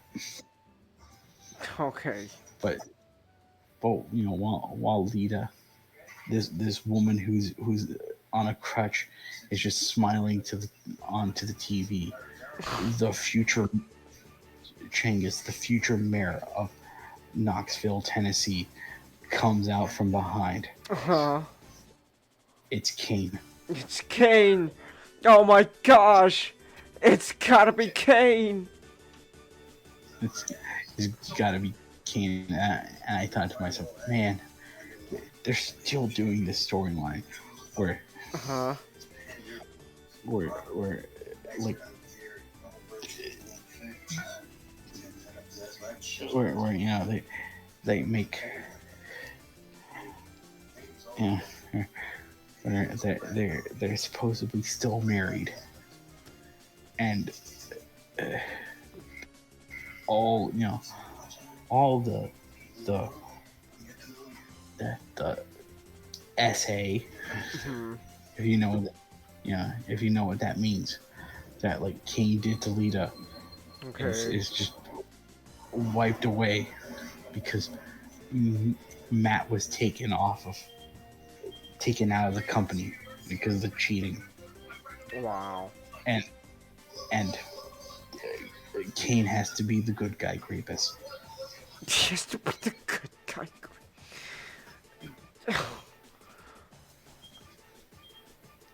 As the future mayor of Knoxville count.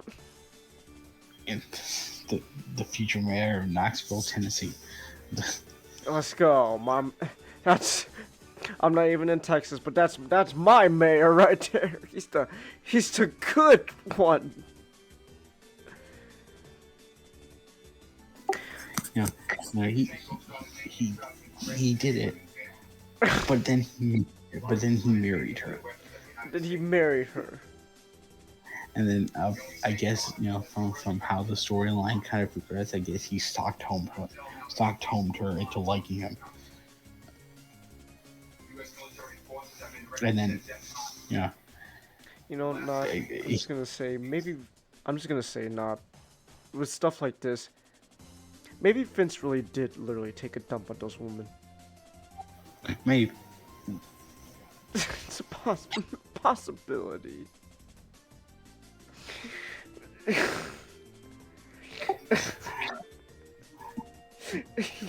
But He Stockholm her. It's part of the story.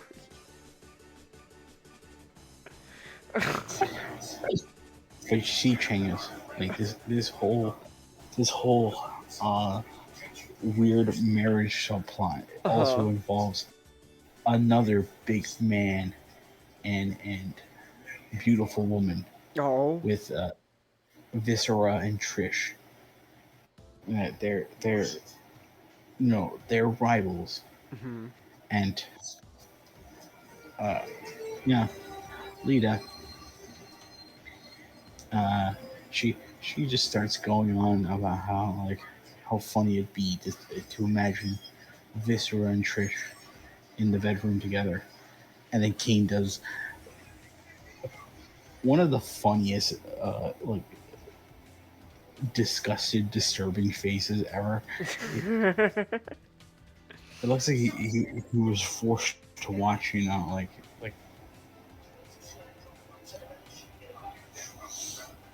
it was like he was forced to watch, people throw up into each other's mouths, and Mm. it's, that's just like the face that he's conjuring up. I'm like, I kind of wish I had it as a GIF. It's amazing.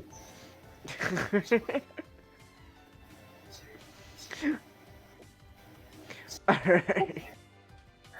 But they end the segment with a kiss Oh. because Chang this is what true love is all about. This is what true love is all about. This is what true love's all about when you Stockholm someone. Now before we get like that thrilling match between King and Viscera, we get Jerry the King Lawler in his looking like he's wearing the Rock's $500 shirt all of a sudden.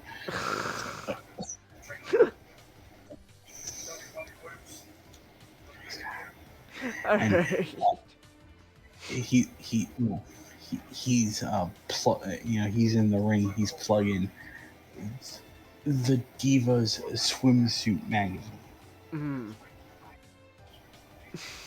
and like he brings in all the divas who were in who photo shoot for the magazine.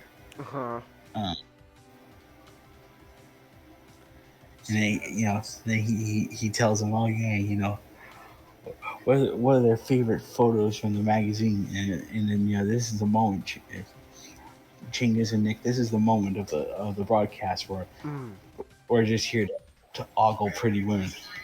Oh, let's go. This is what all about. Woman.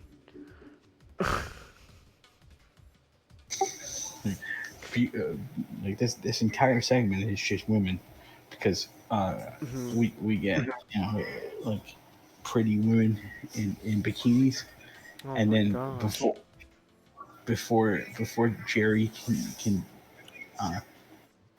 talk to them about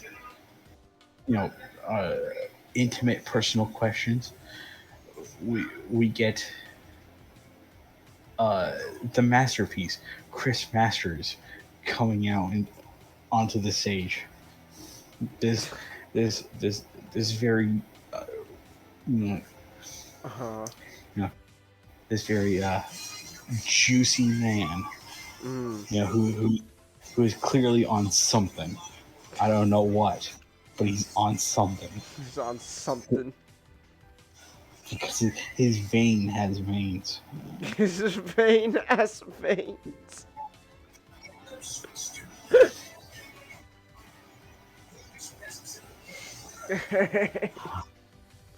So like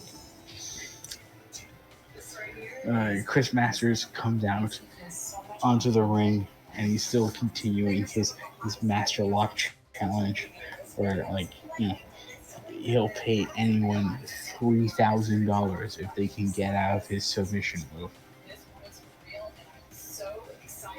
But before he ponies up the dough, he's got to go in there and he's got to say, those women, Hmm. they were they were beautiful, they were bodacious. They were bodacious. You're so But right. have you look at me? I am the masterpiece, Chris Masters. I I He's got I veins on look top of his like I veins. exactly,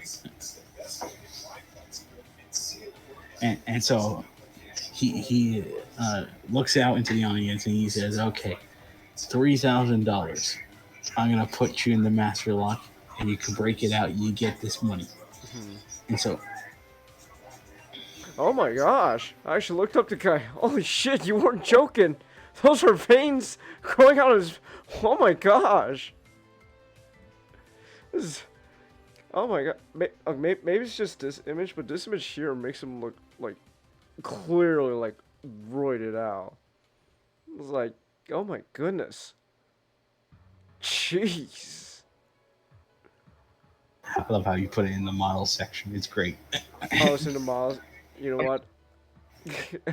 Yeah, it kind of fits. He is. No, let me fix that. I'll put it in the back room. I'm. God damn. Damn. That's that's peak male. That's the peak male body, all right. That's what it's all about.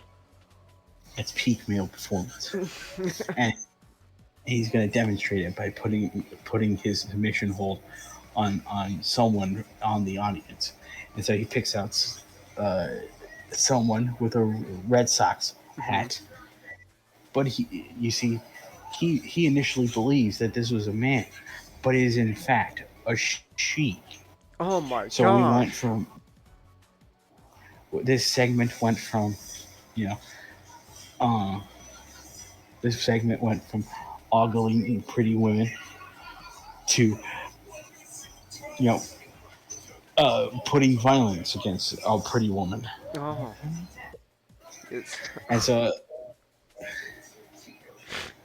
like she gets into the ring. Uh I huh. I ima- I imagine this was picked out beforehand because like all whenever this happens, Hmm. you don't want to bring out just a normal Joe Schmo because obviously they'll break out in like Yeah. five 5 seconds from this this this weird full Nelson he has them in. Um, so like this woman comes out on the stage and she's very well built herself. She's on the muscular side. Mm. Uh, but for some reason they like Chris like this juicy man. He's got I bet if you poke him with like one of those spouts, All right. you could probably like extract all the steroids out of his body like syrup. Uh, like this man, you know, he looks at this woman who looks very much like a woman. Uh She's huh. she's just a pretty muscular, and he starts acting like, oh, are you a he or she? I'm like, what are you talking about? Well, I'm like that. well, you never know. Maybe this person was non-binary before non-binary was even a thing. He's gotta ask, not. It's only respectful. Chris Masters got he's got to flex his muscles. He's got to put on the master lock, but he's also got to be inclusive. Exactly.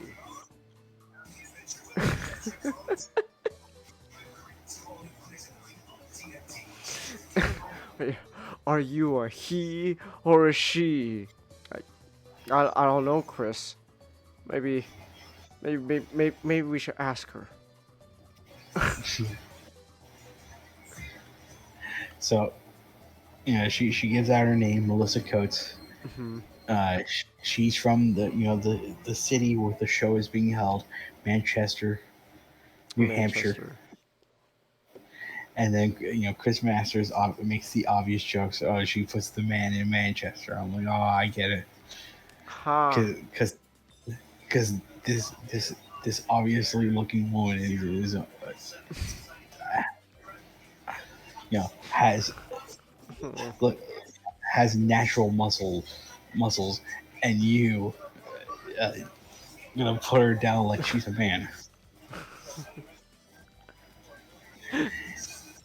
And so like Chris Masters tells her to have a seat. Mhm. He gives the referee the money, and then he puts on the master lock.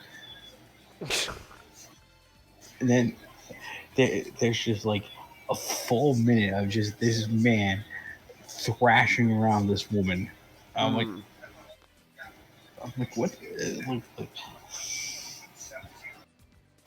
Like, I see what they're trying to do here. They're trying to make him seem like this big jackass. Because like Kurt Angle's doing something similar over at SmackDown, where he has the Kurt Angle Invitational, where he's challenging people. Anyone can win his gold medal if they can beat him in like a minute. Ooh. All right. But like this, I feel like the difference between a Chris Masters and a Kurt Angle is Kurt Angle's charismatic. Mm. Chris Masters just he's like a giant physique in hiding in a kind of a boring man. Mm. Like the audience themselves don't really know what to do with him. He gets heat, sure, but like I feel like it's a type of heat of like the audience really doesn't want to see him. He's not having in on Raw and even on this pay per view. He's not having like the best one. Mm. I wonder if you could blame maybe the character himself, or maybe just how he's booked. But like, yeah, this ain't it, Chief. Just saying, So, Chief. so he's thrashing at committing violence against this poor woman. He proclaims, "Oh yeah, no one can break out of the master lock." I'm like, well, yeah, because you keep thrashing around people. But nobody can break out the master lock, though.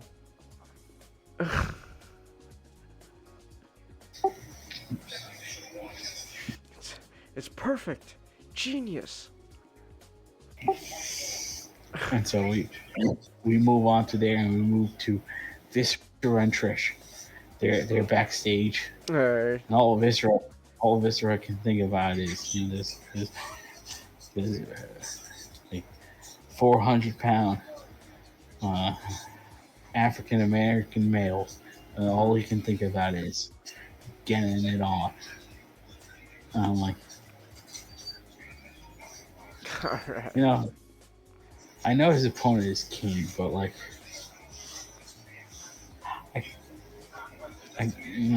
for the sake of this man's dream, I kind of want him to win. All right. So they talk about business. They have to go take care of. Mm-hmm. We got they need to go take care of Kane and Lita. And they walk off. Viscera,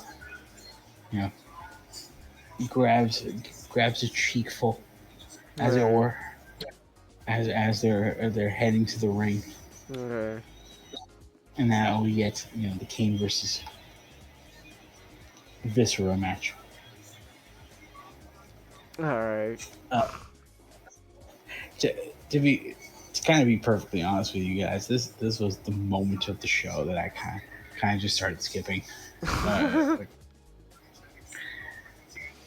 You didn't want to see the future mayor of Knox, Tennessee, throw hands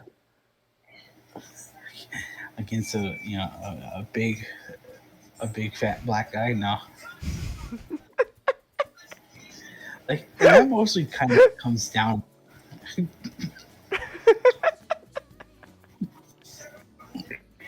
he's incredibly he's an incredibly obese black man. He's incredibly black obese. He's an incredibly black obese man. That's a great look the mayor of Knox County should have. Sir, why should we have you as our mayor? I'm Republican. That's not good enough. I beat up a big black man in 2005. Getting warmer. Hold on, wait a second. Now we can work with that. Don't worry with that. Not completely, but you're getting warmer.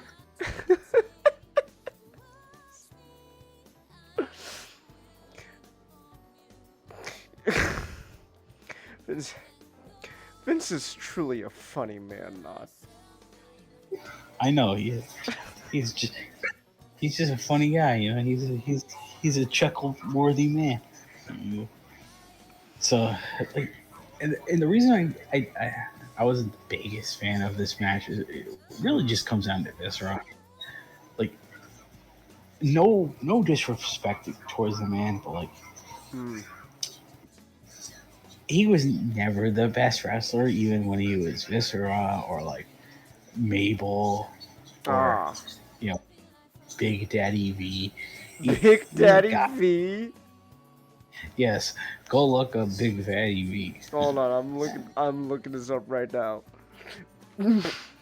Big Daddy V.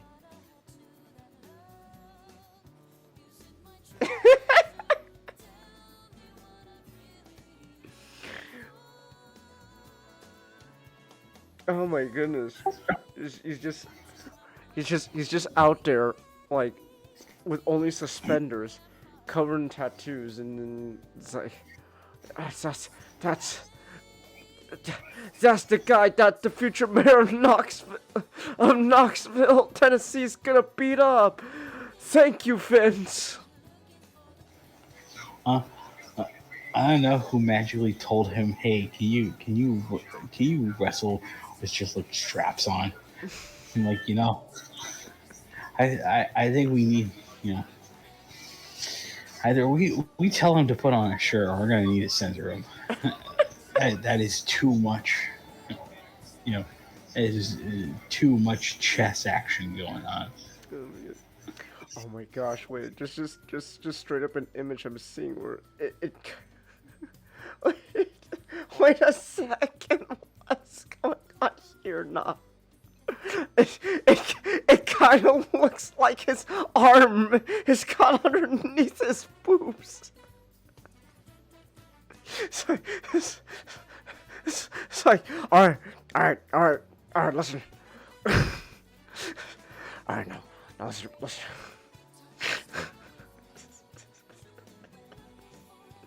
All right, now, Kane, I need you to listen to me.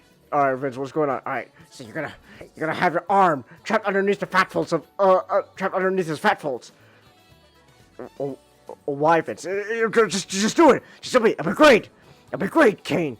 It'll be great. You're Glenn. I don't know. They probably went by their real names when they're talking to each other like behind the scenes. Like Glenn, you gotta have your arm trapped underneath his fat folds.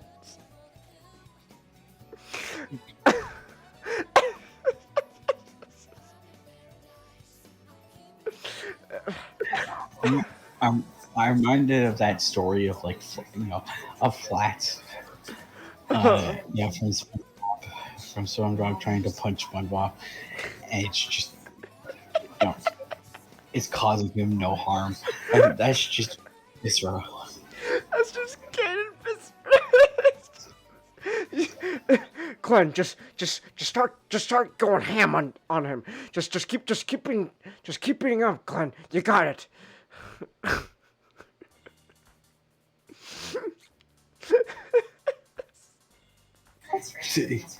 It's absorbing the shock of the punches.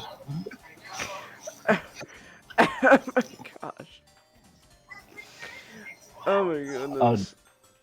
Like they start doing like big man things against each other. Mhm. Uh, it's not the most terribly exciting. Kane does his his top rope Mhm. axe handle that just looks like he's doing a nothing. This this is where like the we want Matt chants are in overdrive because people are not really caring about this match. Like, they just care that Lita is there and that Matt lost his job. Mm. Thank you, Vince. Very cool. So you get chops, you get spinning heel kicks. Viscera does a huge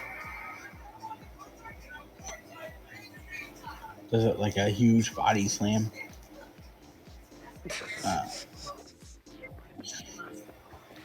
Yeah. All right, King. Now you're gonna. All right, now Viscera, you're gonna do a body slam, okay? You're gonna do a body slam. And in the process, Kane's body is gonna get trapped underneath the folds. Oh no, Vince. I'm not really sure about this. Just trust me. It'll be great. The audience will love it. They'll love it. He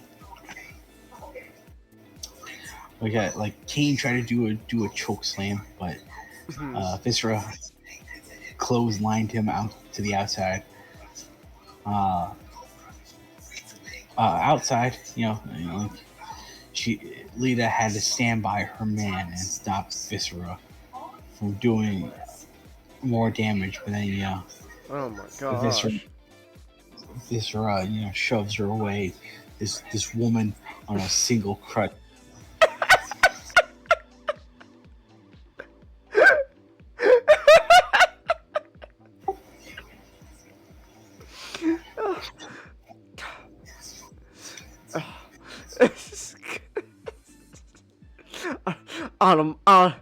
Out of my way, woman. Not.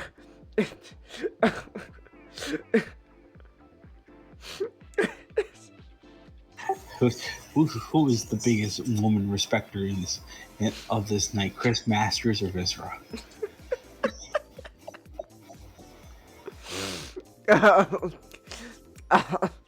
Well, I don't see.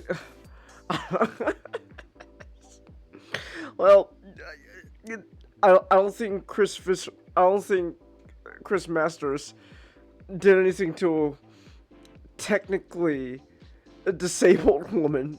So I guess probably he's the bigger respecter of woman there. He just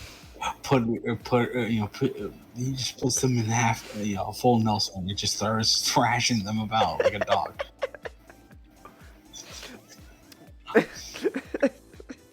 Hey, at least they can walk afterwards. It's like Viscera's just out of my way. Just there goes the crutch.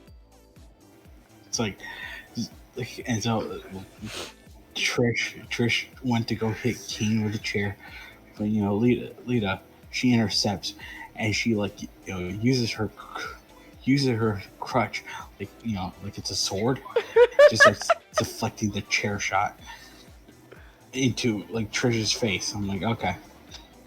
You start to like lose it. Like, okay, please come on.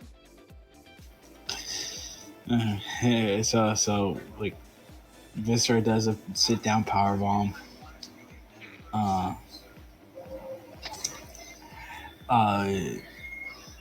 Kane, he covered Kane, but Kane got his shoulders up, and then Viscera, he decided to be a big old creep. and just start grabbing Lita and put her in, onto the corner and just starts, putting his weight onto her. Oh my gosh. And what I mean by that in a very suggestive way. A suggestive way. Oh my gosh. But Kane, he's Oh, okay. for his, He respects women. Unlike he's gonna be the future mayor. He's gotta respect women. he stuck home this poor girl into loving him. She miscarried on his on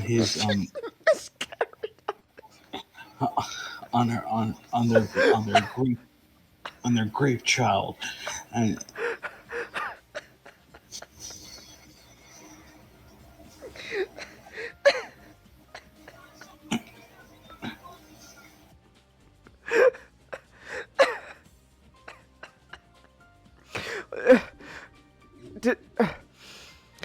Did did anyone actually like this whole storyline going on? Not when it was happening.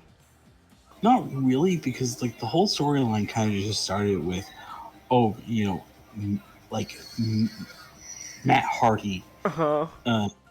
He's gonna go save his girlfriend from the evil clutches of Kane, and then it came out, oh, Lita was cheating on Matt, and then for some reason Matt got fired for that.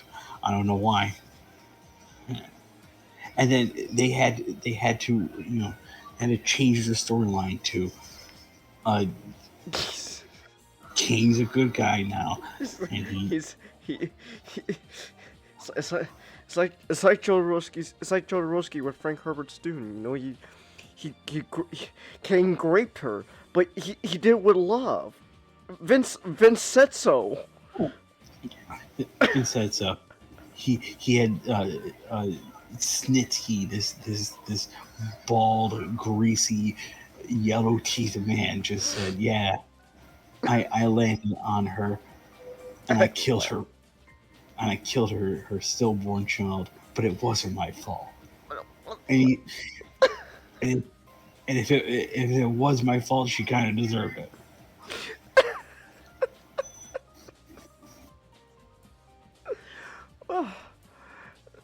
Oh my goodness. So long story short, King does the big boot and it does chokes him and covers him for the win. Let's go. That's my future mayor of Knoxville, Tennessee. yeah. You know what? I don't know how many times you can run for mayor in like Tennessee and all that, but like if Glenn is like gonna be like running again, he should have it like as like part of his mayor re-election campaign. Hey guys, I'm the person who beat the shit out of a fat black man. What? But don't worry, he was disrespecting a woman. So it's all good.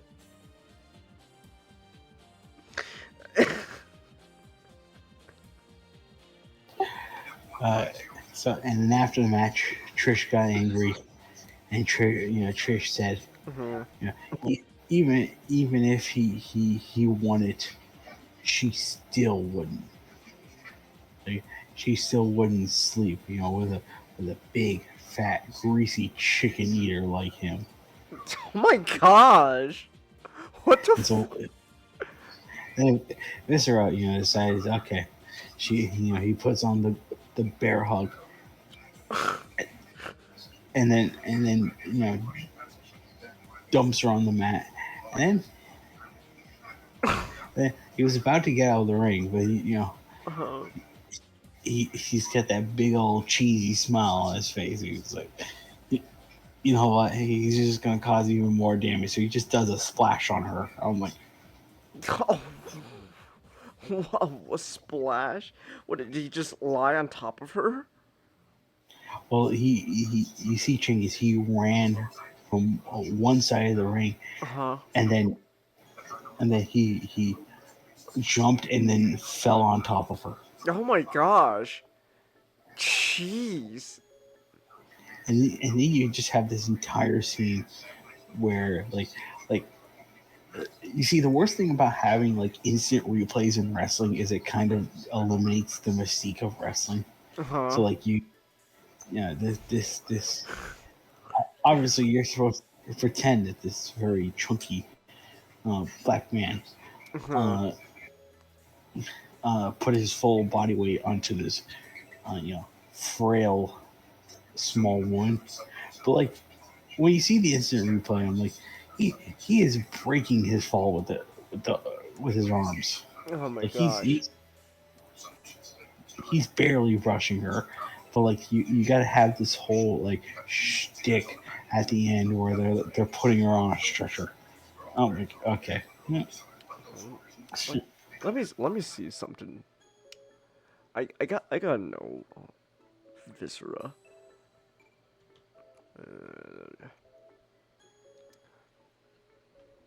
Nelson Lee Fraser Jr. Oh damn, 43. Ah damn. He was a pretty, he was pretty big. So like, you gotta see. Yeah, but still, man, 43. That's pretty young. 87 pounds. Goodness gracious. Yeah. Oh my gosh. Holy shit. And Vince just went, yes, this is great. Yes, we're gonna have a big 400 something and plus pound man just fall on top of a woman, and the eyes will love it. Oh my goodness. Jeez.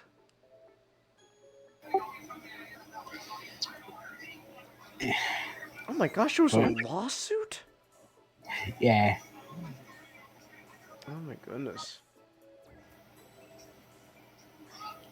Oh, but he was able to drop 100 pounds, and his blood pressure was able to drop to healthy. Damn, that's a shame. It is. It very much is. I'm sorry, but and then Vince just going, yeah, this is good. Big fat man just falls on top of her. They'll love it. They'll love it.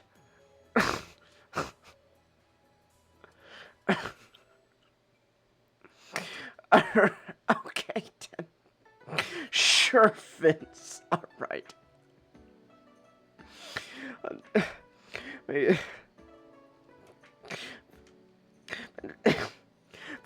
Vince is so fascinating to me. Not more I hear like more I learn about wrestling, the more I learn about Vince. He's a man who honestly he's funny both like just when he's actually legit funny, and like just the absurdity of the shit he does, that just ends up being funny because it's like, oh my goodness, god damn, what the hell, Vince?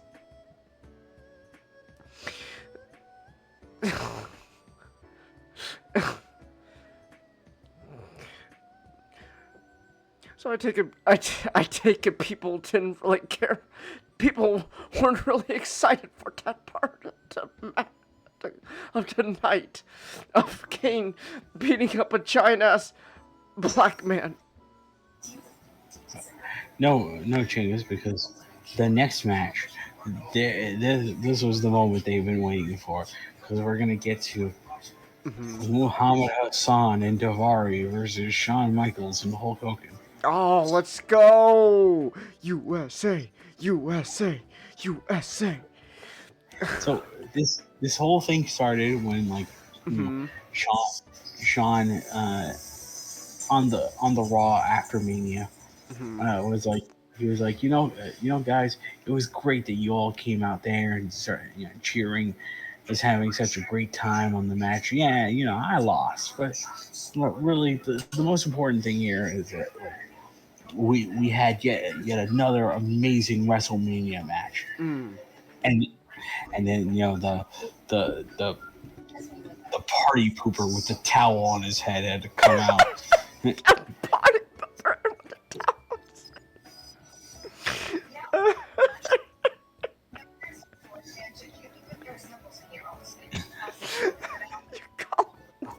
You call him a That's all Muhammad Hassan is. It's just he comes out.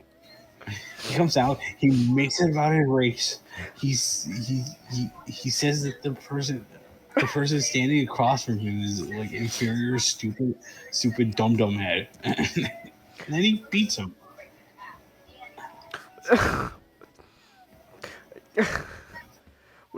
was what does that make Davari then his little sidekick or something?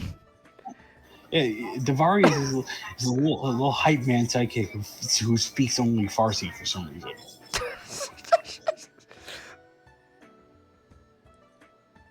Hold on, I gotta know now. What's Davari up to?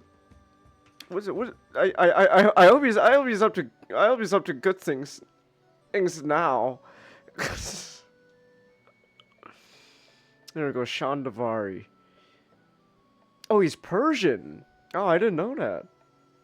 Yeah, he's Persian, which is like funny that they got him like, I guess, yeah, like as like a Saudi Arabian man.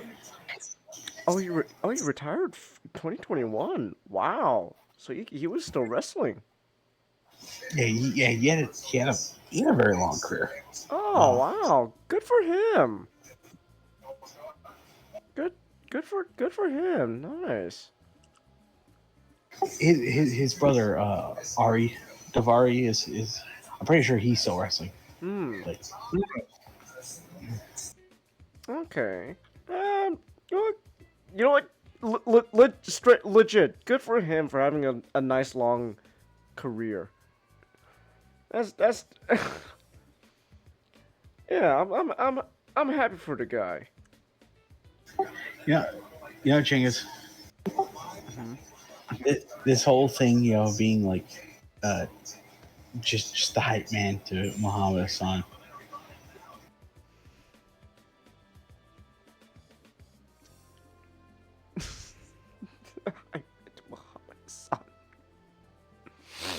Like the best thing about this, at least, is like sadly, of Kopani, Mark Kopani, he'll get blamed. Again, there's a running theme here, Chang, is of just people getting blamed for things that weren't their fault. Of course, Vince. This Vince looks at this man who had adultery committed against him, and he looks at this other man who said, "Hey, maybe we shouldn't stage a fake terrorist attack." And they're like, "Yeah, you're fired." You're fired.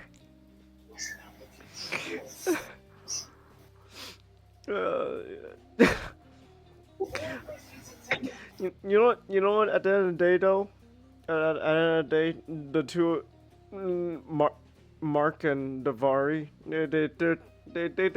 they got good end. Like Davari had a good long career, and Mark he's a principal now, and that's cool. Yeah, that's true. It's cool.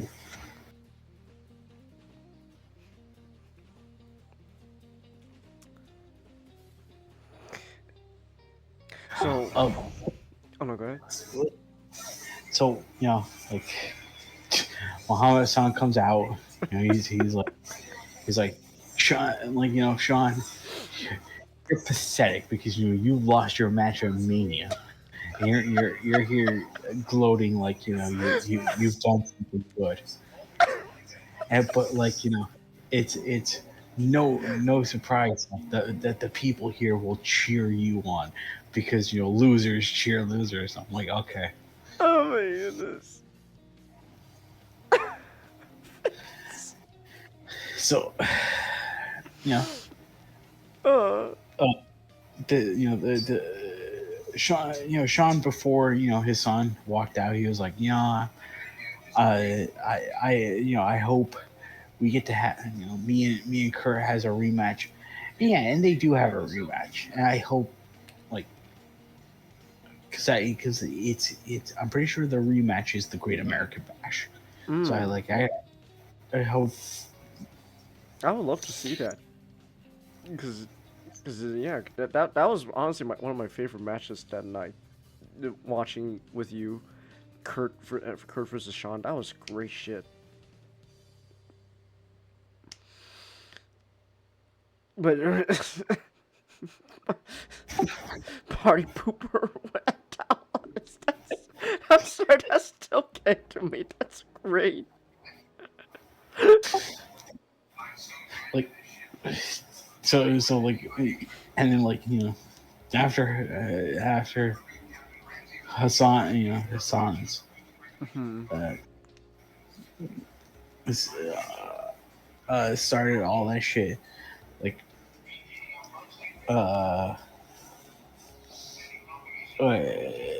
Sean is like, yeah, I don't have to stand here and take this, and so he just starts clocking both men.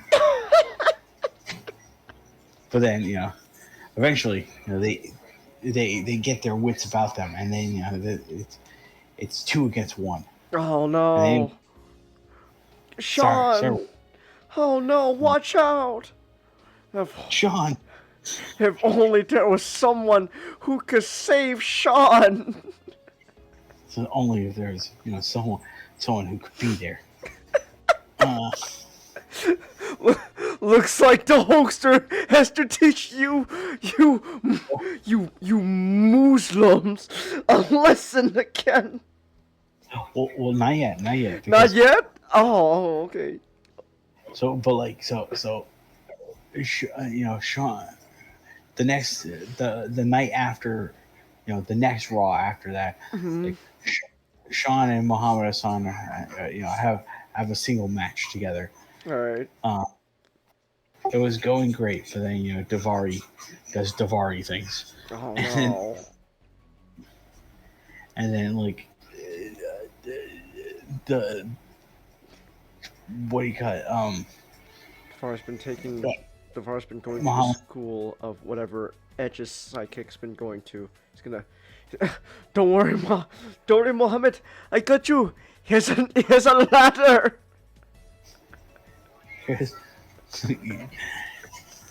he okay. And Muhammad Hassan hits the camel clutch. That's what they call the camel. Oh my gosh! To be honest, well, to be fair to you, Chambers, that is not a move that they just made up for him. That was a move that was by that was a move from the Iron Sheik, cheeky baby. Okay. May his soul, may he rest in peace. Okay, but not when you have a Middle Eastern themed wrestler have a do a move called the camel clutch. No, Vince had to know what the fuck he was doing there. There's no way. There's no way he couldn't have known what he was doing there when telling. All right, Mark. All right, Mark. You're gonna do the camel clutch on Sean, okay? But okay, to be honest, Vince, you gotta understand, being a Middle Eastern themed wrestler, camel clutch, no, it's great, Mark. It's gonna be great. People are gonna love it. Also, I never want to. Also, now your name is Muhammad. I'm gonna claim Muhammad even behind the scenes. That's just your name now. Okay, but my real name is. But my real name is Mark Kapani. Yeah, that's good, Muhammad. All right, now get in there and do the camel clutch.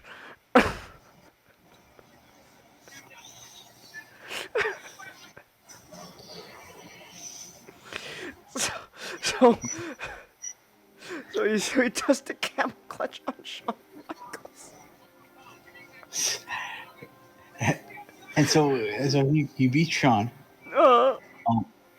And and Shawn goes up to Eric Bischoff. He's like, oh, I want a handicap match with me versus 2 against 1, because that obviously worked the last time when that happened. So it's like, oh, me versus Muhammad and Davari, but Eric Bischoff is like, nah, bro, No. you gotta have a partner. It's like, and Sean's like, but I don't want to have a partner. It's like, you gotta have one. So, yeah. Oh man, where am I gonna be able to find a partner who can help me fight against these 2 Middle Eastern guys? And then the next night on Raw, Shawn comes out on stage and he's like, he has this passionate speech about how, his father volunteered in Vietnam. His brother, his brother, I think it's his brother, his cousin. Went to fight in the first Persian Gulf War, and now his nephew went to the Iraq conflict. So Sean's family, they're going to wars for America. Oh, I see. Sean, Sean, a big American man. He his the 2 things he loves most in this life is his family and his job. But you know what? You can make that a 3rd thing, because he loves America. Oh yeah, baby, let's go.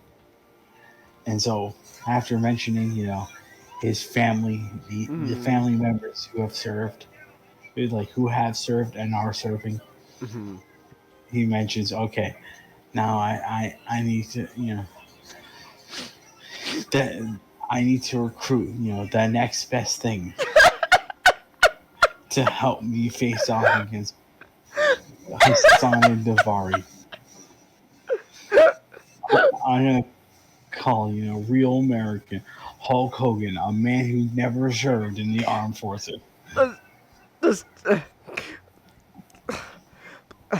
Please tell me that Shawn Michaels didn't even announce Hulk Hogan. They just start blasting the Hulkster's theme, and everyone just freaks out. Oh my gosh, it's the Hulkster! Yes, USA, USA.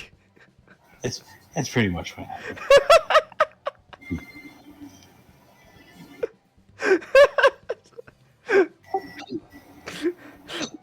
I need someone who loves America, who can fend off against these Middle Eastern threats to wrestling. I need a real American. It's like, I need Hulk Hogan, but it doesn't work. It doesn't matter. It doesn't matter if he's never been a soldier. It doesn't matter, because he faced off against it was it was he faced off against Sergeant Iraqi sympathizer Sergeant Slaughter in WrestleMania. Damn! G.I. Joe member Sergeant Slaughter was an Iraqi sympathizer? My gosh. You gotta teach. G.I. Joe really has gone downhill. Hulkster, you gotta teach General Joe a lesson. Don't worry, brother. I'll show them what a real American hero's like.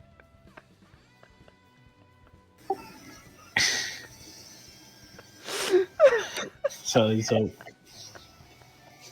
the Hulkster answers the call.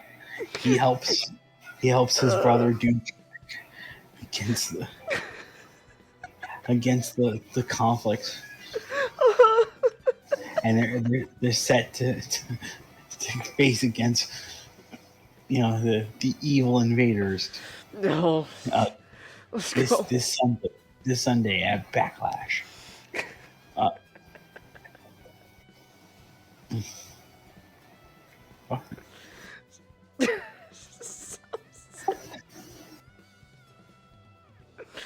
Oh my gosh. That's so silly, man. I do want to say the best thing about this whole angle is that Davari, like Sean Davari, he mentions, oh yeah, I loved wrestling at an early age. I grew up loving McFoley, Bret Hart, but his childhood hero was Sean. So at the very least, he got to get in the ring with his childhood hero. Yeah. That's cool. That's cool. Circumstances should have been better, but either way, that's cool. He got to be with his hero.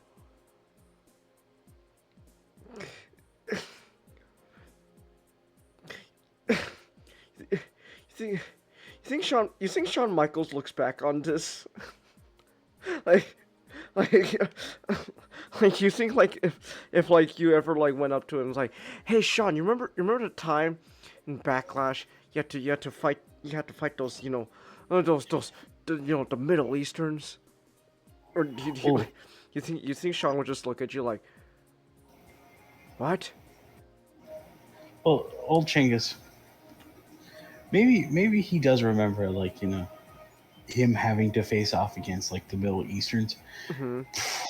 Probably a bit more than when he had to, face off against, when he had to face off against,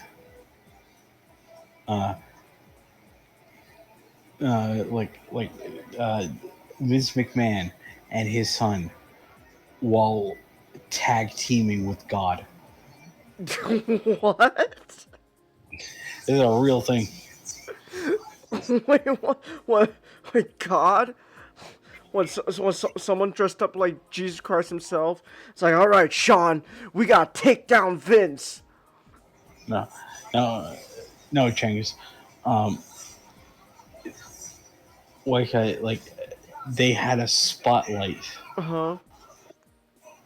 shine down and then move towards the ring.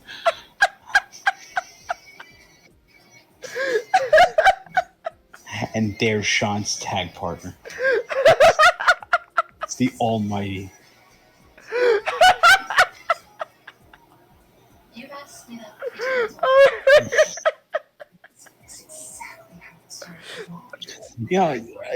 I am joking about it, but it's one of the best. It's one of the best. No. See, stuff like that. That's something I would actually like, unironically love to see. Fucking God himself has chosen Shawn Michaels as his partner to tag team against the McMahon guys.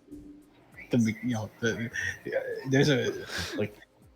After this stream ends, Chinggis, I have to show you the moment where like they built a fake church so that Vince and Shane gosh. go into it and start insulting God. That's amazing! Holy shit! Oh my gosh. it's where that moment where like like Sean, like Vince goes hallelujah.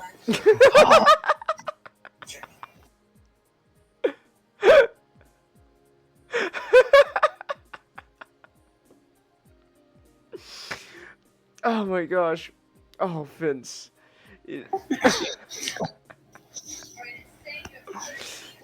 Oh my gosh. But He's truly something else. let's get into the match. Let's get into the match because Yeah, we get the Hulkster and Shawn Michaels we got versus Hassan and Davari. so they all come out. Mm-hmm. Like Hassan and Davari come out first together. Yeah, they made a pledge to end Hulkamania there tonight. Oh. Sean comes out by himself. Mm-hmm. He's got new entrance gear, like he's looking like he's about to go over to the Holy Land himself and conquer it.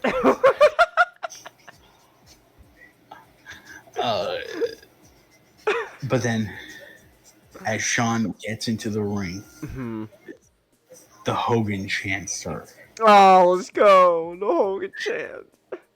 And guess who's guess who gets his red and yellow ass right down that ring.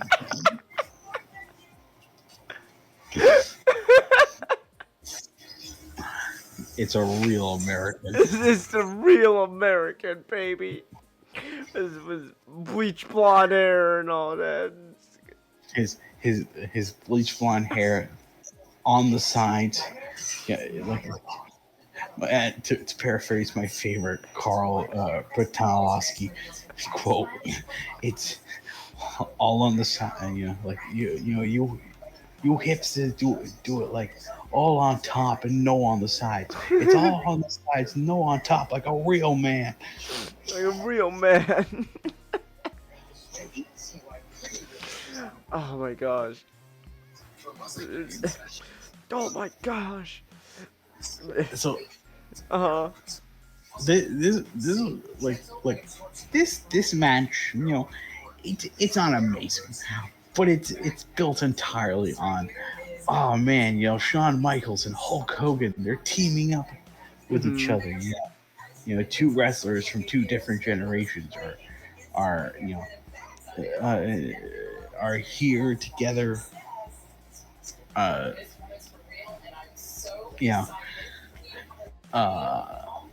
the power of America, baby.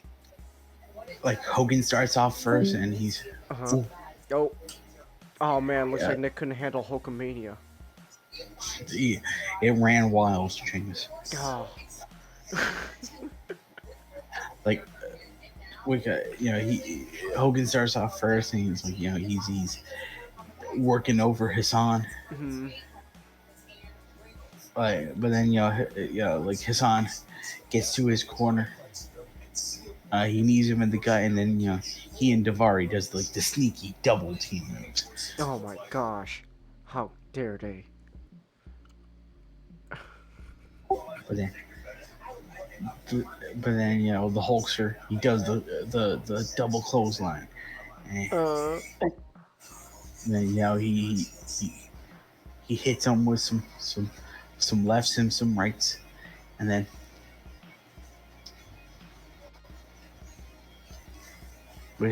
like he sent he whipped Sean.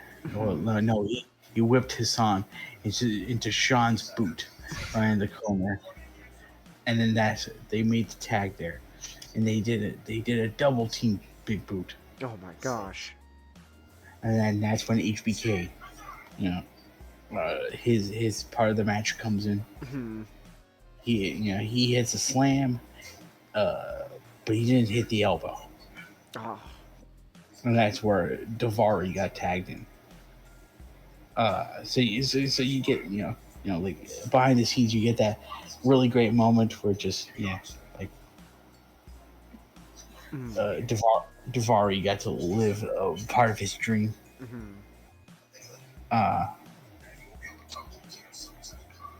and then like they trade blows with each other, but then Sean made the tag to Hogan, Mm-hmm. who like sent Davari to the outside and just starts, throwing him into the barriers, the ring post, and all that good stuff. And then like, there's a moment where like Uh-huh. these guys in like Hulkamania shirts are just like Mm. they're getting really excited because Hogan's going near the barrier. So he takes like, I don't know if this was a plant or an actual fan, but he just takes that the audience, one of the audience members' hat, Mm-hmm. just puts on Davari's head, and then he does a brain chop right on top of that. Oh my gosh. That's the power of Hulkamania, baby.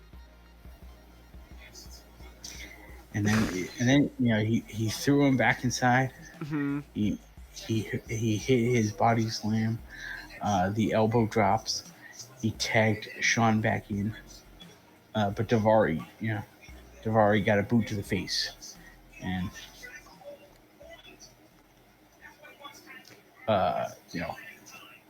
Mm. but Sean, he managed to get back. He hit him with the flying forearm, and then he did the kip up. Mm-hmm. He hit an atomic drop. All right. He he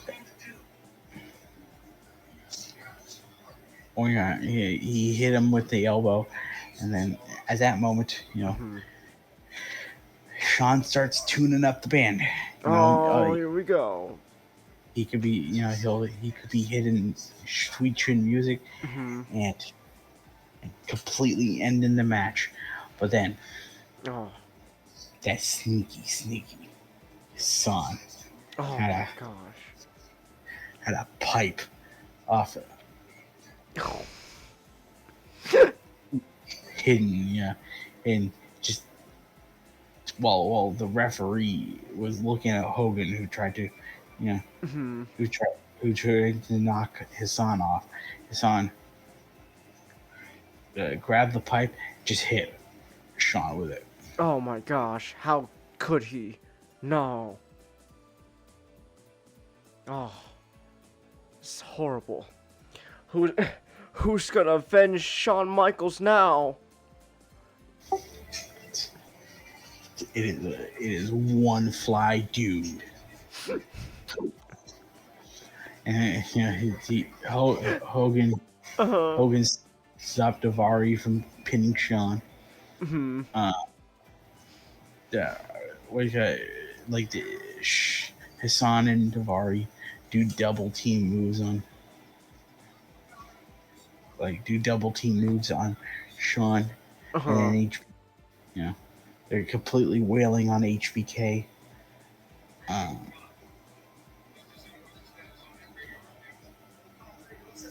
But right now, like, the situation's dire because they got him into the camel clutch again. No, not the camel clutch. And then like Sean makes, in my opinion, one of the funniest things I think I've ever seen him make. Because he's trying to will himself out. He's trying to inch closer to the Hulkster. So he can get the hot tag, and Hulk can clean house. Mm-hmm. But he fought out of the camel clutch. Mm-hmm. Stood up with Hassan on his shoulders and backdrop him. Mm-hmm. And so while the Hulkster is motioning for the crowd to get behind Sean. both Hassan and Sean starts, they start going to their respective corners to try to get the hot tag. So both of them managed to get the hot tag, but it was Hogan who did it. Who got his blow in first, Oh no. and he nailed the right hand to Davari. He nailed the right hand to Hassan. He gave both of them a noggin, a noggin knocker, which is just, when he grabs both their heads and just bashes them together.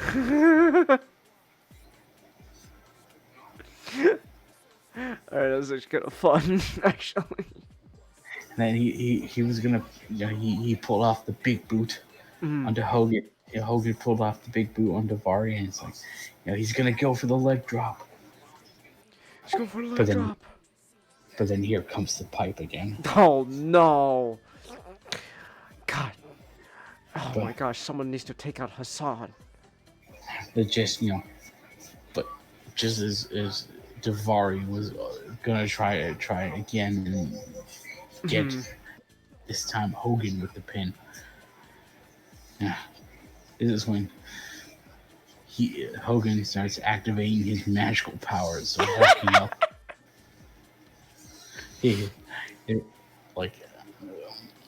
During this time, any offense is just null and void. He's completely deflecting it. Then he hulks up, and then he fully charged, and then he does my favorite, the point of doom. The point of doom. When he points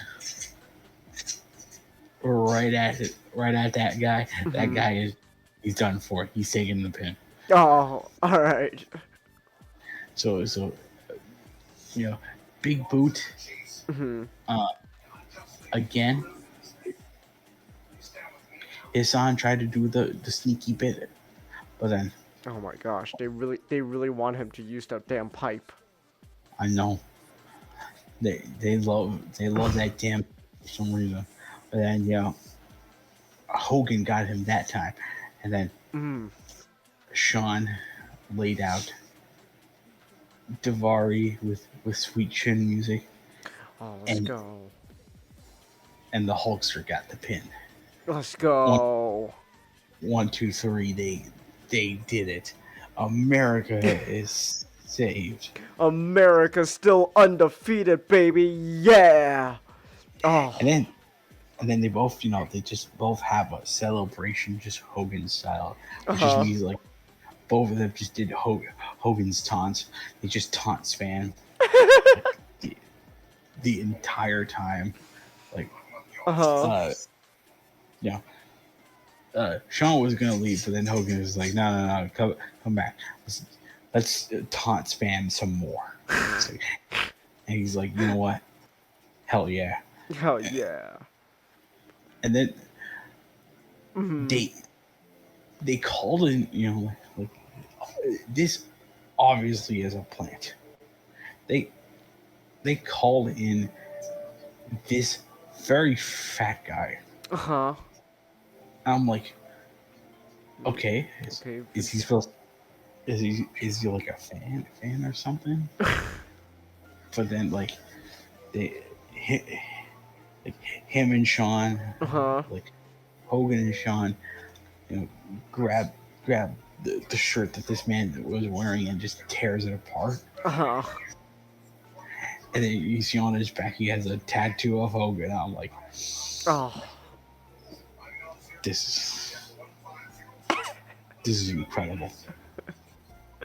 It's not just a win for America, not. It's a win for the Hulkster. And a win for the Hulkster is more important than a W for your country.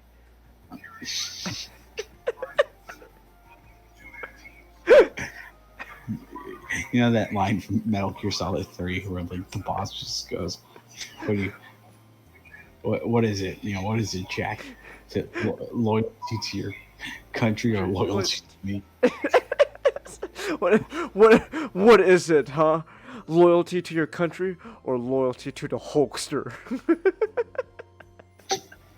Because when you're NWO, Jack, you're NWO for life.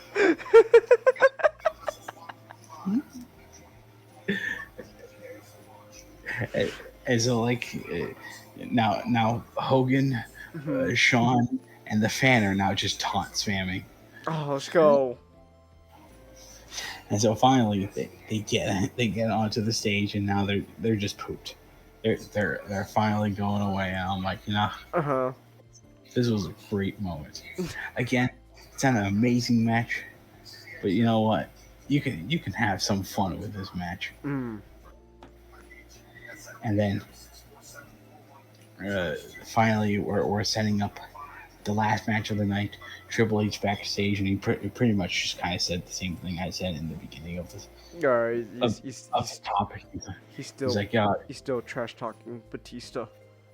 He's like Batista. He's like, oh yeah, he had one night, big fucking deal. Like Triple H, he's got the pedigree. Oh man. And he's like, and he says, okay, but tonight I'm gonna have an even better night because I'm gonna be an 11-time World Heavyweight Champion. Oh, let's go. Before we have the match, out comes Christian. Christian comes out with his personal muscle, Tyson Tomko. And then it's funny because Christian at this time he's kind of a heel, but like everyone in like the arena loves him. So which kind of works for his heel persona because like he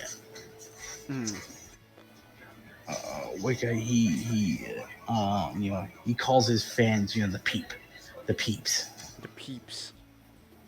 So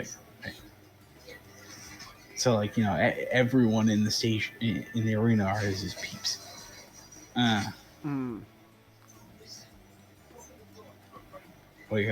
so he's kind of going on about I hear about Backlash.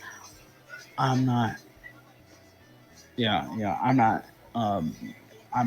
scheduled for Backlash. And I'm gonna make you guys mad because this is gonna be the last time you're gonna see me on a Raw pay-per-view, because this is an obvious plug to the draft, because Vince came out on Raw like I think 2 nights before this and said, okay guys, we're gonna have another draft again. Okay. And so people are gonna change and go to different shows now. So so like Christian just sees this and just says, you know what, this may be the last time I may be on Raw. And so he's like, I'm going to take this time to address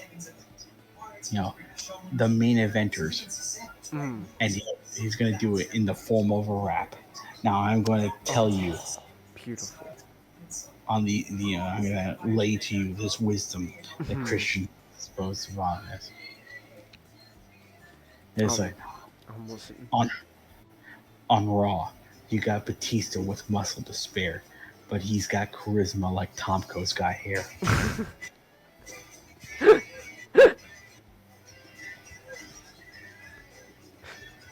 Alright. And you got this one. You got Triple H and Ric Flair. Their legend still grows. 26 titles between them and the world's biggest nose. Alright. He's just trash talking. He's just trash talking all the big name. Try this one off for size. Have you heard this one about JBL, the rich guy on SmackDown? I hear his taxes are still soaring. He's no wrestling god, just a god of boring.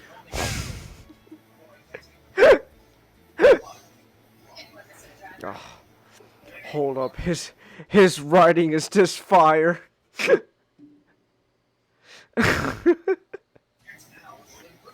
And of course, you can't be remiss, Changus, without bringing up the C-Man. Mm. Hey, Cena, you think I'm jealous of your fortune and fame? Well, you talk like Snoop Dogg, but you look like Corey Haim. What? Okay. Oh man, yeah. If I heard these hurtful words coming out of his mouth in a rap, oh man, I probably just quit on the spot, man. What am I gonna do? Oh. And he ends it like this. Mhm. So after the draft, whatever is Raw or SmackDown, JR Michael Cole, I will be champion, because that's how I roll.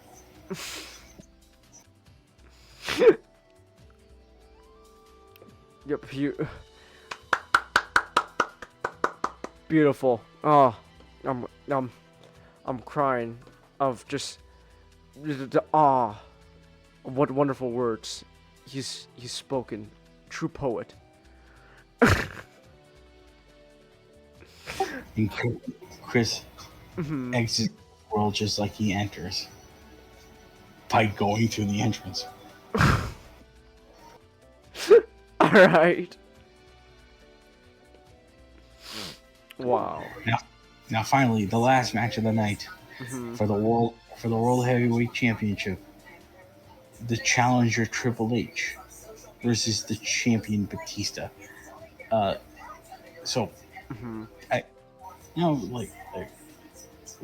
guess you guys would know about how this matchup came to be, but I guess I'll just tell it again if this is your first time hearing about this. All right. Triple H, Batista faced off against each other at Mania, because after a plan which Triple H was going to get rid of Batista, because he's a big wimp. Who will tell you, and the pedigree was, could easily take down Batista, but like the first time they ever fought against each other, he looked, he looked petrified to be in the same ring. So, but here, Triple H,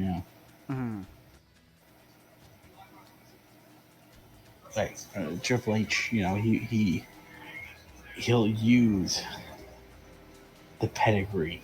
He boosts up the damage, so it does I guess 20% more damage.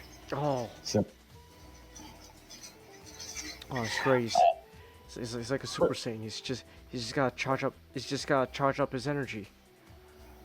Real talk. I just want to mention I don't like in wrestling storylines. I don't like the idea of the rematch claw when it comes to championship belts, because it kind of feels played out if you beat someone as champion, but in that same someone has the chance to just win it back, and not by any sort of ranking. Just I had the championship before. I want to get a rematch for the match again, and then vice versa. I don't like rematch clause, but what I will say is Uh, I think personally, I do think this is better than the WrestleMania match. But Mm. but the best thing is like even then we still yet to get better. Um, Oh, okay. so this whole thing starts off with the Nature Boy, Mhm. Ric Flair, coming out, and you know he's got like concern on his face, but like Oh, you all see, right.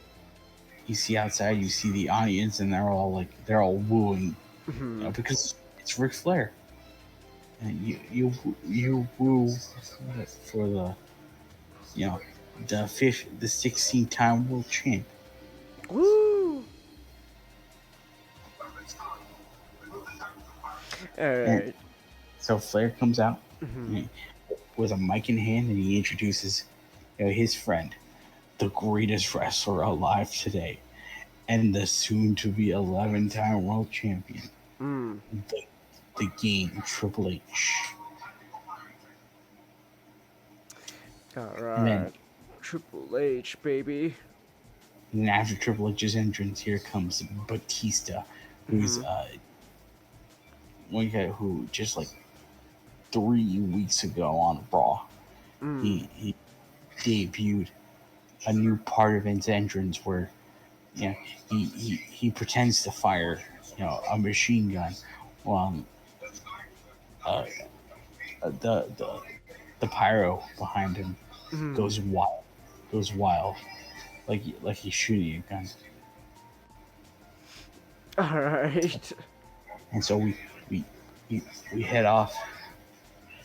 Yeah, we get the stare down, we get the lockup, we get Ric Flair distracting Batista, Mm. and H was like, I'm gonna do the pedigree early, yeah. All And right. but no luck, yeah. Batista's got too much brains. Mm. He's- Batista's just that smart, man. Oh my gosh. Triple H, don't you know who you're messing with? You're messing with future MCU star Dave Batista. What are you doing? You can't you can't outsmart him. He's gonna lock up with you again, and he's gonna take advantage of you. Oh my gosh. But then but then Triple H just decided, okay, I'm gonna do the pedigree again. But Uh-huh.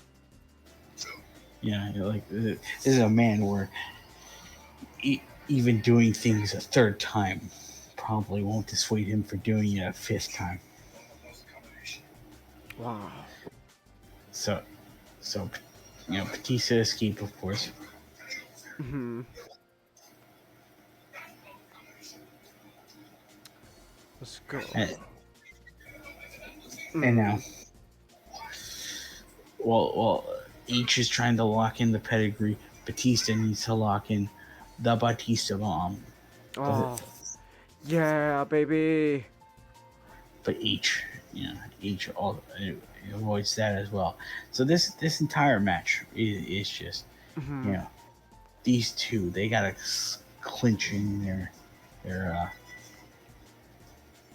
uh, their their their finishers to truly win in this match. Mm.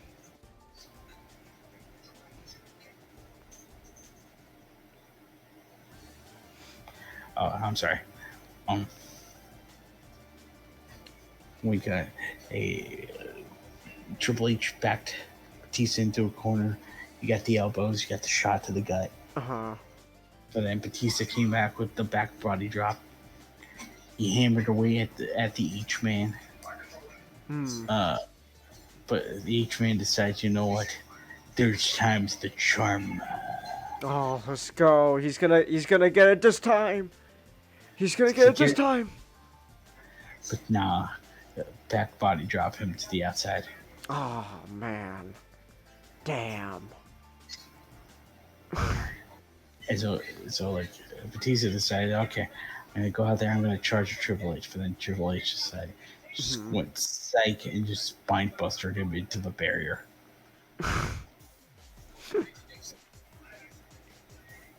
All right.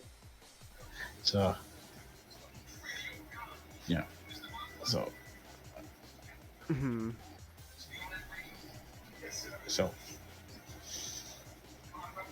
the Triple H, completely destroying his lower back. Damn. Death. And Mr. Tista.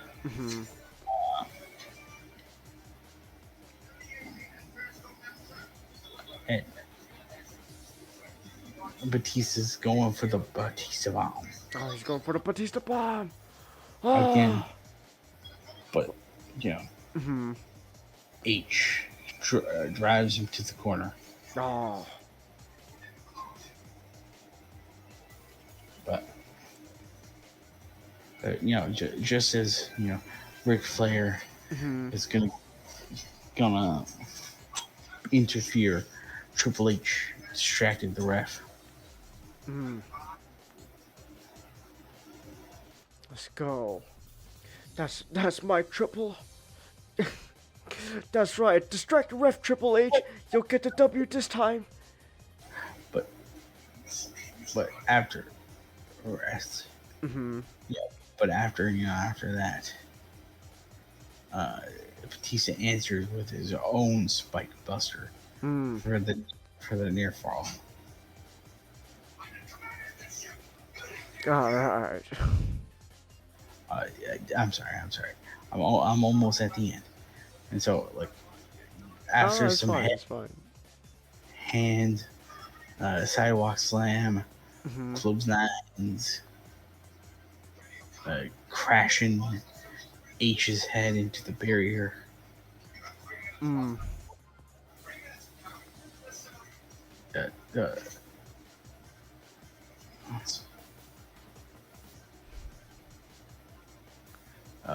And so,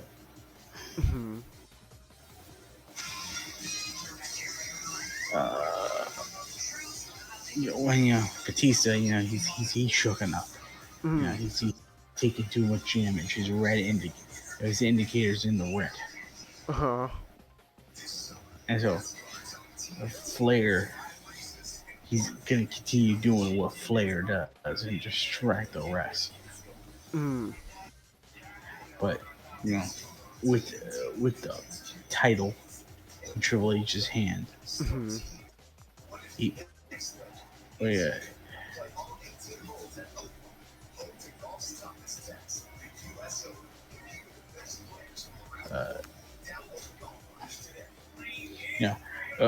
with the world title in the game's hands, as Batista is doing the Batista bomb, bam, right there on the soft skull of Batista's head. Oh man. Triple H made the cover, but that wasn't enough to take him down.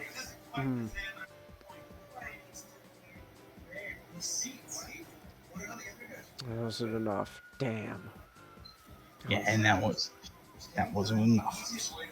Oh my gosh. What's it gonna take to stop Batista? He's a beast. He's a monster. He's an animal. Oh my gosh. And then again with the rights, the backdrop, Batista charging at H, but H moved at the wrong time and Batista nailed the ref. And then finally, Triple H hit the pedigree.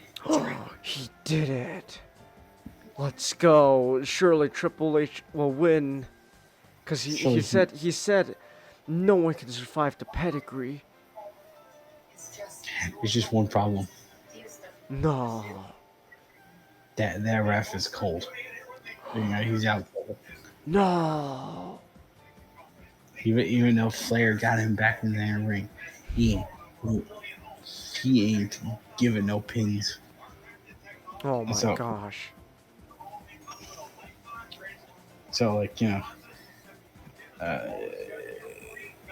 it took too long, Mhm. and now Triple H is like, well, I gotta hit the pedigree again. I gotta hit a pedigree again. I gotta make this one count. But then, Uh-huh. the animal hits the spine buster again, Oh my gosh. and then Triple H, answers with a face buster. Mm. But that is not enough to put him away. Oh my gosh. Triple H just decided, you know what? Either this pedigree will hit Mhm. or nothing will. Oh my goodness. Batista reversed it and Mhm. decided to just start wailing on Triple H in the corner. Oh my gosh. Triple H, you gotta get out of there, man. You gotta get out. So Mr. Batista went for the bomb. Mhm. That fails. Triple H went for the pedigree, but that fails. Oh my gosh. Triple H decides I'm gonna take out this man's nat. Okay. He gave him on the pedigree and just went, alright, I'm just gonna go for down there. But then, while he's too busy getting Batista in a corner, Mhm. Batista, slips him up and pulls out the bomb, Again. and he does it. And the second ref that was there Uh-huh. made the count. Oh And my there you go. gosh. He retains his title. Batista is still the world heavyweight champion. And Did Triple H lie to me? Not? Did he fucking lie to my face? He told me the pedigree would take out the Batista. Yeah, I'm sorry. He's a dirty, filthy liar. Oh my gosh. And to show how much how calm and level-headed he is, he just hits the pedigree on the ref.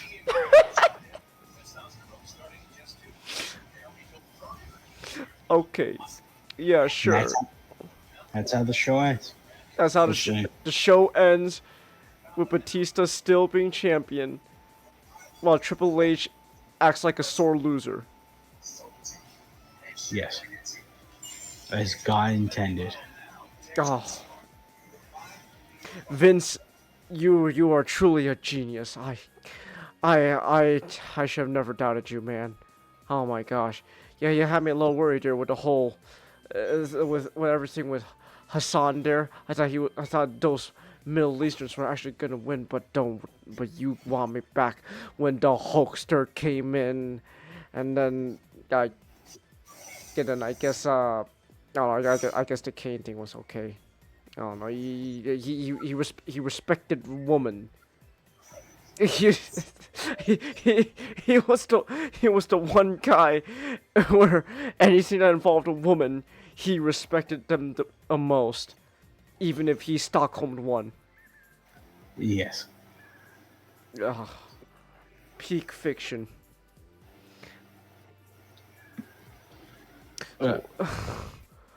So in short, like, I wouldn't say it is completely better than WrestleMania, but like, this is a good step forward, and hopefully this is a better step forward for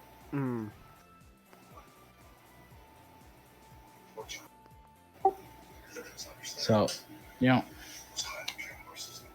I recommend Backlash. My favorite match is still the beginning match, but there's still some matches here.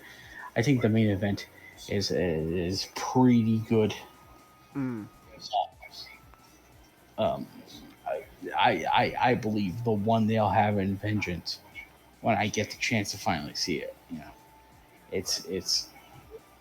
it'll probably be, the classic that everyone remembers it being. Mm. Overall, uh, like you got Chris versus Sheldon, that's really good. Edge versus Sheldon, that's good as well. No, Edge versus Chris, my bad. King of Viscera is just there.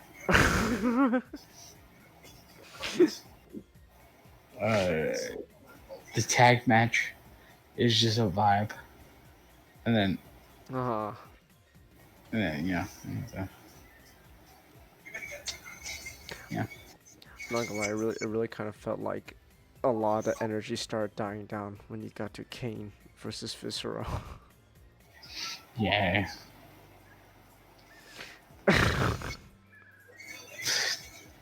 This is what Kane does to you.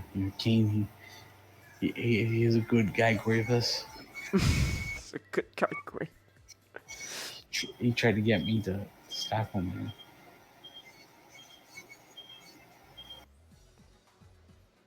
What's a what's a good Kane match?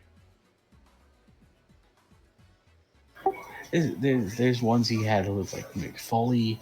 There's ones he had with his brother. Obviously the Undertaker. No, not his actual brother, but like Yeah. yeah.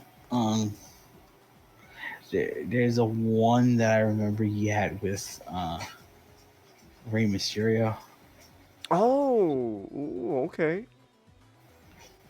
Yeah, like Kane's had good matches. It always just depends on who he's paired with. Mm.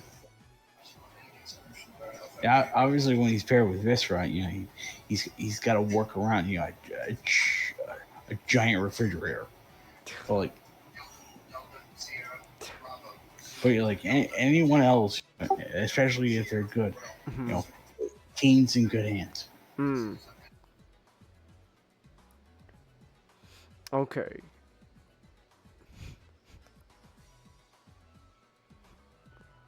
All right, so Viscera. So you're gonna you're gonna bear hug the woman. You're gonna bear hug Trish, okay? You're gonna bear hug her, okay? And afterwards, you're gonna run up to her, and you're gonna fall on top of her. That'll be great. It's gonna be exciting. Vince, there's a chance I might actually, hurt her. Well, that's why you're gonna need to break the fall with your arms. Come on, think, Viscera. Come on. The fat folds will be enough to make it seem like you're actually hurting her when you're not.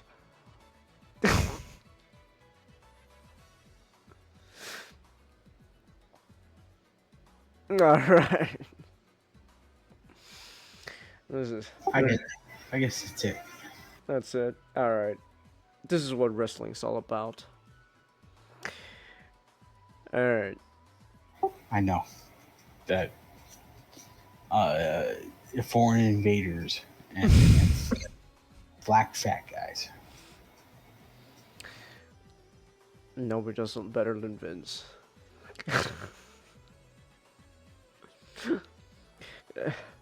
What's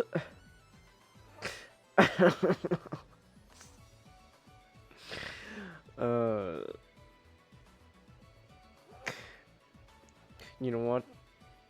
I'll say this about Triple H. He won in the long run because now he's pretty much running the whole thing. So, take that, Batista. I don't know. I don't know. What's like the next big like event coming up? Not. The next one is Judgment Day. Judgment Day. What is Yes. that? It's a SmackDown branded, exclusive pay-per-view. I haven't seen the SmackDown shows because I was mostly just keeping up with Raw because obviously Raw is the only show I really need to see for this one. So I'm gonna go back and see the SmackDown shows. I'm gonna go see what what John, JBL, and the pals have been doing, Mm. and see how they build up to Judgment Day. All right. And you know, hopefully I get to see John Cena's first title defense. Oh. Nice. All right. Alright. Oh my gosh, it's already 2 o'clock my time. Holy shit, I'm ending the stream. I know. I now it was fun. I like when you talk about wrestling, but man, it's already 2 o'clock. I need to end this. I don't know. I don't know. Sonic tomorrow. That's it. Good night.